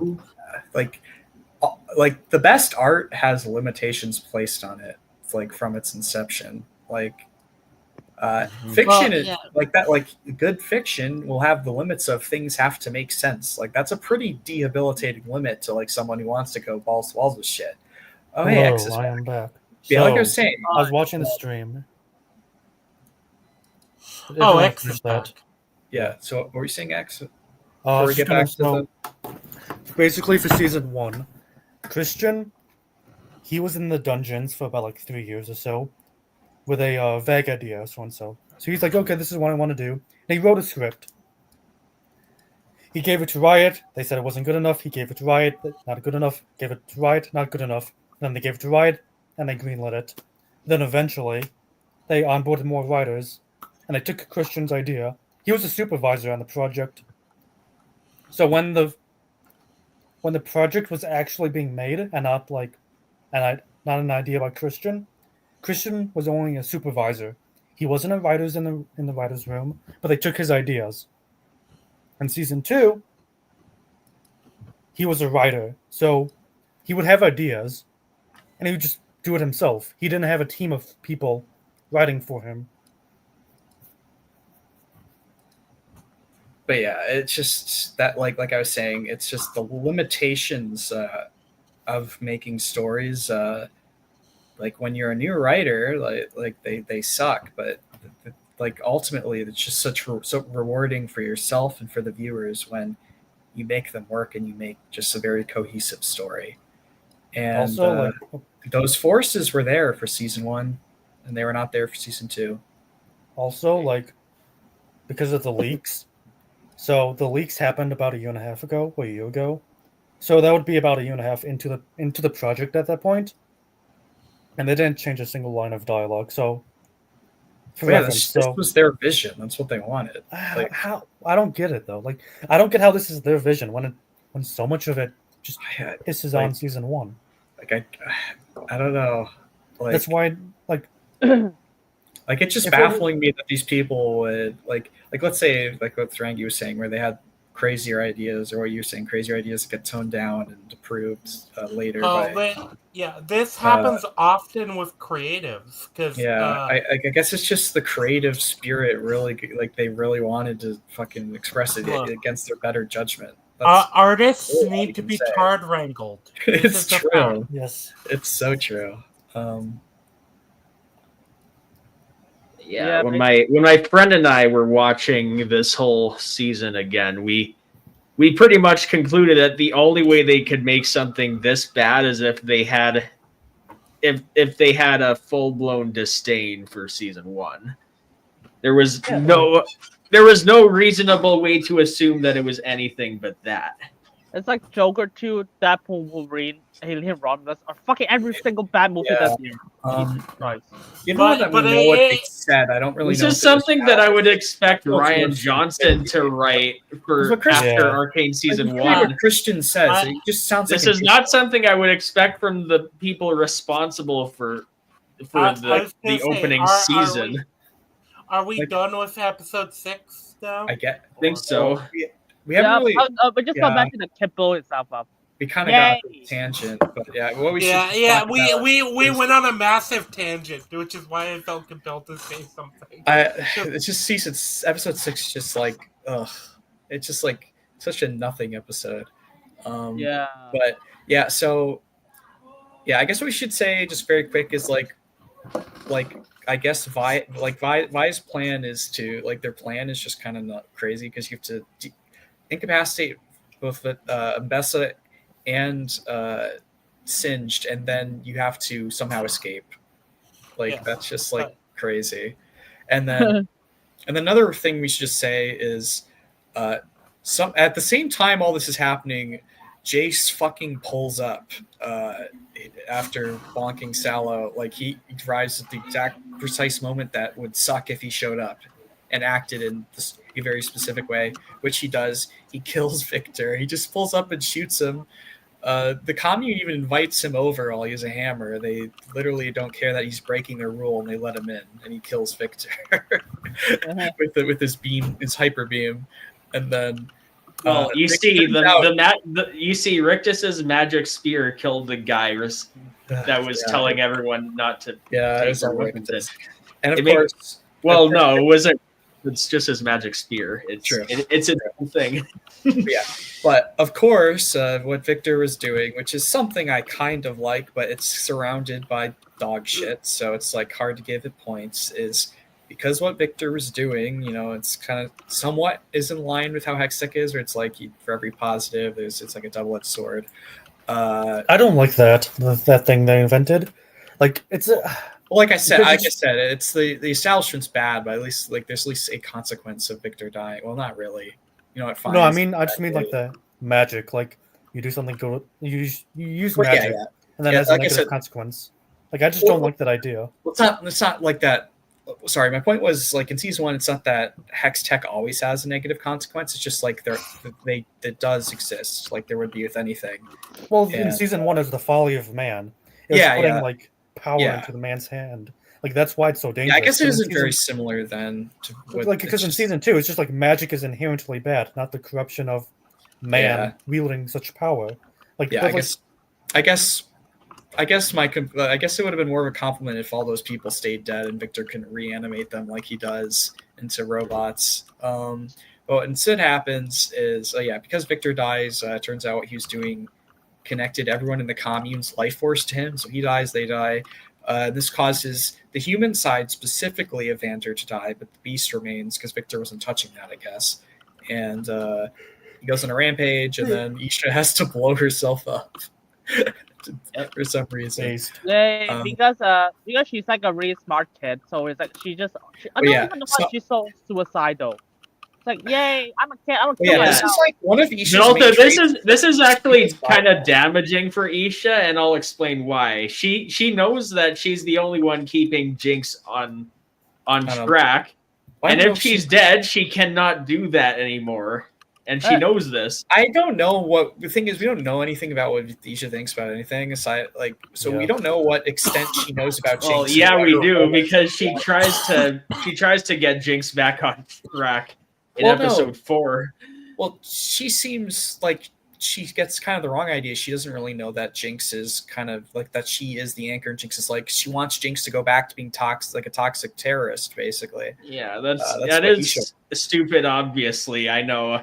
But I know that's stupid of her to try to like, do, but he's just if being she's treated committed to it, then she cannot Yeah. suddenly kill herself and because let Jinx wallow away and possibly kill herself, which he tries to do later in the season. he's just main trait is just being like dangerously suicidal because like in episode 3 she runs between two people fighting to the death and all that, and then here where she literally kills herself to try and save people. Like we don't know why she's like this. She just is that way because it's helpful to the plot. It Well, they facilitates. did this because it was they did all of that because it was the inverse of season 1.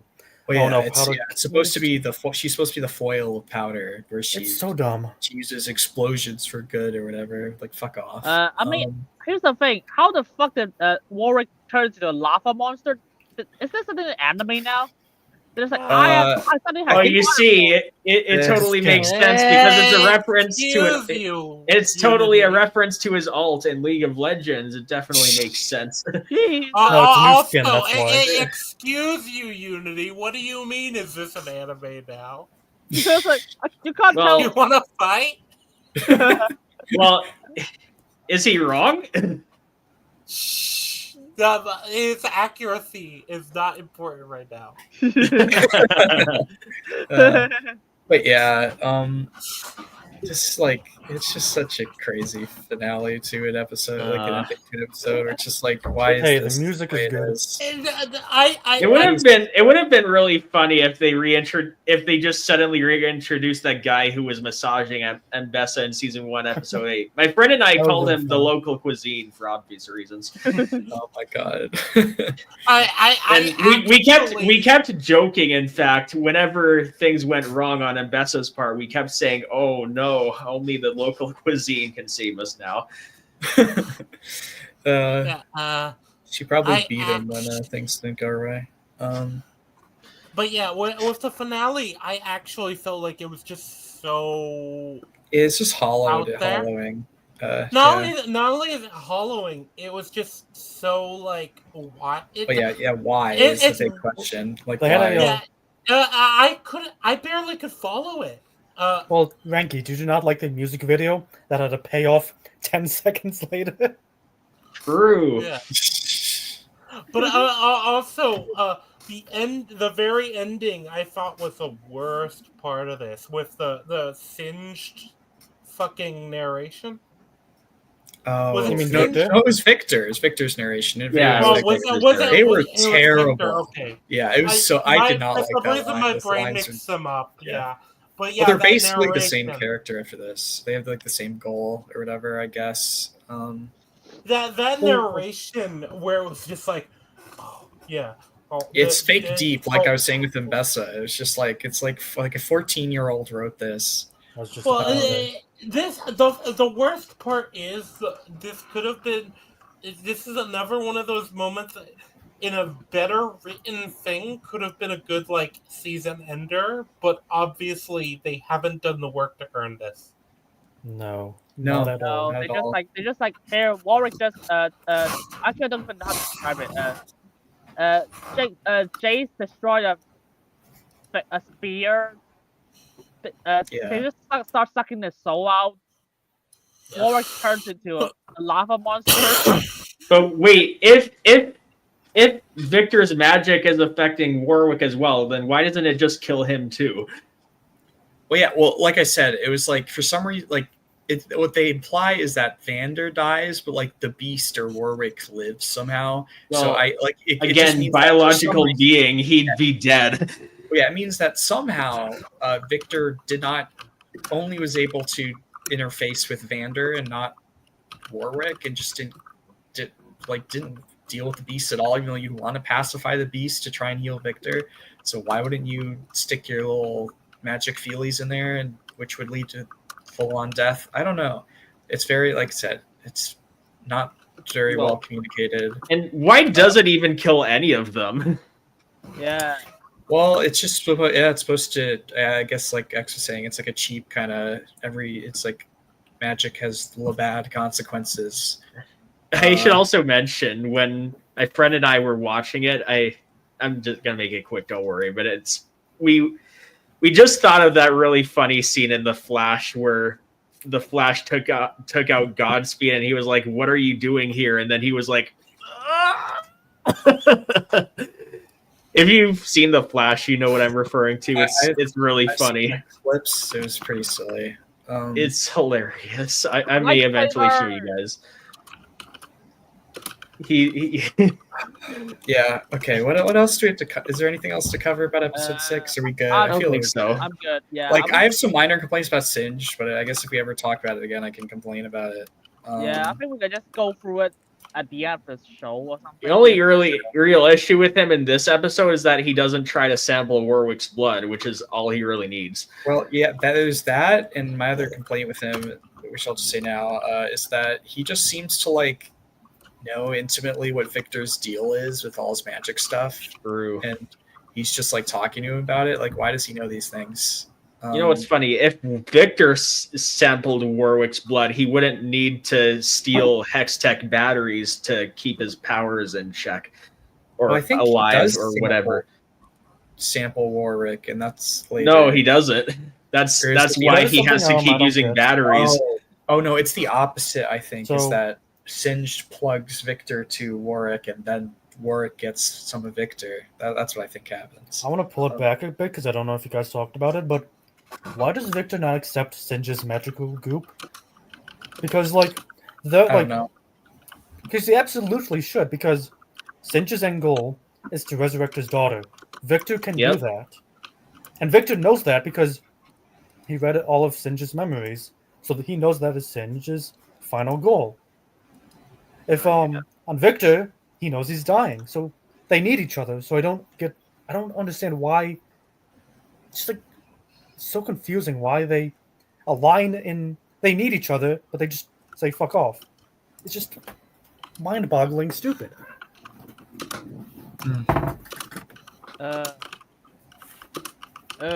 I think we can just move on now because we destroyed episode 6 enough.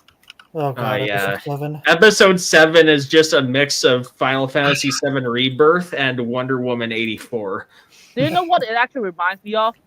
Why do writers are so bad with like this sort of framing where someone gets put in someone else's body? Like, how do they keep fucking this up? This is said in EFAP, but it has to be reiterated. And of all the things to look for inspiration, you choose Final Fantasy VII Rebirth and Wonder Woman 84, both of which are fucking awful, by the way. Do not check them out. What? I thought it's Multiverse of Madness.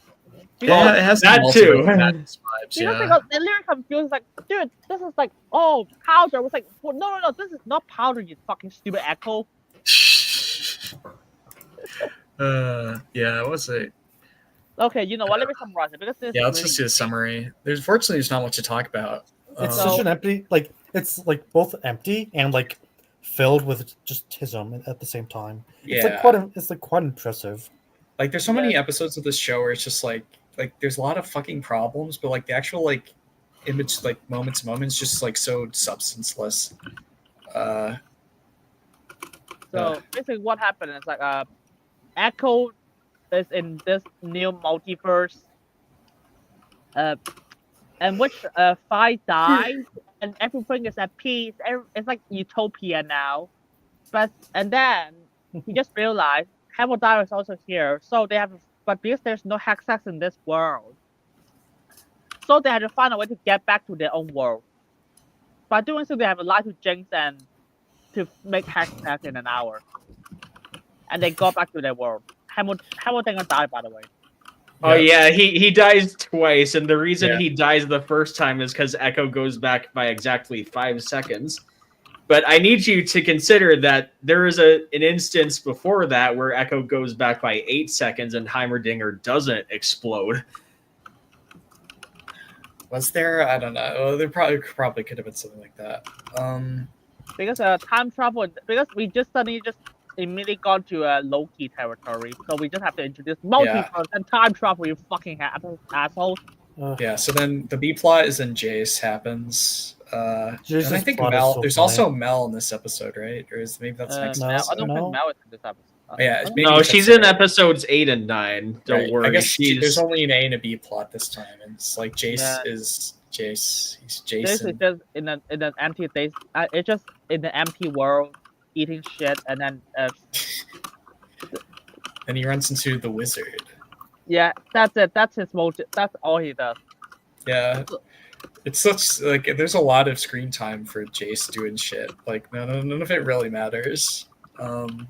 So we just gotta talk about Echo stuff. So it has some promise. That's all I can. That's all the positive I have. Like my positive is like, wow, like this could be like, I don't know. I guess I don't mind.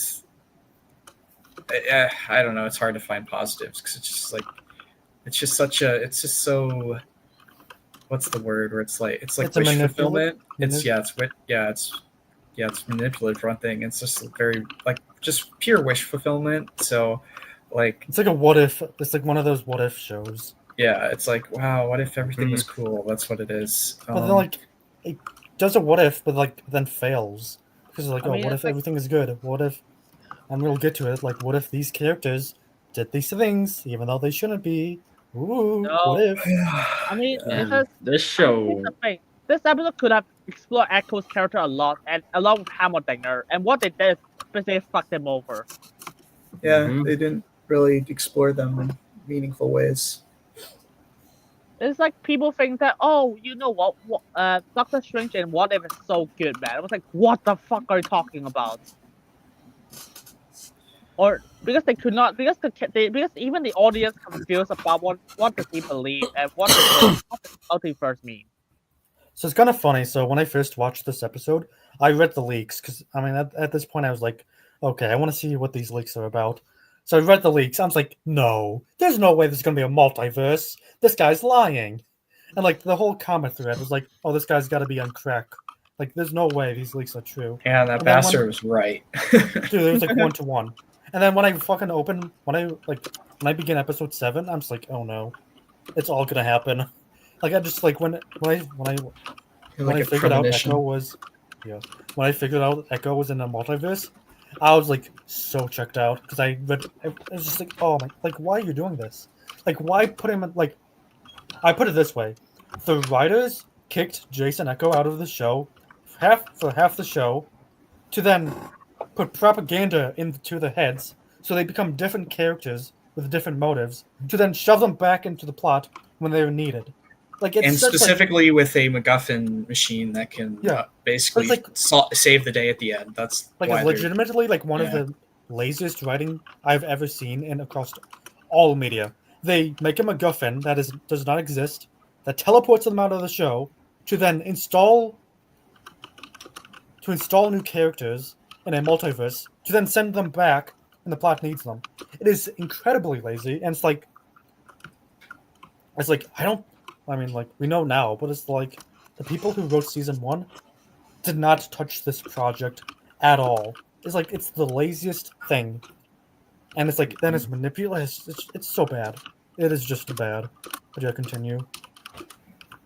Yeah, I guess the other miscellaneous things you can say about this episode, because you basically covered it, is like it kind of messes up a lot of stuff with like Echo reacting to this world, where like Echo's kind of freaked out. He's like, "What the fuck's going on?" Well, Echo's fine. It's just Echo's all right. Yeah, it's what I explained is the world doesn't react to Echo. No, Echo gets shit later, but when he first gets in, it's like freaking out, like going like, "What the hell's going on?" Like that's okay. Yeah, because at first I was like, yeah, that's actually kind of. No, he sees Jinx, and it's like it makes sense he'd do that. And he sees Jinx, he's like, "Shh, that's the person who's killed my guys." It throws a fucking wrench at her, miss.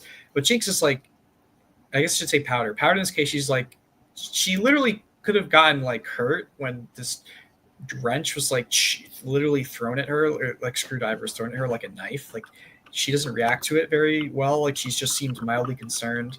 And it's just all the characters are watching Echo have mental breakdowns in this opening, including Benzo, which I liked him returning, but just for superficial reasons. It was like I liked him returning, but Yeah, I was like, man, I'm like, fuck you, Joe. why Like, are I we know what you- here? Yeah, it's like, like I know I what hate you're how doing, we I don't got like here. it. Yeah, but like Benzo, all the other people, Milo and Flag are here, by the way. Like no one seems to go, hey, what the fuck is up with Echo? Like no one has a chat with him. Dude, Echo's losing Powder his seems shit. chill with Powder seems chill with him when he could have severely injured her if she hadn't dodged. Like I said, yeah. So that's like the initial issues that kind of crop up, and there's just Heimerdinger in general. Yeah. So, okay. You know what? I'm gonna fucking break down this episode because this episode is so fucking stupid. So Echo transport to this world and Heimerdinger is here years ago. Ooh. How did he arrive that long ago? I have no idea. He just said the plot just said fuck it. And they then they just like meet again. They just hang around until they're like, oh fuck, I have to go back home now. How did they do that? You see, Echo decided to just remind Jinx that he's remind Powder that she's Jinx. You see, your fucking sister loves you very much.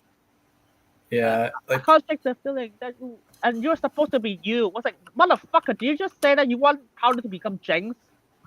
Yeah, it's such a like if the writers didn't intend that, like well, either way, it's like I'm like, what are you thinking, making this why would Echo say that? Echo's lost so much because of Jinx. Like, why would he meet someone who isn't Jinx and say you'd be cool if you were Jinx? You know, like why?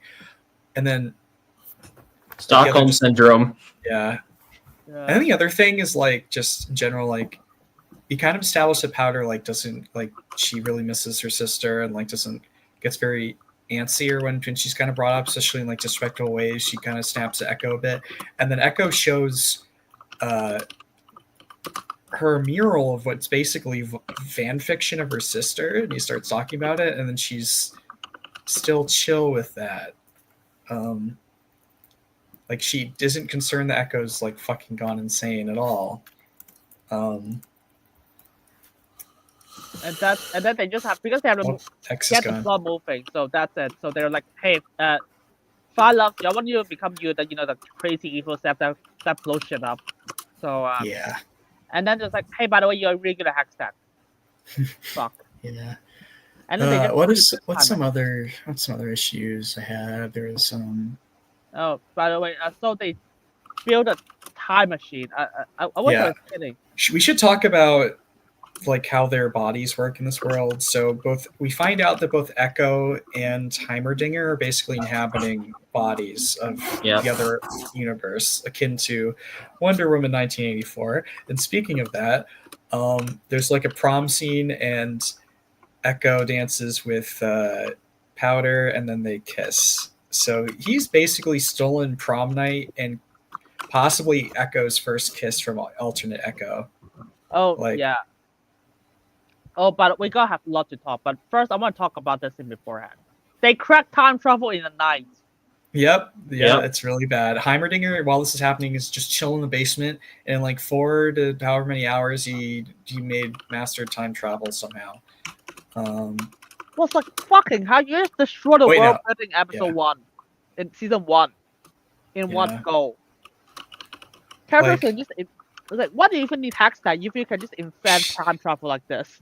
Yeah, speaking of, like, Hextech was multiple episodes of development and it had multiple incarnations with, like, the original, like, crystals that were very, like, testy and, like kind of, like, what's the word? They were, like, loose. I'm trying to they were, like... Unstable? Yeah, unstable. I don't know why I couldn't remember that. Like, unstable is a very easy word, but I guess it's late. But they were very unstable, prone to issues. They caused explosions to the point that Powder figured out how to weaponize them and facilitated the rest of the show. And then they were refined. They were cores, like just multiple episodes of focus on them, and we don't know everything how they would work. We had a good idea on what they were doing. Like I said, like literal hours were spent of showtime to establish what these were. And now in a single episode, and in like small sections of an episode, like probably less than 15 minutes, we're inventing time travel and multiversal travel. Okay. Yeah, Like- because we need to rush this in one episode. Yeah, so. we have to have one episode spent on the Member Berries alternate universe because we just want to have it for the cool scenes, and we really need to get Echo and Jace and Heimer into position. We really need them there. We can't have it any other way. We have to rush to it now because otherwise we'll run out of time. It's like that seems like the main thing the writers were like cared about was like time. Like it seemed like they just now. That's just like the MO. But yeah. So like I said, Heimer cracks multiversal travel. He immediately gets Echo in the machine, he turns it on, and then he realizes something's fucked up. So he decides to correct it as the machine is running instead of just doing another test. For some reason, he thinks there's only one attempt, and activating the machine again kills him. Yeah. And so not only was Heimer like in this guy's body, because Heimer is here for multiple years, it's established. He was in AU Heimer's body for multiple years, and he decided to end that time by irresponsibly working on the machine and killing himself. Like the fact that you're trying to tell me that Heimer would have that level of just like unawareness, Because you're he just fucking with me. No, because he's such a smart guy. I was like, yeah, fuck, I'm gonna build this machine. I was like, do you test it? I was like, no. Fuck it, let's do it. Yeah, he built it in the afternoon and did not do any tests. Like I was like, that's his whole deal was, let's not take magic too quick. Like we gotta we have to like there's messages to take. You're going too fast. We can't weaponize it. It's only has to be for progress. Like Heimer doesn't care about any of this because he just wants to get back home. No, fuck it, because you gotta just wait for a few more years, even though this guy's like really old. So that's He's really old. He's already waited 3 years for Echo. But this guy really said he's willing to wait for 10 years to test the tech stack. Yeah. And he didn't do anything. And he's like, yeah, 3 years is too much low. Fuck you. So I mean, I'll be AFK for a moment. I gotta make something to eat real quick. I haven't had anything all day. that's fine. Yeah. Uno momento. See you in maybe 10 minutes. See you 10 minutes. Okay. So, by the way, we didn't talk about how does this world work. We forgot about that. So, Fi died. Oh, true. Yeah. I can tag back in because I've been a bit quiet because I was setting up something in the background. No, so basically we just want to talk. We're just about to talk about how did this world because of Utopia. Fi died. That's the only reason. Yeah. The main mechanism that facilitates this world being like Zon but flourishing is that Vi died at the beginning, and then Vander and Silco forgave each other, I guess. It's like the most lampshaded thing. Like they literally have Silco appear in the episode and look at the camera and just said, like, what did he say? It's so stupid. Oh yeah, no. This is about episode 7, right? Like I said. It's about Silco pulling up and then saying some stupid shit that's like lampshading the fact that he just forgave Vander casually. What? I just love that the path to the best timeline where everything is resolved is Vi. It's all her fucking fault. Yeah, and then we just need to send Echo back in time to assassinate Vi. Exactly. It's like Indiana Jones going back in time to save Hitler. No, it's like what if season 2? What the fuck? It's like every time I watch season 2, it's like what if this happened and Thanos died? What the fuck it's just like the fact that this one thing changed, like the fact that like Silco had already invented Shimmer, he already had his falling out with Vander, like if he was already a different person. Like how would he be charitable because Vi died? If you want this level of change from such a relatively small event, you have to have planned that from the beginning. But they definitely did not have that like groundwork. Silco always had intentions to do what he does in the show. It's just what Vi does puts him ahead of schedule. That's like he has a line like that. Yeah. So the fact that Vi dying and preventing like the enforcers from coming in and investigating, like that doesn't really change Silco's overall plan. So like there's no way in like only a few years, mind you, that he would come to forgive also for some reason there's like suddenly like relative peace between Zahn and Piltover. Yeah, that just kind of comes with Silco changing his character so drastically. This results in and this means like Silco's change would had to be happen pretty quickly, because not only is there peace between Zahn and Piltover, like Zahn is flourishing like economically, like it's a completely different place.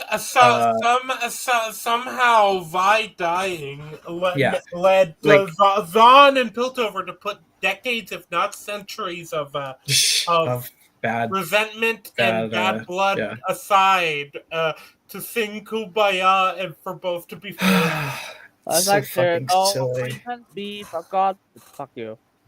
Yeah. The whole thing, the whole idea of this alternate universe is such a joke. Yeah. Yeah, I guess that's really all that can be said about episode 7. Like, it's really a lot of fluff with a lot of infuriatingly bad moments that are more implied. It's just the implications of it are bad. This episode really is when I just realized that no, this show is a joke. Yeah, it was just full clown movie mode. Like you're just like, all right, if you're not taking it seriously, I don't have to take you seriously either. No, yeah. I mean, the only thing I can talk about, like, you spent hours to get me to take you seriously in season 1 with like taking a League of Legends show seriously and being attached to the characters, and then you blew it up. And then you Game of Thrones season 8 of it. But Unity, you were saying something? Yeah, because all I wanted to say is like the Echo and the Jinx dance scenes, like the staircase scene. I was like, do you know what Echo said? It was like, that was so baffling that when I was watching, I was like, oh, that's kind of disgusting. Do you know what do you know how awkward? Like, this is the other thing. Like, how awkward this would be for Echo. Remember, Echo has probably spent at this point years trying to get rid of Jinx. Yep. And we don't. And the last time they met was on the bridge where Jinx killed several of Echo's friends in the Fireflies. That's just that scene. Imagine how many Fireflies she's killed over. Oh yeah, over not even just season 1, just the years. Yeah, yep. And furthermore, right after Echo fails to take care of Jinx here, and Jinx causes an event that would lead to the occupation of Zahn, like the full-on military occupation. Like, he should. I guess Echo didn't get to see that. Fuck.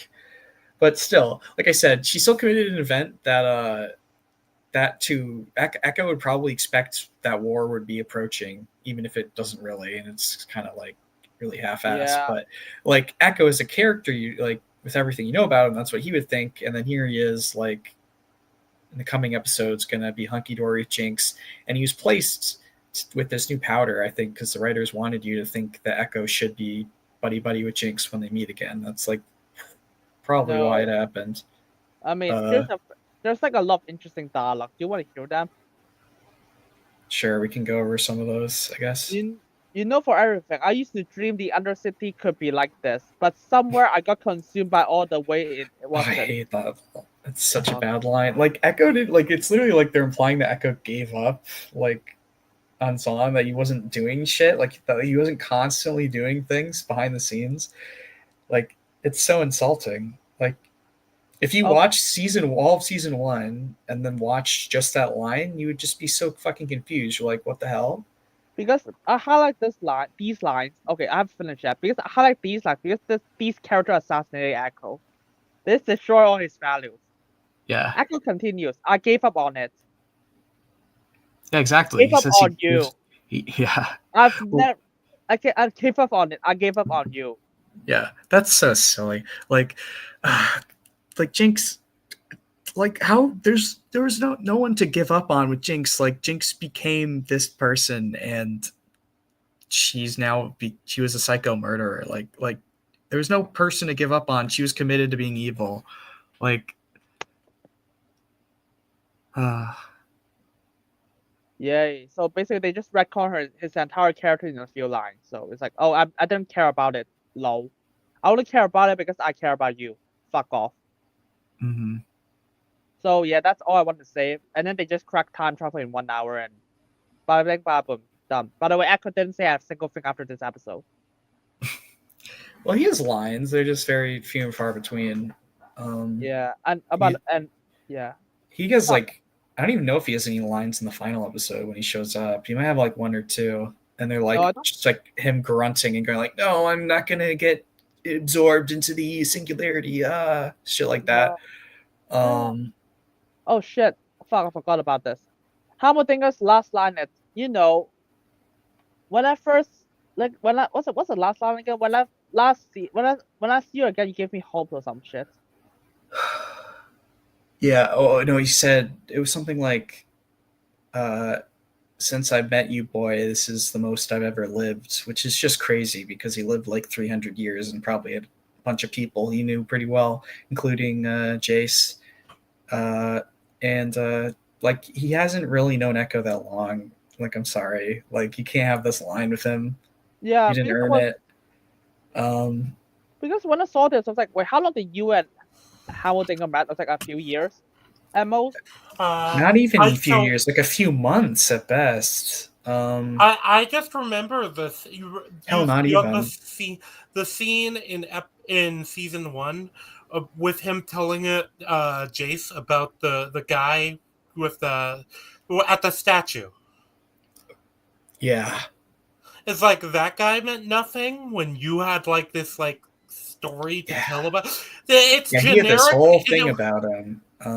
What this scene is, it's funny because I can tie this to a certain speech that's told later on as well in another episode by Jace as well. But it's generic mentor signing off line. Yeah, are you talking about the thing in episode 9 that Jace says to Victor? Is that what you're talking about? Oh no, I was talking about the generic "we're going to war and we have to unite" speech. Yeah, very by the books for sure. But we'll get there when we get there, Yeah. I guess. I feel like you could have actively taken lines from like random movies just over time, and I would not have noticed the difference if you spliced. No, I mean, you know what? It's very much Jace speaking for the plot. The theme barging in when he gets there.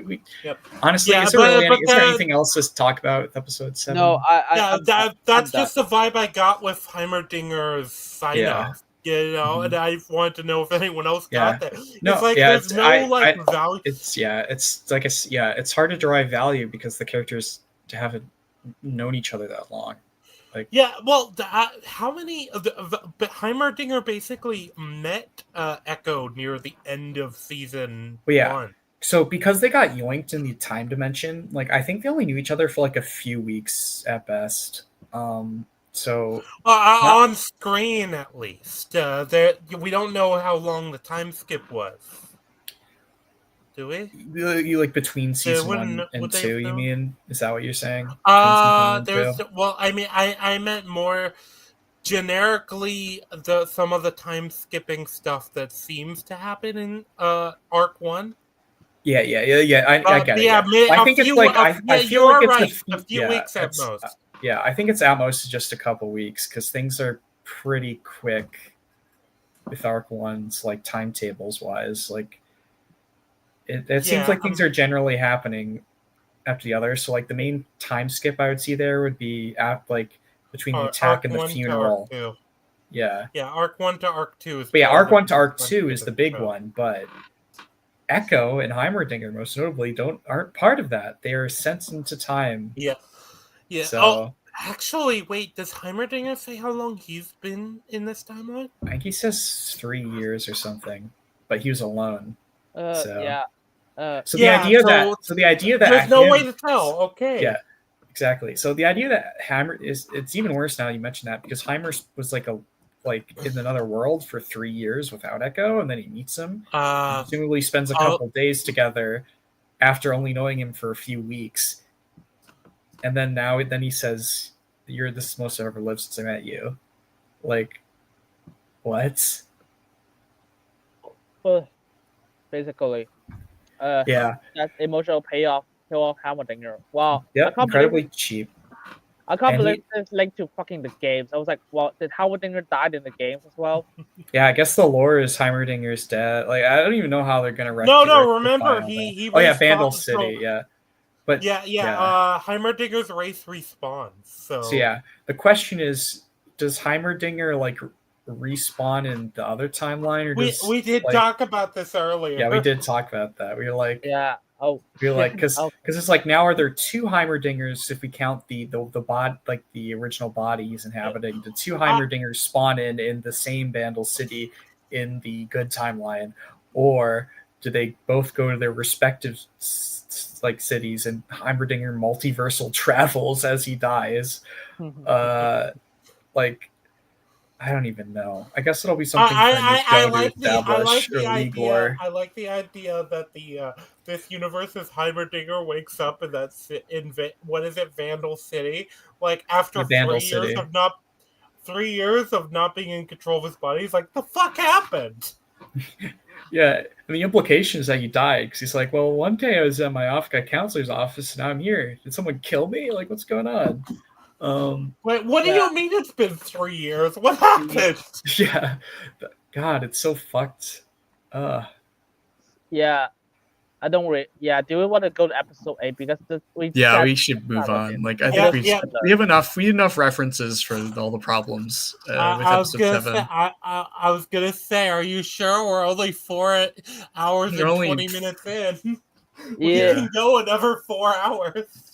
I will certainly not, because I have to wake up early in the morning. I don't know. I'll probably not be here much longer.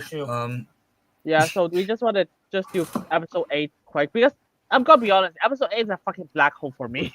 Yeah, episode 8, I almost don't even want to talk about it, but we should. We should just do Spark Notes and then like bring up a couple issues and move on to episode 9.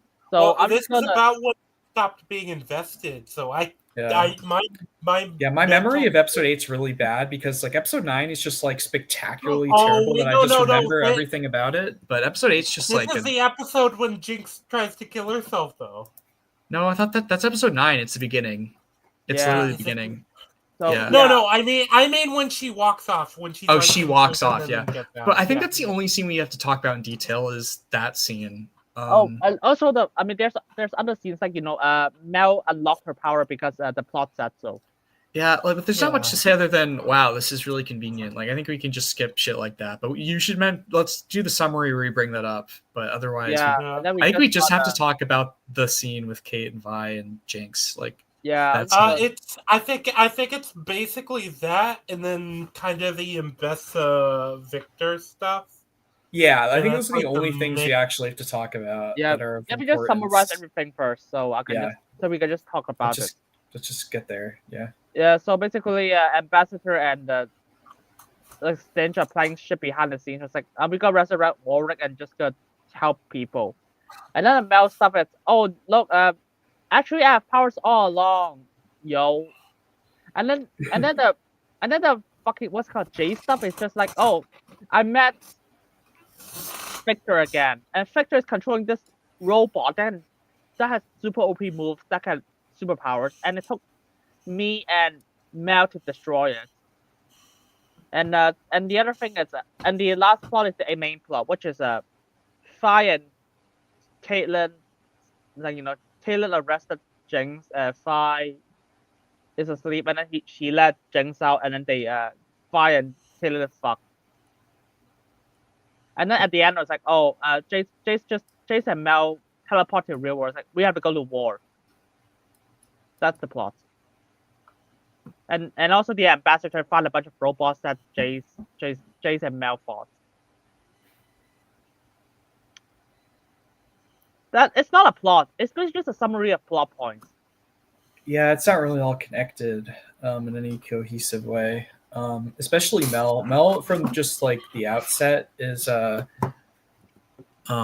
like a big what's the word? Like her plot line is just always like after arc 1 is just completely divorced from anything until she joins back. And yeah, as Sty mentioned, Mel decided to team up with LeBlanc. It's for an ulterior motive, but it's still just silly that she would do that because she could just be literally signing her soul by doing such a thing. But she just we don't get to like Mel just doesn't. Mel on the show don't give us time to think about that. Yeah, so we just do, guys. Just want to talk about the part that everyone memes about first. Yes, it's literally the only thing that matters in this episode, because it's so abhorrently terrible. So, yeah, Jinx has been arrested. Vi figure this out and goes to see her, and then as it's happening, Jinx hallucinates Silco, who tells her the cycle of violence needs to end. Essentially, there's a lot more to it than that, but it's a lot of like. It's definitely more interesting than like this is probably one of the better like what Silco says generally tighter written than most things that this fake Silco says, but it's still a lot of just like the theme kind of talk. It's very clear that Jinx is blaming herself for Plot Child's death. Yeah, and like she thinks she brings violence with her, and if she goes, you know, to stop it, I gotta kill myself or at least end it. Yeah, and obviously, Vi wants to talk to her sister now that she's been arrested, because that does make sense. Yeah, somewhat. It makes sense in the context of now Vi and Jinx are buddy, you know. That's I feel like this is a funny thing. Like, could you imagine a season 1 ending Jinx getting arrested like shortly after that attack, the event of the attack, and just the things you could do with that with Vi as a character? Like, what does she do? Could be a very different conversation than what this one is. This is more just Vi saying like, they can't lock you up, I gotta free you, and then she opens the cell, comes on in, and then Jinx gets up and fucking finesses Vi and locks her in. The benefits of family in high places, right? Yeah. By the way, Jinx just walked out of prison. No security. So similarly to the last time. Yeah. This is another thing I was kind of thinking. It's like there's literally no guards in the prison. Yes. Not only is there no guards, there's no guards on this floor. Yeah, there's no other prisoners to. Can you imagine? There isn't any people in the cells. Oh, God. I like the idea. There's a guy like in the cell across from them that's like, hey, what's going on over there? And then you don't just leave and kill yourself, man. That's not cool. Then tries to like give some a motivational speech. It's like really deep, and then like Jinx is like, "Shit, you're right. I shouldn't do that." It's a guy who got arrested for like just drunk and disorderly. He's still sloshed. What if it was Loris? He just like starts saying crazy shit. Like that was really cool. All of a sudden, you're like, "Where was this the whole season?" That would make sense. He offers Jinx a drink, and she's like, "Where did you get that? Don't worry about it." He's like, "In my prison wallet." That was the implication I was going for. Well, obviously. But okay, so like we said, Jinx, she doesn't flat out say I'm going to kill myself, but she alludes to doing that or something similar, like self-harm at the very least. I even if you don't assume self-harm, I'm going to end the cycle. Yeah, that could imply she might want to do another terrorist attack. Like, this could be just a lot. Yeah, of that's what I would have assumed. That's the main takeaway: is Jinx is in a terrible place mentally. We need to get her from not doing shit. So you'd think the moment Vi, when Caitlyn comes, because of course somehow Caitlyn knows to show up here at this specific time. You'd think that Vi would say, "Hey, Caitlyn, Jinx just left. She's saying she's scaring me. We need to go find her. Hopefully, a guard has caught her or something, even though they haven't." That's kind of what Vi would say. You'd think, but instead, Caitlyn comes in and says, "So, for some reason, I know how to find you." She doesn't actually say that. It's just really convenient. She just says, so I've actually been seeing someone. Have we talked about the Maddie having sex incident? we talked about that yet? Oh, I don't know if we have. I think we forgot to talk about it. About the sex she's been basically Kate in the time between Arc 1 and Arc 2. She at some point hooked up with Ginger Cop. Yep, and they became, I would say, butt buddies. So it's not really accurate. Lesbians. Scissor Sisters. Yeah, that's accurate. So they've been doing that. So she says this to Vi. So she literally says, after we informally broke up by like not really fully, like we just stopped. You just parted ways. I started fucking this person, and then Vi says, "I don't care," and then they start fucking. Like in the prison cell. Also, has Kate actually like directly broken things off yet with? As far as we know, no. As far as we know, that hasn't. Oh, so she's just in the chair. Well, Vi isn't cheating on anyone. Caitlyn certainly is. You know what would be funny if she is actually. Although knowing how retarded this season is, they probably broke up off screen. But, I mean, yeah, it's probably likely, but I like the idea she was. Like if you ask Christian, that's what he would say to make it go easy. He'd be like, "Oh yeah, they broke up." Yeah, Maddie gets put on guard duty and has to watch. That'd be so funny. She's the person standing at the cells at the end of the hallway, like, yeah. Oh my god. So instead of Kayla just chasing after Jinx for instead of that. By the way, I'm sure nobody does anything about the Jinx walking off. Yeah, exactly. So then Vi just flat out does not express concern about it. Like because she does say like she's kind of sad when Kate first shows up, but she's mostly talking about, man, I just fuck all this shit up. Like it is about, hey, my sister is scaring me. We need to go help her. She could hurt herself, others. Or both. Nope, they have sex, and then Jinx goes off to. Well, not just presumably, she is going to attempt to kill herself. And then is there any other thing to bring up in this episode? I guess some Bessa, that sort of shit. Actually, I'm sure they shrink 5 titties during the sex scene. Maybe it's. That one thing I noticed was it definitely seemed like they were off model in that scene. Probably like a censorship thing because that was a pretty terrible the execs didn't care about it. It was like. The execs didn't want to be too extreme, so they probably toned their actual stuff down. That's it. The episode is 0 out of 10. How did it make titties smaller?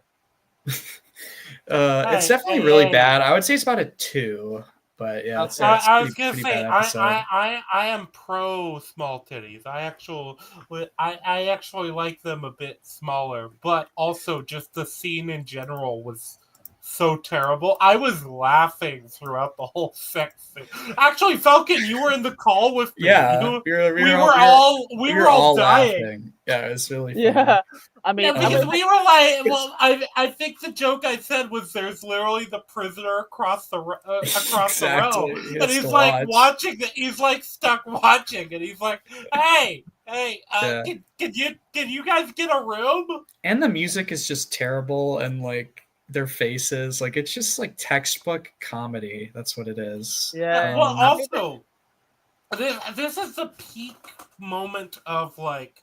Yeah, this is the culmination of their relationship. Yeah, but you guys have so much more you could be doing right now. Like, there's so much more important stuff this is one of the things I hate about shitty writing when it comes to relationships. Yeah, like when you have your characters embrace, you have to have them do it when it makes sense to, and not like Kate has responsibilities. This is the type of thing you have like these are literally people fucking on work during work hours. And not only just regular work hours, like Bessa is going to invade work hours. Like you're wasting time. This is something you do, like, everything's been done that can be done. All we have to do left is wait. There's all this tension, and this is how, And there's Yeah, also like they bring it up in the uncertainty. EFAP with a specific reference, like the night before crazy shit goes down. That's when it happens. But not midday in a prison cell that is probably pretty dirty. That's the feeling that it should, especially because I said the meme. It's Jinx is like, I'm gonna go kill myself. Exactly. Not only does Kate in particular to prepare for war, like we've been saying, like Jinx literally said she's going to do something pretty bad, at least implied, and now you guys are having sex. Okay. Yeah, is there any more of a mood killer than your sibling having told you they were gonna go kill themselves? I can't think of much more. Maybe your mom walking in on you. Yeah. Probably, maybe a little more. Yeah. Actually, well, yeah, it's not really the scene is silly. We got a lot of scenes. So, do you know Yeah, Victor's motivation in this episode? I couldn't fucking tell you because he's just like a different guy after getting shot. Like, so I don't know if he's even Victor anymore. Yeah. Yeah. So basically, Jace has a line about that, where it's like kind of the implication of has Victor ever been alive since the attack? But so basically, what he said is actually I don't even know what his fucking he said. It's like basically what he said is just like that is okay. It's basically just empty platitudes. The Arcane. Well, yeah, it's just the thing he always says is like, I now speak with all these voices. Say what you came here to say. Somehow I think you already understand what must transfer to complete my mission. Empty platitudes. That's all it is. That's like it tells me absolutely nothing about. Just more, yeah. It's like it's shit you're supposed to derive meaning out of because you're like there's so little there in reality that you have to like kind of write it yourself. It's like a Mad Lib. It's a Mad Lib essentially. You get to like you have to get your own meaning out of the scene. Yeah, you know what it really is? It's what's the quote? It's sound and fury signifying nothing. It's that's like a really isn't that like from poetry? Yeah, it's like some Shakespeare thing. Yes. It's like I'm watching Legion. Yeah, Macbeth, I believe. It is. It's Macbeth's own quote. I've got the quote. A poor player that struts and frets his hour upon the stage, and then is heard no more. It is a tale told by an idiot, full of sound and fury, signifying nothing. That's the tagline for this season. Like, holy shit! Yeah, I saw the quote, and I was if I was invested to make like a whole ass video essay, that would be like the title. It'd be like a tale told by an Arcane season 2. That tale told by an idiot. That's what I would call it. Yeah, I mean, it's like, I've never seen someone just like have so much fancy words to talk about stuff since like fucking Legion. Yeah, it is just some of the most vacuous writing. Like this, Victor's lines at this point is just it reminds me of when we watched Terminator Zero. It's pseudo philosophical garbage that means nothing, but it's supposed to sound like he has like a point. Yeah, it's basically just like, hey, dude, why should I save humanity? And then the guy was like, no, stop, kill it. Fucking hell. It has nothing to do with any of Victor's prior arc. It has nothing to do with anything that's happened to Victor or his experiences. It's just this is what he is now. Yeah, he came out of the goon tomb and now he's a new man. And more dialogue. This is actually the one that tells you the most about him. Wait for it. Do you want to hear it? Sure, it's gonna be more of the same emptiness, but yeah. The glorious evolution is destined. Let us instead do this once again as partners. What this line means is just like oh, I want to be like the most powerful shit ever. Let's do it together. Yeah. I want everyone to be powerful now. Oh, I think this was which was episode 6 or they had like the glorious evolution, and then like the way he talks about it, like it just you realize this isn't what evolution is at all. This is episode 8 now, so basically just like I want everyone to be fucking super, to be they wanted the meme line in. That's what it is. Yeah, they're cheating basically. As I've said, it's what I would have expected, having heard. Oh, there's a League of Legends show. Yeah, that's exactly kind of what you would expect, and well, we ended up getting here somehow. Word. I was like, that's literally character assassination, you dipshit. I do not believe the second Victor was sign in on making the entire world become fucking robots. It's just textbook assassination because an event happens and then the man is just different. He's just I was gonna say I don't know if it's character assassination because I don't know if this is the same character. But it's just like complete, like it's just obliteration basically. Yeah, that's what I mean. All of Victor's values are like he's just not Victor at all.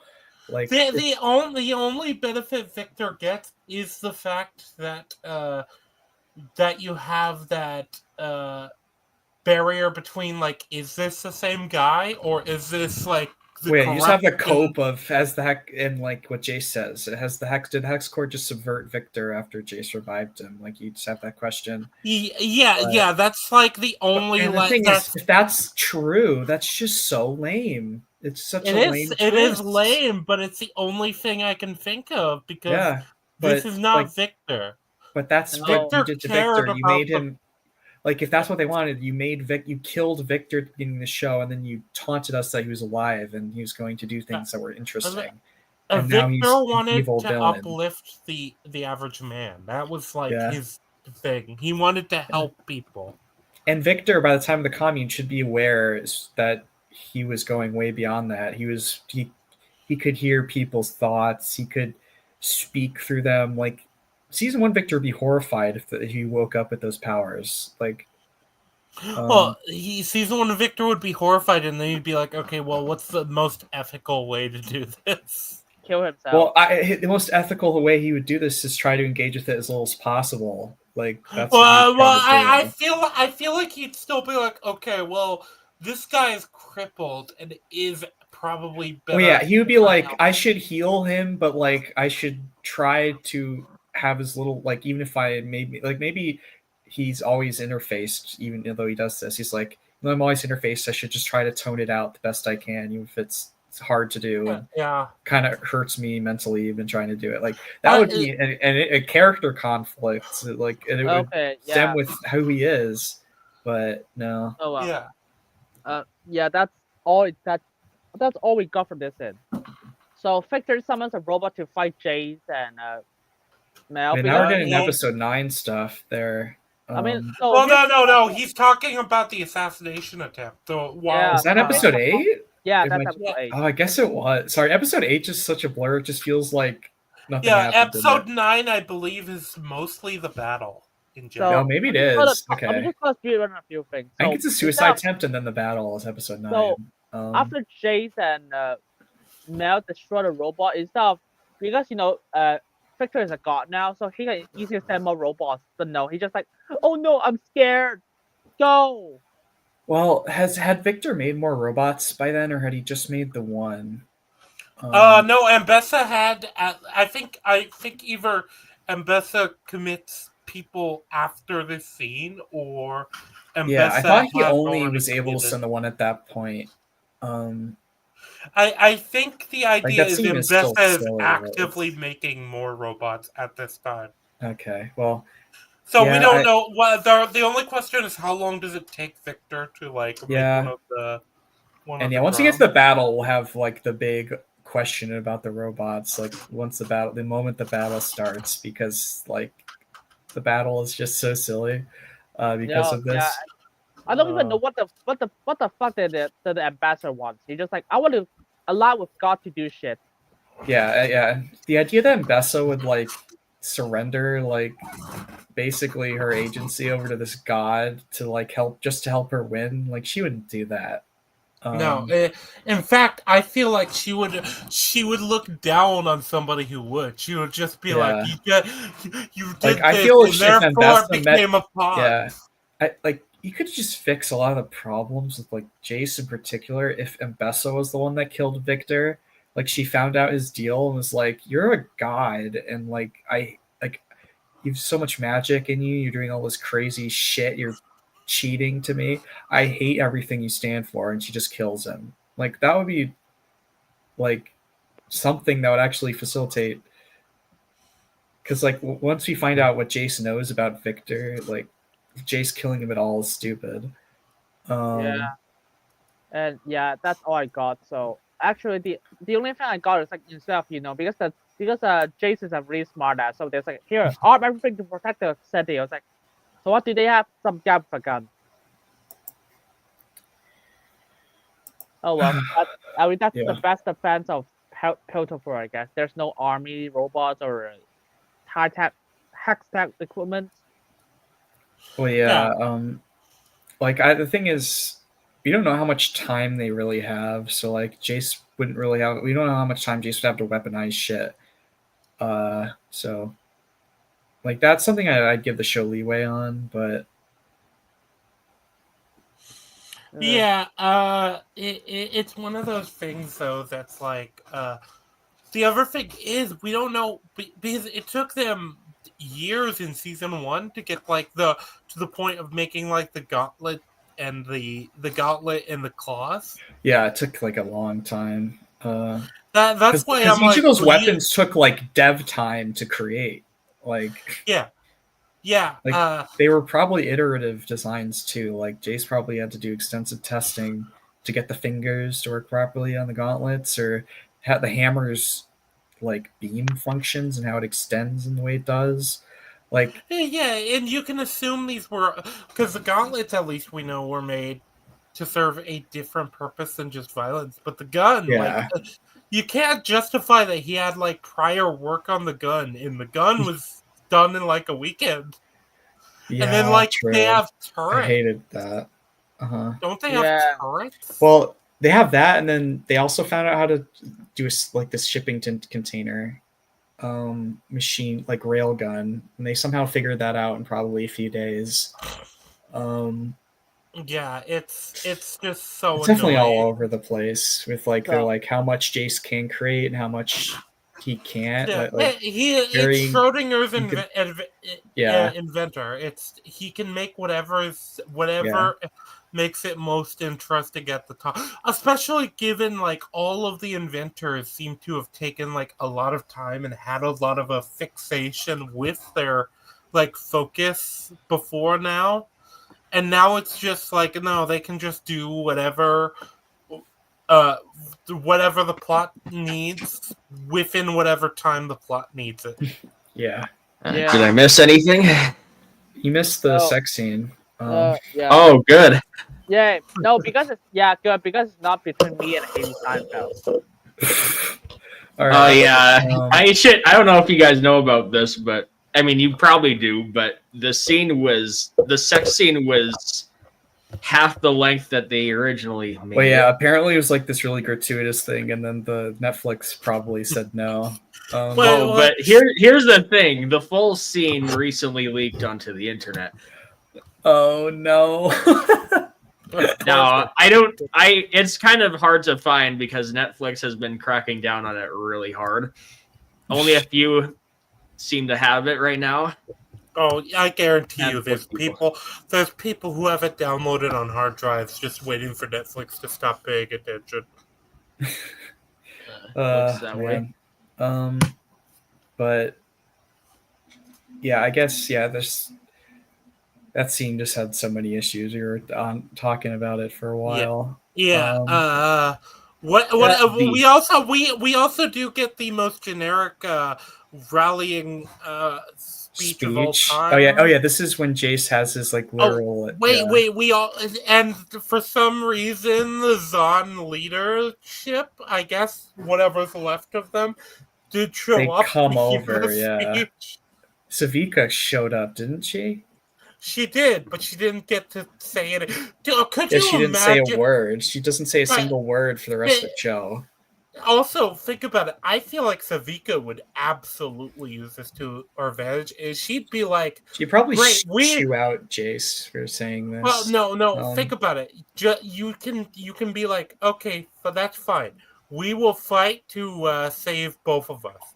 However, we get our independence after this. You do not have any power over us anymore. Why would they even feel safe going in there after what they did to Zahn? They wouldn't. They wouldn't, and they shouldn't. But like, there's no reason anyone from Zahn aside from Vi should show up here. Or now that they're letting you in, this would be the perfect moment to do what you got to do to take it over. It should be an entire episode leading up to that just happening, but just Savika showing up in front of Jace after what happened to Silco. If she doesn't know already, that's an entire episode. That should be an entire almost. There's like so an much entire conflict episode there. at We least don't side get it. plot. It's so aggravating. Yeah. So the song "What Could Have Been." That's just me anytime I think about season 2. Just like, isn't that the song that plays when Jinx tries to blow up the moon but misses and hits the council instead? Yeah, it's just, she pissed on the. She was gonna piss on the moon, but she hit Piltover instead. Mm-hmm. It's a real shame she couldn't hit the moon like she wanted to. I know, that'd been really cool, an epic event. Season 2 Jinx would have tried to hit the moon with a rocket. I thought she'd be that kind of person. Because it'd be so silly and funny. Be so quirky. I should mention, because this is unfortunately gonna be important because it brings up a new issue that wouldn't exist if not for this. But in the music video that released for Ambessa's reveal cinematic reveal for her being playable in League of Legends, it was established that her life was saved by Kindred, who, if you don't know, is the manifestation of death in League of Legends, which begs the question of, when she dies, why doesn't he save her again? You know what? Everyone gets one. Yeah, it's just it's like a freebie. Like if you fell off the playground as a kid, you would have snapped your neck, but Kindred saved you. That was your one freebie. You were about to contribute to the infant mortality rate, but no, Kindred saved you. Yeah, he saves a lot of SDS people, which is kind of why it doesn't seem like they get saved. Like most people don't get saved very often. Yeah. So even on rewatching that music video, it seems like Kindred is also responsible for Mel having superpowers. And keep in mind, in the music video, Mel is still in Ambessa's belly, which means she hasn't been born yet. Which, why not give Ambessa superpowers? The thing is, I think Arcane contradicts that video again, besides what you were saying, with the fact that Kino implies that like Ambessa had a relationship with like some sort of sorcerer, I think, and that's why who Mel is. Like Kino and Mel are like half blood related. So if that's correct, I guess, with what the show is trying to say, because the show's basically insinuating it, like it does with a lot of stuff, and that means that I might be wrong. Then maybe I was just watching it incorrectly, but still, I don't know. Either way, that just means whoever Ambessa hooked up with had double superpowers. Why not give us a story about him? Either way, that's just like, want to talk about episode 9. Arcane season 2 doesn't. Oh yeah, episode 9. Yeah, that's. They don't. Oh god, we're at the final episode, the worst one. So you guys just want to. I don't even know what to say about this. So this is the plan. Jason's plan is buy me time so I can shut down Hextech and then fighting. They temporarily lost. Jinx come here with 3 airships, save the day. They thought they win, lose. Robot comes in, lose. When they lose again, Echo comes in, reverse time, throw his time bomb here. Jay just tells him that just basically just do the CW Flash stuff and just talk him into losing.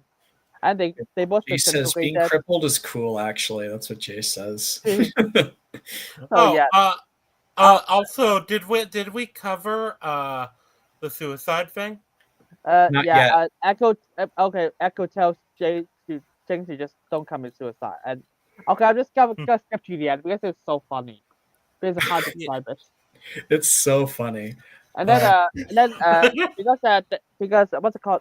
Warwick was like Warwick came in and Jinx and Fire and anti-gravity fight to him, and then Warwick decided to still kill Jinx, still kill Fire, and then Jinx commits suicide to save her and to save Fire. They died. Fire died. About that. Wait up, just I don't know. Oh, sorry. Go ahead. And then Fire and Caitlyn at the end was like just live happily ever after the end. Yeah, but I guess we'll talk about the Jinx stuff once we talk about all the other problems. But yeah, we should talk about the suicide scene because it's so funny. Yeah.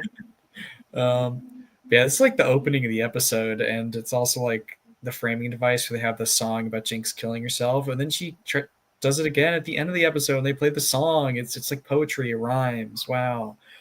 But yeah, so Jinx is going to blow herself up with one of her bombs, and Echo pulls up, and he reverses time up to 4 seconds, and then like Jinx doesn't really know what's happening here, like because the time went backwards, and she didn't do it. Like it's like because Echo's like observing the time change, he's aware of it, but no one else is. So Echo's like, Jinx, you gotta stop doing it, and she keeps like repeatedly blowing herself up, and he rewinds time. He's like, Jinx, come on, please don't do it. Boom! She keeps doing that repeatedly until eventually she jumps off, and Echo reverses time again. And he just says a bunch of like kind of generic advice shit, and then we cut away. Can he just pull the thing and then pull the thing again immediately? Yeah, that's my question. We don't see Pete. Why can't you do that? Yeah, because he seems to just get as many retries as he. He gets retries, but he has to let it progress first. But like, why not? Why does he have to let it progress? Why not just go back and go back and go back?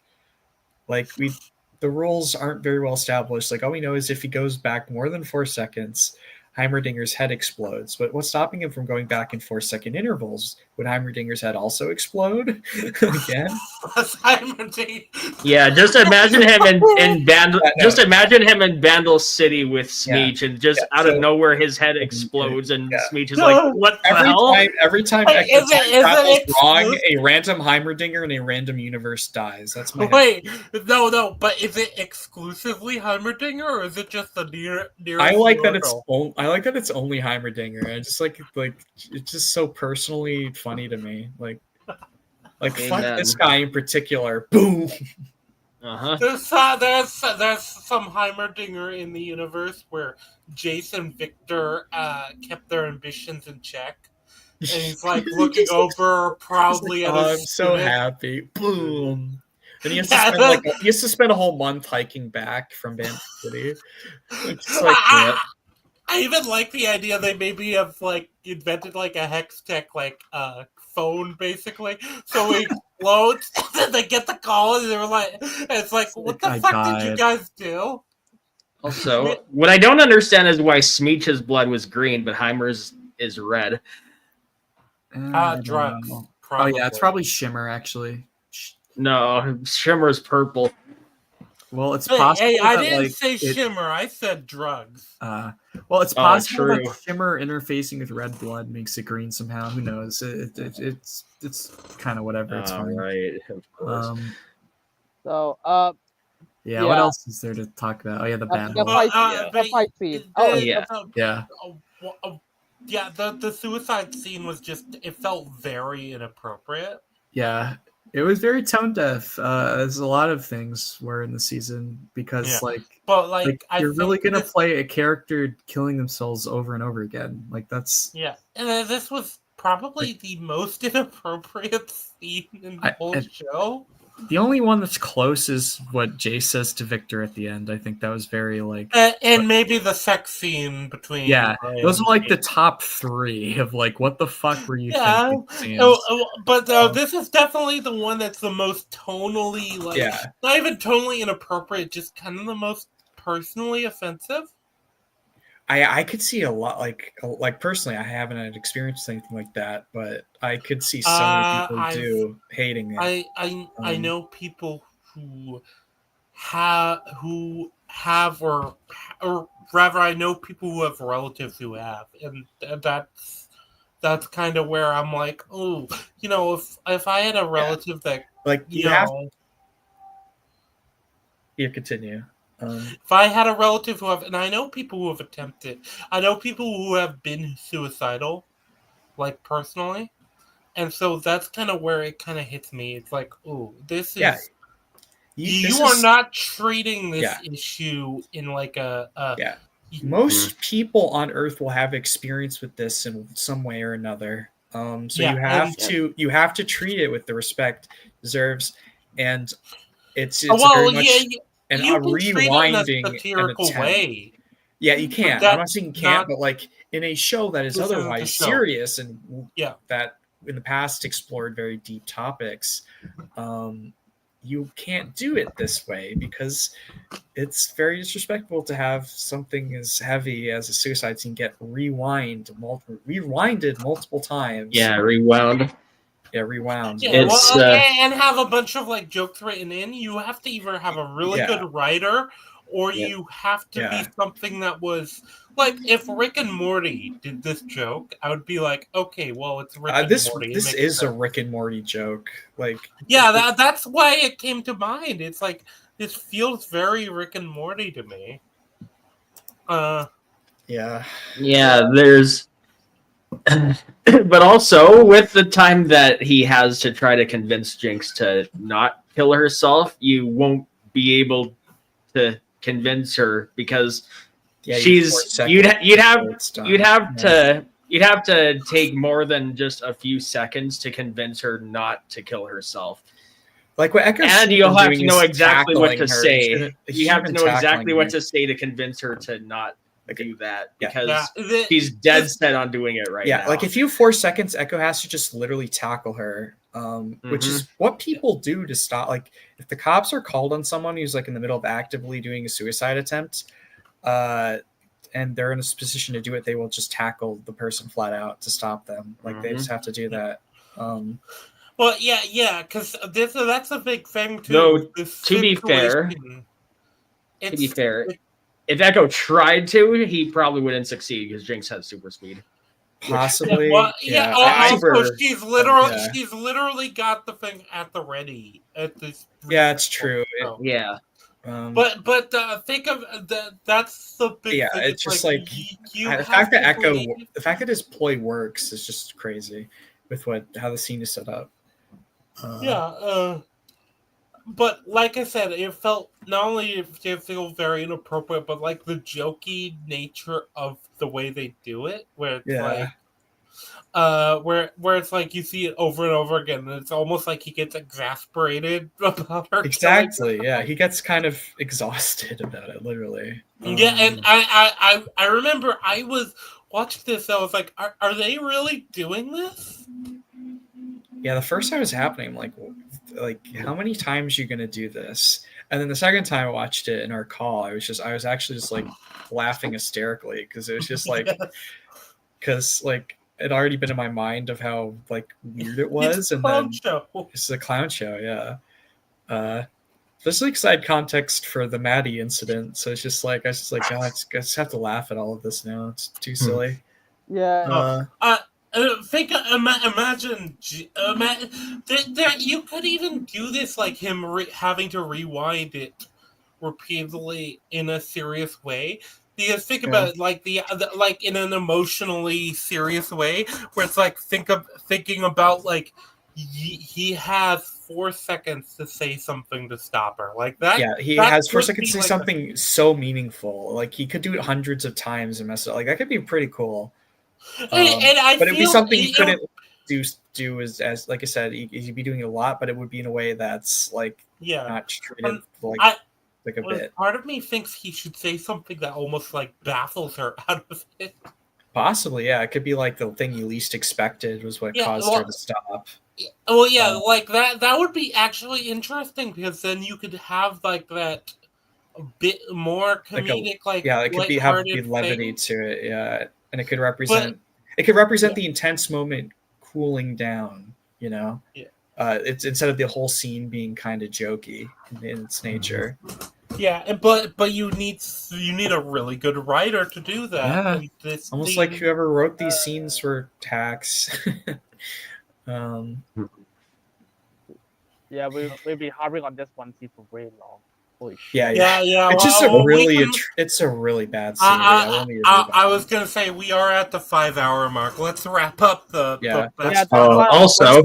Fortunately for us, all the things we said about the battles, it's just really sloppily done, very bad. So we don't have to get into the autistic specifics of it. And as for Jinx dying, there's you probably don't know this, but there's a blink and you'll miss it shot. You have to go slow motion for it, but she super speeds away from the explosion before it goes off.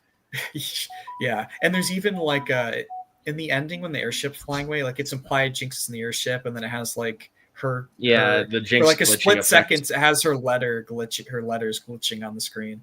You know, it was something I also was confused about with the glitch effect that's been going on since season 1. That doesn't really mean anything, and yet it was like it appeared a lot in the second half of the season. The glitches, and yet we don't really get any resolution of why it does that.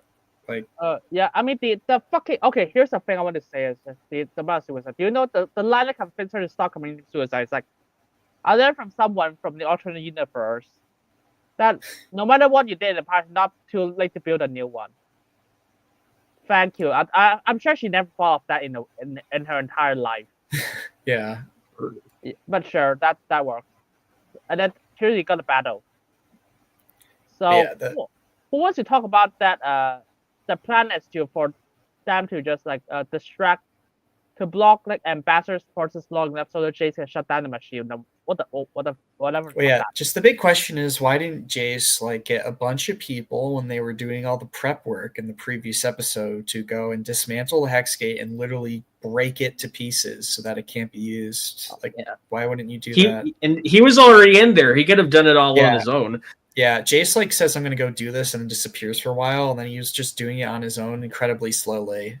Well, he tries to take all the batteries out one by one, when in reality he should just destroy it. And yeah, it's a failsafe that can be blown up. Can't you blow it up manually? There should be a manual thing to blow it up in case of a meltdown. Oh fuck that shit! Just have Echo just walk into a room. It's like, by the way, I cracked time travel and multiverse travel. You win the war. That's all you need to do. Well, I mean, Echo only knows how to do 4 seconds, but yeah. It's like just like Hamilton cracked that. I think the silliest idea. He also knows how to do 8 seconds because apparently 8 seconds doesn't kill Heimerdinger. Yeah. Well, like I said, so Jace was specifically like taken at this specific time by the wizard. We'll just say this the wizard for now. Why couldn't the wizard just send him back earlier so he's more time to like prepare for all this shit? Like. The funny thing is the wizard has made multiple attempts, so why wouldn't he just try something new? Why don't he just go back, just send him exactly to that place at that, like right before that? Just send him like, you could even send him like years ahead, and then Jace is like a couple years younger and he has all this knowledge. He could probably fix a lot of this stuff in season 1. So like the fact that the wizard's like, let me send you right now specifically. No. And then all Jace does is make it worse. Like, it's so fucking stupid. Yeah, because we need a battle equivalent to the Battle of Winterfell. Thank you. Yeah, it's all because we have to have the slop battle. It's necessary. So who wants to talk about the problems of this shitty battle? Well, yeah, like we already kind of went over the fact that Jace dismantling the machine the way he does is just really stupid. Because it's like both sides are retarded, so we just have to break down both sides. Yeah, but yeah, and then I mean, by the way, it's generic like resolution to the plot. It's a clown show at this point. So I was kind of just done with it. Basically what happened in there was like, oh fuck, Ambassador just rushed into the front line and no one shoot her in the leg. Yeah, no, Ambessa apparently can just like not get shot by guns in the scene all of a sudden. Also, one thing that I find funny is so Kate has a new energy rifle that's like a kind of like a mini rail gun sort of thing, and she's shooting at Ambessa, and it basically shoots energy blasts instead of bullets. If she had her old gun, which had actual bullets and it was hex tech, like probably could have injured Ambessa at minimum, and at best could have killed her, because like sure, Ambessa's runes would have stopped the hex tech parts of the bullet. It's still a bullet flying at a very high velocity. But instead she has an energy beam, so Ambessa doesn't just get a headshot, and the conflict's mostly over. But I think the biggest issue with the battle I have actually is why doesn't Ambessa open with the robot army? Why does she send her good men in to die? Do you know what weapons they use? Yeah, oh yeah, they have shields and spears and crossbows, and they win against riflemen. And I'm a bit of a crossbow stan. Crossbows are actually very powerful enough to pierce armor. Like they're probably the best weapons to have against enforcers. If you aside from an actual fucking gun, you should have a gun. But if you had to pick a lesser weapon, and a crossbow would be pretty good. But but the idea that the guns are entirely useless here is where I go. This is so lame. Yeah, and Ambassador just have like ships. No, I'm not talking about warships. Literally just warships instead of vehicles. Where the fuck are the flying artillery? Why don't they have planes? Yeah, they have like guns they brought with them, but no air support. It's you'd expect them to have that. And then another crazy thing is that they have Piltover has a railgun that they apparently built in probably only a couple days. With shipping containers that are fired through hex tech at a high velocity. Somehow using this just does not destroy the ship. It isn't used constantly throughout the battle to destroy the soldiers. It gets attacked pretty early on too, which is also just kind of like, how did they breach the fortified position so fast? Oh, fuck that. Do you know what? And the other question is, they're in a tower. Like, how many shipping containers do they have? Like, yeah, I was like, you can just resist them with a cannon. Yeah. What guns? And also the artillery guns that Noxus has doesn't fire on this thing at all, which you'd expect them to do. Everyone is just not doing the actions you'd expect an army to do. No. Also, the cannons are basically just a portable hyperspace torpedo from The Last Jedi. Yeah.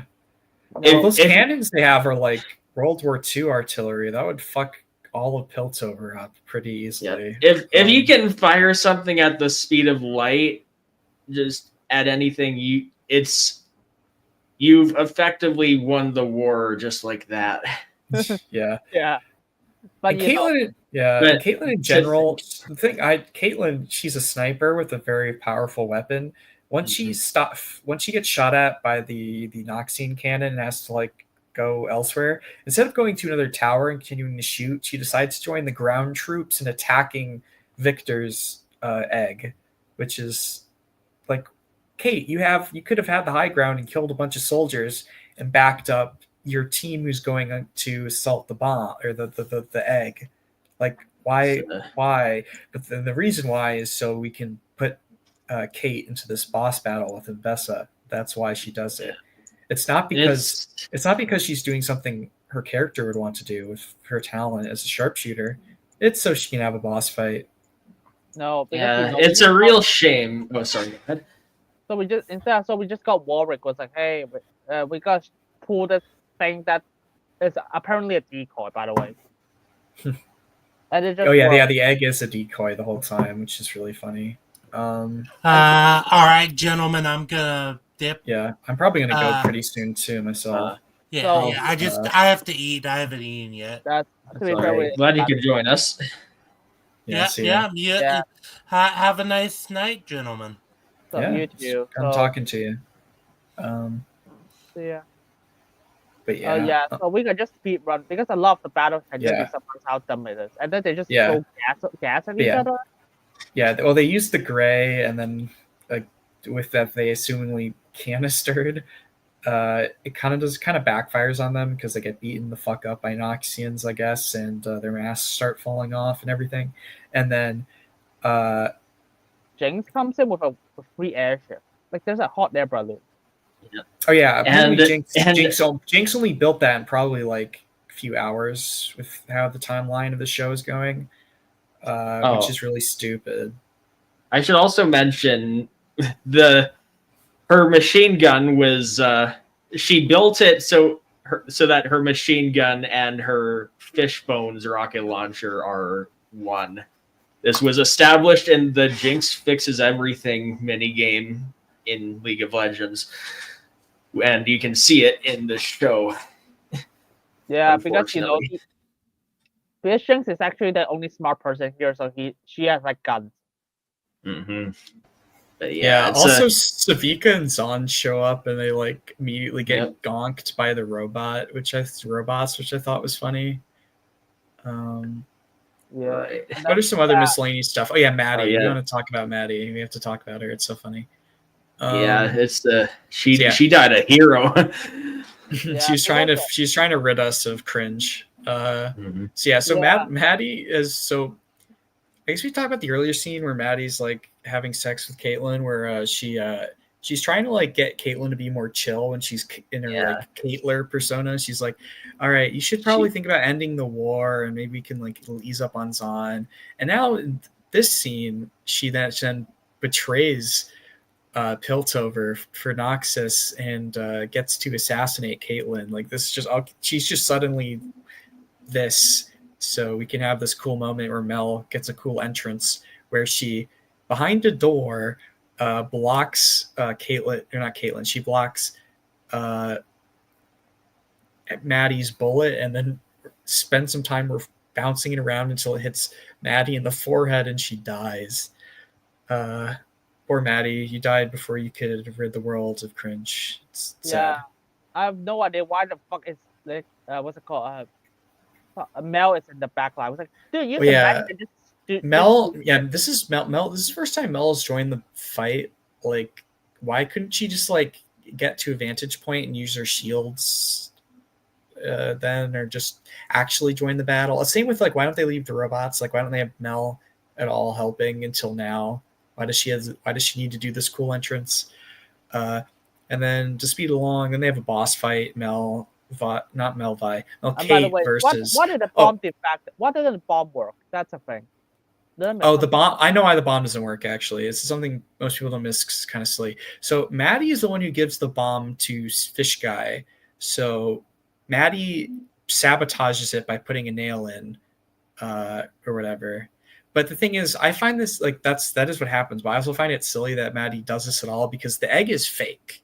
They don't actually need to protect the egg. It's a decoy.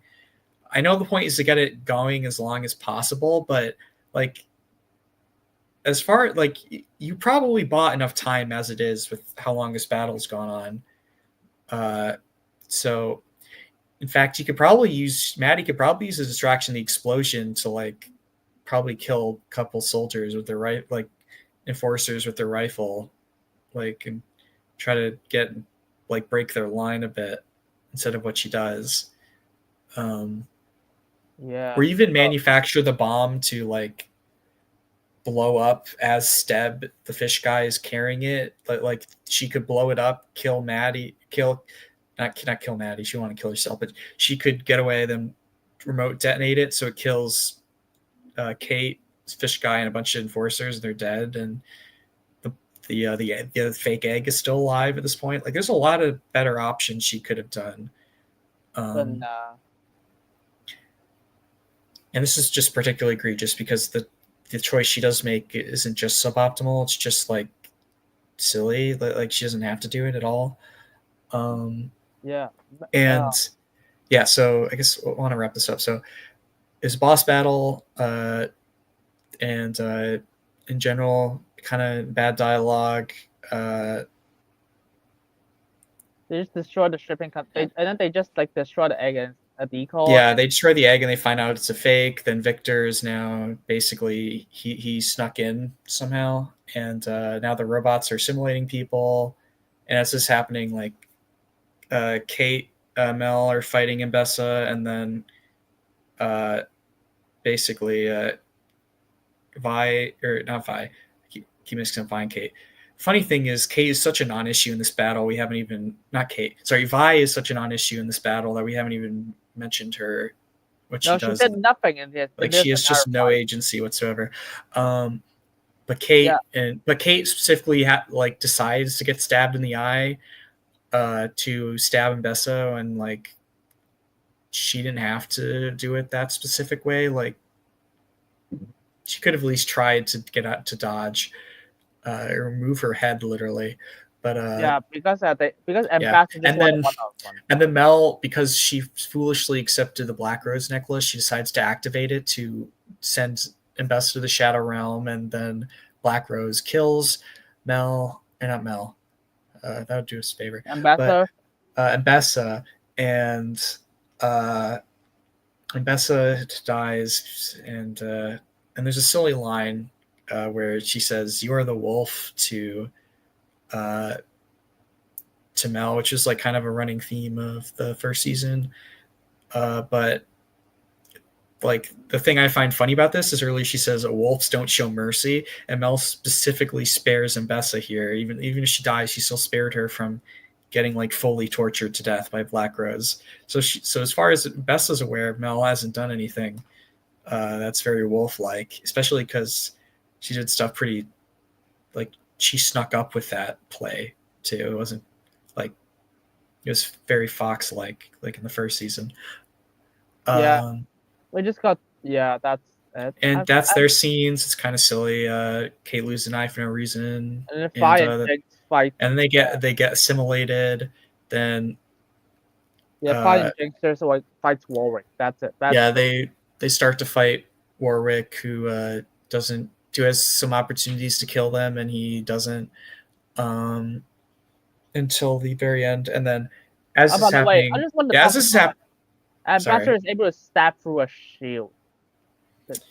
Well, I think how it's framed is brought up on EFAP is that the shield was brought around the knife for some reason instead of repelling it. So no, it went straight through. Oh, it did? Okay. Yeah. And remember when Mel was able to tank fish bones? Yeah. Remember that? Yeah, she was able and she tanked the robot for longer when the robot was breaking through the shield. Like she did it for longer. I guess the Steel Man would be, she's using a lot of magic at once as opposed to those scenes, so maybe it's less potent. But like, I just don't know how her power works at all, so not really sure what her power level is. It's kind of hard to be invested. So basically, and then we just got we just have Jason Victor left, I think. It's like the main thing. No, the Echo stuff. Fuck. Oh, well, that's we need to get through the J stuff, and then we can talk about Echo because that's kind of happens after. So Jason just like tell what's it called? Victor just stop it. This is not doing any good. Victor was like, no. Well, yeah, it's just like a bunch of them. Like it's like Jace going, actually, people should have free will, and then Victor goes, no, people need to be evolved, and I'm gonna do it, and you can't stop me. And then he grabs Jace because I guess Jace is important, even though he tries to use a death beam to kill him. Like I don't really get it.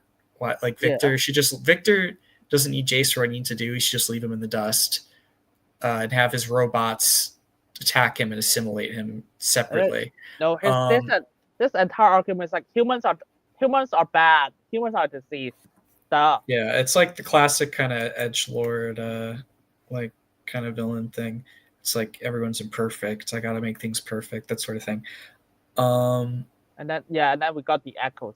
Echo just came in and was like, hey, because somehow those robots just got nerfed, so they are unable to catch Echo until the very end, and Yeah, like Echo is of course the last one and last man, and even then he could have solved this problem like without doing it what he does, because his hoverboard is established to be able to fly, and instead he decides to hover on the ground where there's more robots to attack him at once, so he gets overwhelmed and has to break the time travel rule, and he goes back like 12 seconds or something.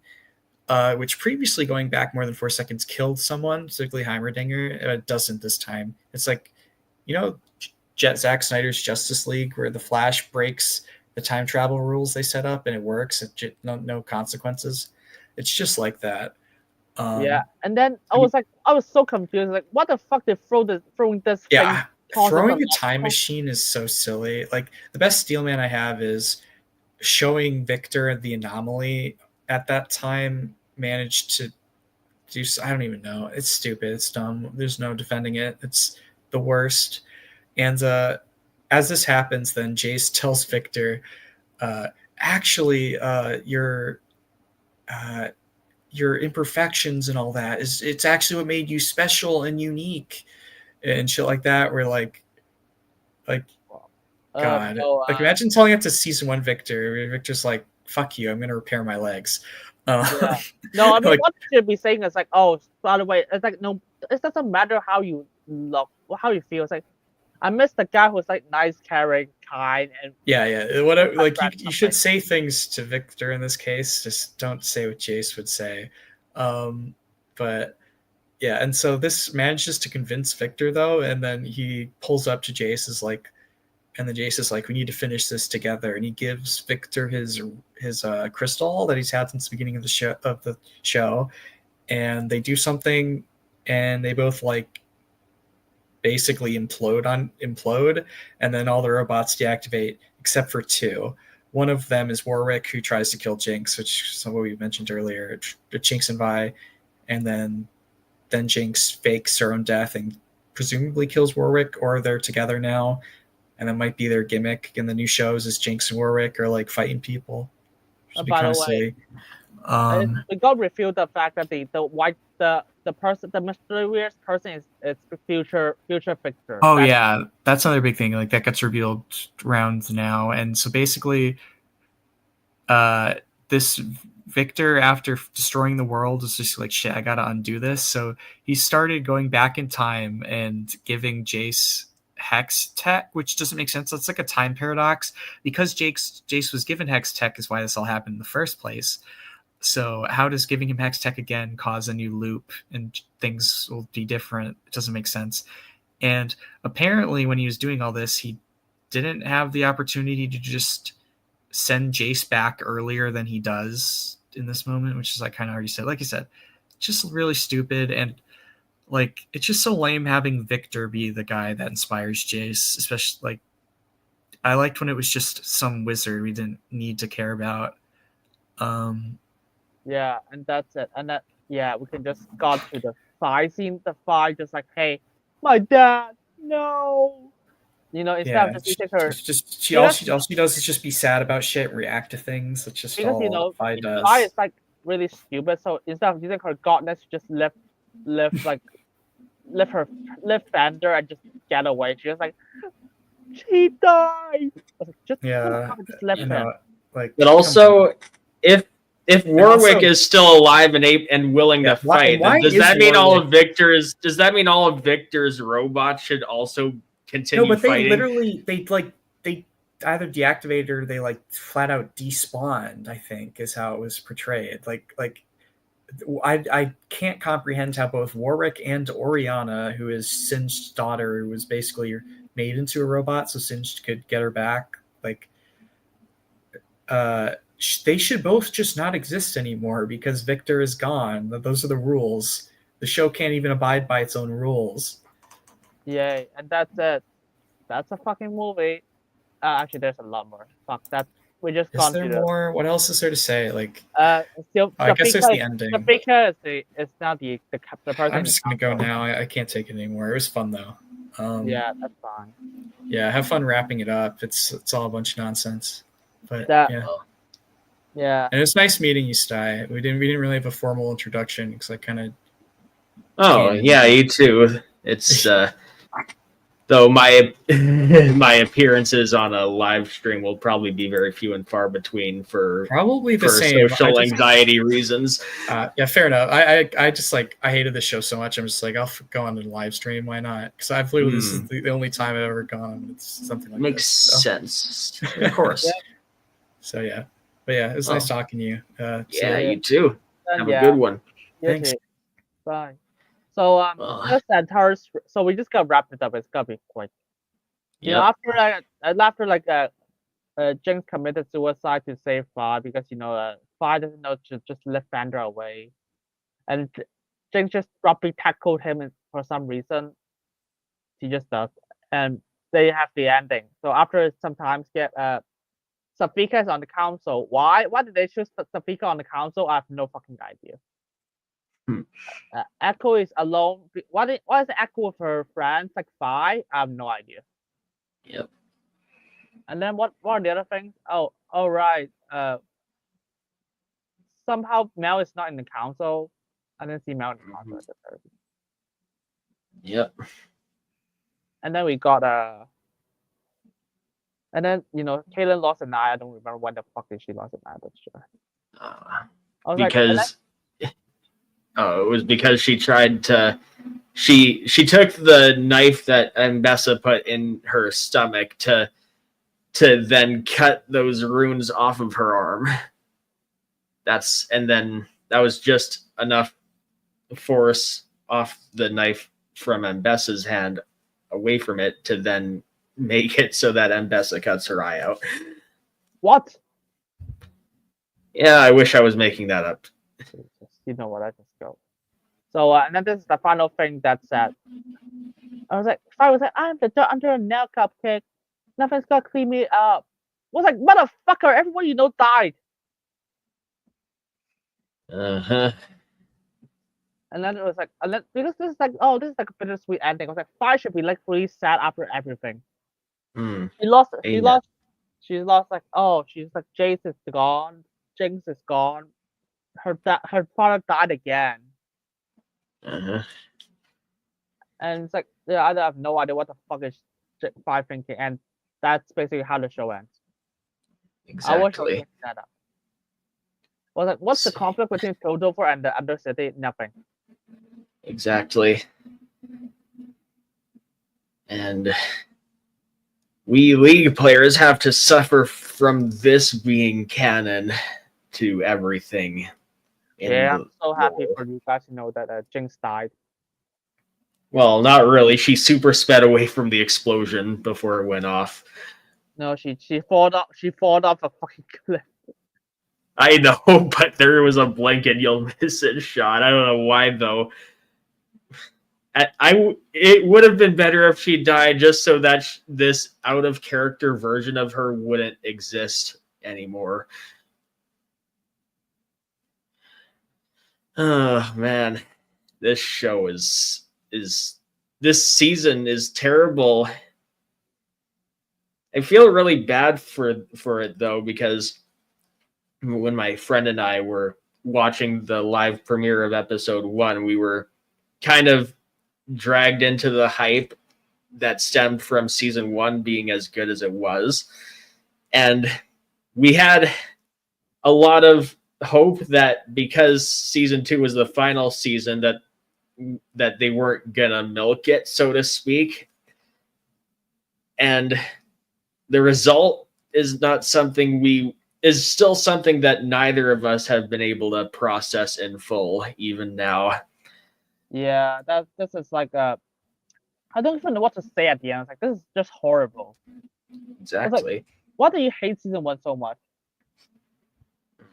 It's really sad that this is the state of affairs now, because before season 2 came out, if you asked me if I was looking forward to the next League of Legends show, I'd say absolutely yes. They know what they're doing.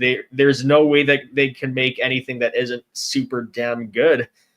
But now that we know that it's basically a dice roll to determine how good their next thing can be, I'm not nearly. You can say that I'm kind of the opposite of excited for the next one, whatever it may be. It'll probably involve Noxus. I probably just don't have any more hope anymore. It's like, okay, people did ask me, like, is this the worst video game adaptation this year? I don't fucking know. Yeah, maybe. Yes. Yeah. 1000%. It absolutely is. Yeah, probably. I don't even know. It's like it's literally. I think it's probably. Oh yeah, and you probably don't know this, but that three-eyed bird that made an appearance at the end of this episode is Swain's bird. He's one of the leaders of Noxus, which further confirms that he knows what's been going on and should have intervened, but he didn't. You know what? Let's just leave it for the next show because I have no idea what they say for this. Of course. Yeah, I'm just really tired now. Fuck. Makes sense. I am equally tired, especially after discussing that god-awful second season. Yeah, I mean, it's good that we have like 6 other people here and then just destroy the show. True. Hey, as fun as it would have been to go super duper in depth, it's still at least fun to have gotten at least 5.5 hours in. yeah, because we really do not have time, and it's like a really bad time period now. But oh well, it's Arcane season 2. Yep. It's a tragedy. It ends in a tragedy. I hate you, Netflix. I hate you, Arcane. I hate you fucking whoever made it now. Yep. Everyone wants to be Christian Link's enemy. Funny how that song has come full circle. Hey, yay. So yeah, Arcane season 2. Bad news. We hated it. So. Yep. It was objectively the worst one of the video game adaptations. Probably. Probably, I'm not sure. But yeah. So yeah, we're probably gonna see you next time. So do you want to say anything else, Di? No, I can't say that I do. Yeah, but no, yeah, after this, even I was kind of building up like season 1 type. I was like, season 2 will be good, and then I was like, and then saw it like, what the fuck. Yeah, when I was watching the first episode, I probably mentioned this earlier, but I didn't notice 98% of the issues with it for that same reason, because I was so focused on the hype from season 1, and that effect remained even all the way into episode 6. We had to rewatch and think about everything that we saw to really understand how bad it all was. And yeah. Hey, at the very least, you figured it out, so hey. Yeah, and it's probably for the worst because I know a bit more League of Legends lore stuff, which means I know how much worse it can get than what the average viewer might know. Oh well, that sucks. But yeah, thanks. Yeah, I'm glad that you came. So as the 5 other guests who came here. Oh yeah, of course. Yeah, subscribe to the channel if you want.